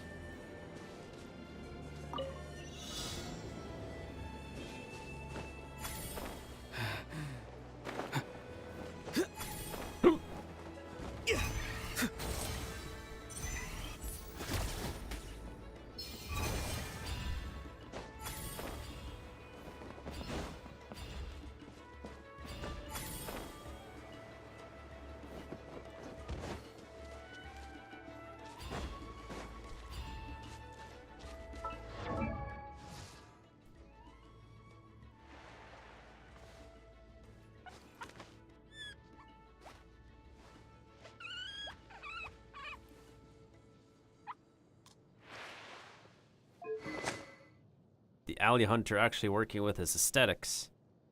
However, he doesn't have to be on the field. He could be an off-fielder just like Fischl, which, funny enough, same team.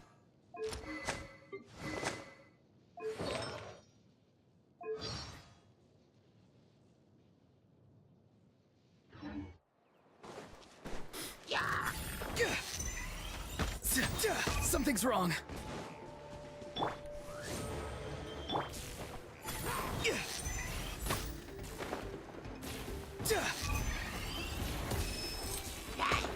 What the heck? No, that's not what I meant to do. Okay, this might need to take some getting used to.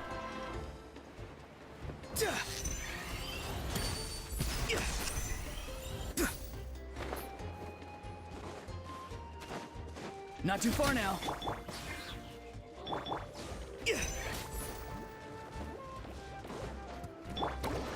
Absorption test.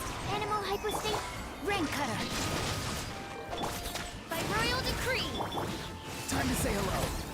Be free.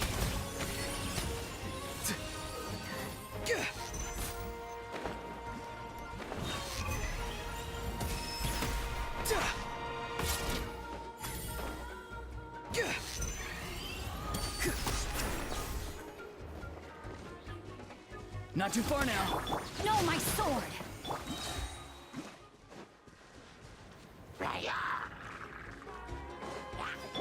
Stand clear. Tell me what you see. Enhanced animal modules. Let me weave you a verse.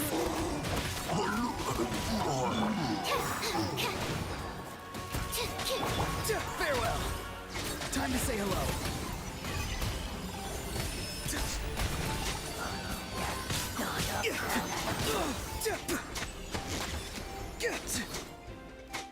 No, go in the air, I dare you.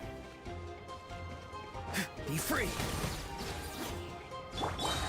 Rain outlines your fate. Rain cutter. Absorption test. Go. You're free now.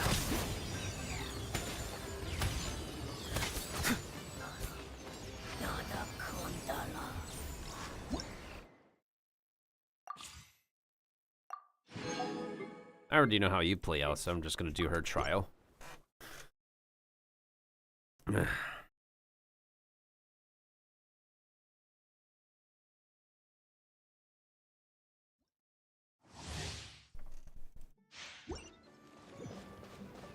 have a vague idea as to how her gameplay is in any case.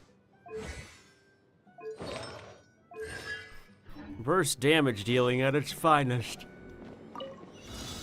I think I'm gonna end stream as soon as I'm done with this.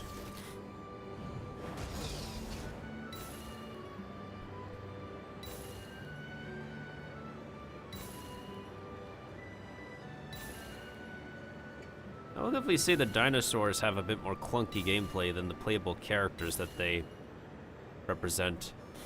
I'm supposing it's done on purpose just to get people to pull.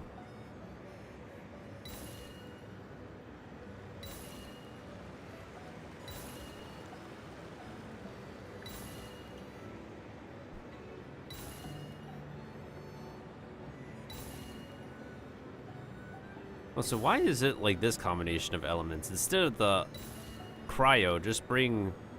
Dude, just literally bring hydro instead. Those reactions are a lot more welcome.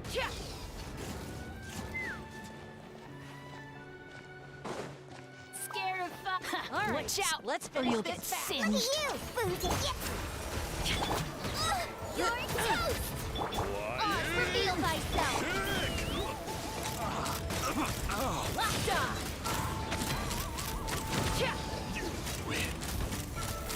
That's all I've got. Open fire. Can't handle your drink. Huh? Think you can hook That Pokemon used rollout. It's super effective. Midnight Fountain. Let's fly. Fire in the hole.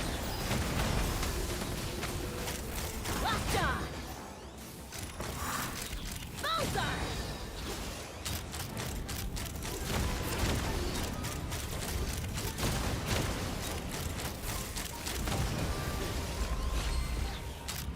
Open fire.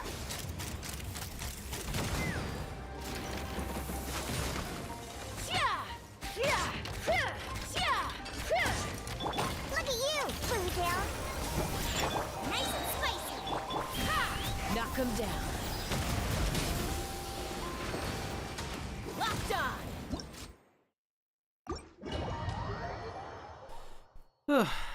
on. She can be fun, but that still doesn't really justify me even wanting her anyways. I have guaranteed. I'm saving for like the Fire God coming next patch, since I'm an Archon collector for this account.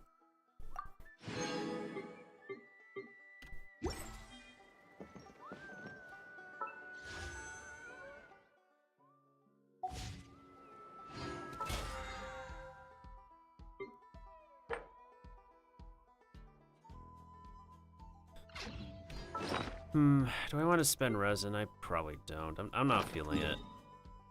I think I'll just turn in these dailies and then just call it. It's already 3 a.m. I probably should just... Yeah, it's 3 a.m. I think I'll call it. A 4-hour stream should be good enough compared to the very long one that I did previously. Plus, the only other thing I need to do left is literally just, trying to think of what else. I think I did everything that I posted on my game plan. I mean, I could hop onto Palia. You might want to get a guide if you're not familiar with the Yeah, area. I could literally hop onto Palia since I haven't... We need to log on to Palia before next Tuesday.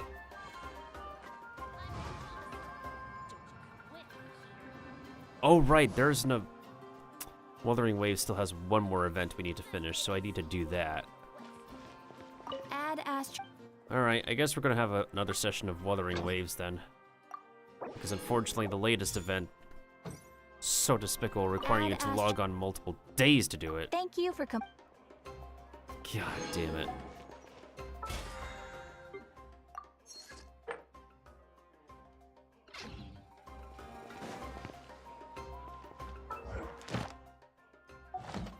I'll go spend resin during the rest of the time being until next week where we have to do the Iktomi Spirit-Seeking Scrolls. Which, funny enough, next week is also the week of different award. Next week is awards week. On Thursday we have the Video Game Awards, and then on Saturday we have the VTuber Awards. The second ever VTuber Awards to be, to happen. In any case. Anything else we need to do? I am maxed out on the coins, so I shall go collect the coins as I end.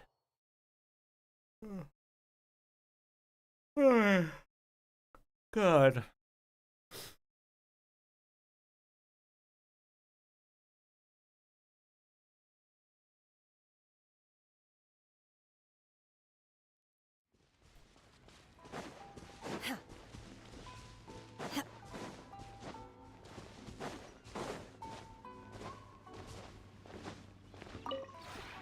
This route.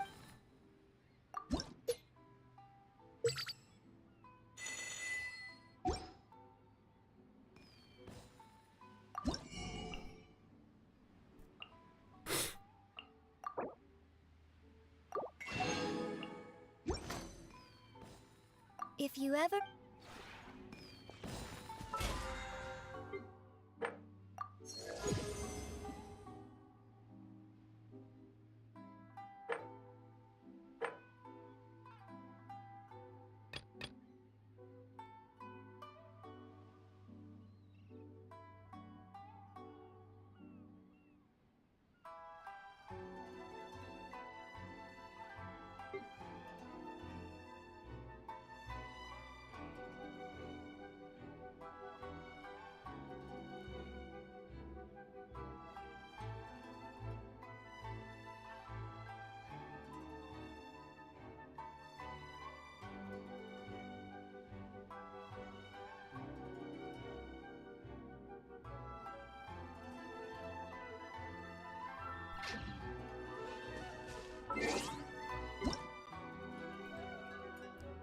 I'm literally gonna wait for all of this to be available.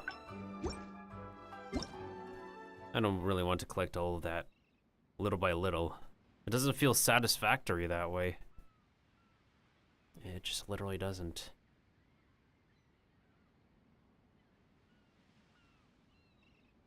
And then we have the next banners coming up with copies of Hazo and Yao Yao. But as tempting as that is, nothing really appeals to me at the moment. Nothing really appeals to me right now. Yeah, I think I'm logging off. I just want to hop on this week just to get that out of the way. Oh boy. Well, thank you to Allure and Direstorm for the raid. Speaking of which, do we have anybody to raid with now that we're done with stream? Usually I don't, because Twitch doesn't count all the lurkers in the chat. Lurkers are people too, even if people have left Twitch. And also, thanks to anybody who could be able to lurk for the drops as well, as I can now claim all the drops available. Up to 30 Primo Gems, at least. Woo! Which I still need to get from my main account. With that being said and done, who is, there are so many... Huh. Wait, what the frick?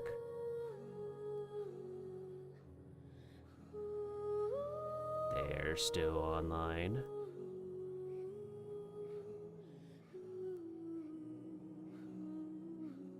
I don't know what time zone they're in. I'm assuming it's like pretty late right now.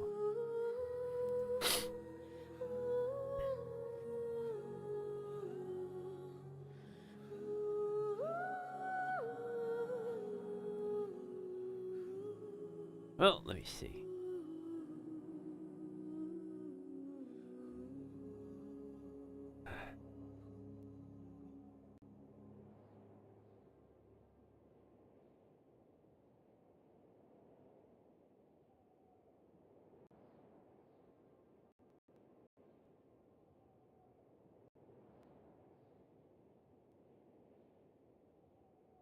Is this streamer live? Let's see.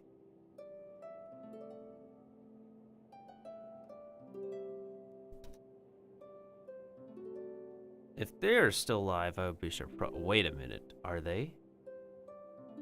Wait a minute. They are live. Oh, they're doing so well as well. They're a mycelium. Huh. So I'm not the only mushroom who also streams during degenerate hours. But they look, oh, looks like they're doing so well though. You know what? Maybe I'll just end it. Typically I really don't I do enjoy playing Genshin. It's just that I never enjoy it being like a public knowledge thing that like I'm a creator for Genshin, but I'm a bit too tired anyways. It's always been a struggle for me to find someone to raid at the end of stream. I do have people I could raid, but I don't know. I think I already used up so much brain cells and energy to always try to decide who I want to raid when I'm ending stream anyways. And I caught another blue discus. Alright, well, we're gonna do at least one more Wuthering Waves stream and hopefully at least one more Once Human session before the weekend is over. But until then, I hope everybody has a wonderful evening, morning, or afternoon. And if I don't see you on the next stream, I hope to see you on my next upload. Starting from this weekend, I hope to get an upload in before the end of the weekend. I'm supposed to put it out like 3 major video uploads before I end this year. But unfortunately, I wasn't really able to meet that before this month. So before 2024 is over, I'm going to try to get my 4 major uploads up onto YouTube and TikTok. I'll try my best to take the time to actually edit those, while also trying to remember to take care of other emails and things at the same time. Alright. To the void and everybody who's left and anybody who's lurking, whoever is still lurking, we hope everybody has a wonderful time zone. Make sure to stay safe, stay positive and supportive of each other. Try your best to stay mindful, stay healthy, and stay hungry for our next adventure together, for the rest of the year, for the upcoming awards week with the Vtuber Awards and Video Game Awards, and for the end of COVID, inflation, world hunger, and everything else that will ruin your health and well-being. This is Mr. Meltendo signing out as we've wrapped up our play session this week with the end of Chasca's story quest.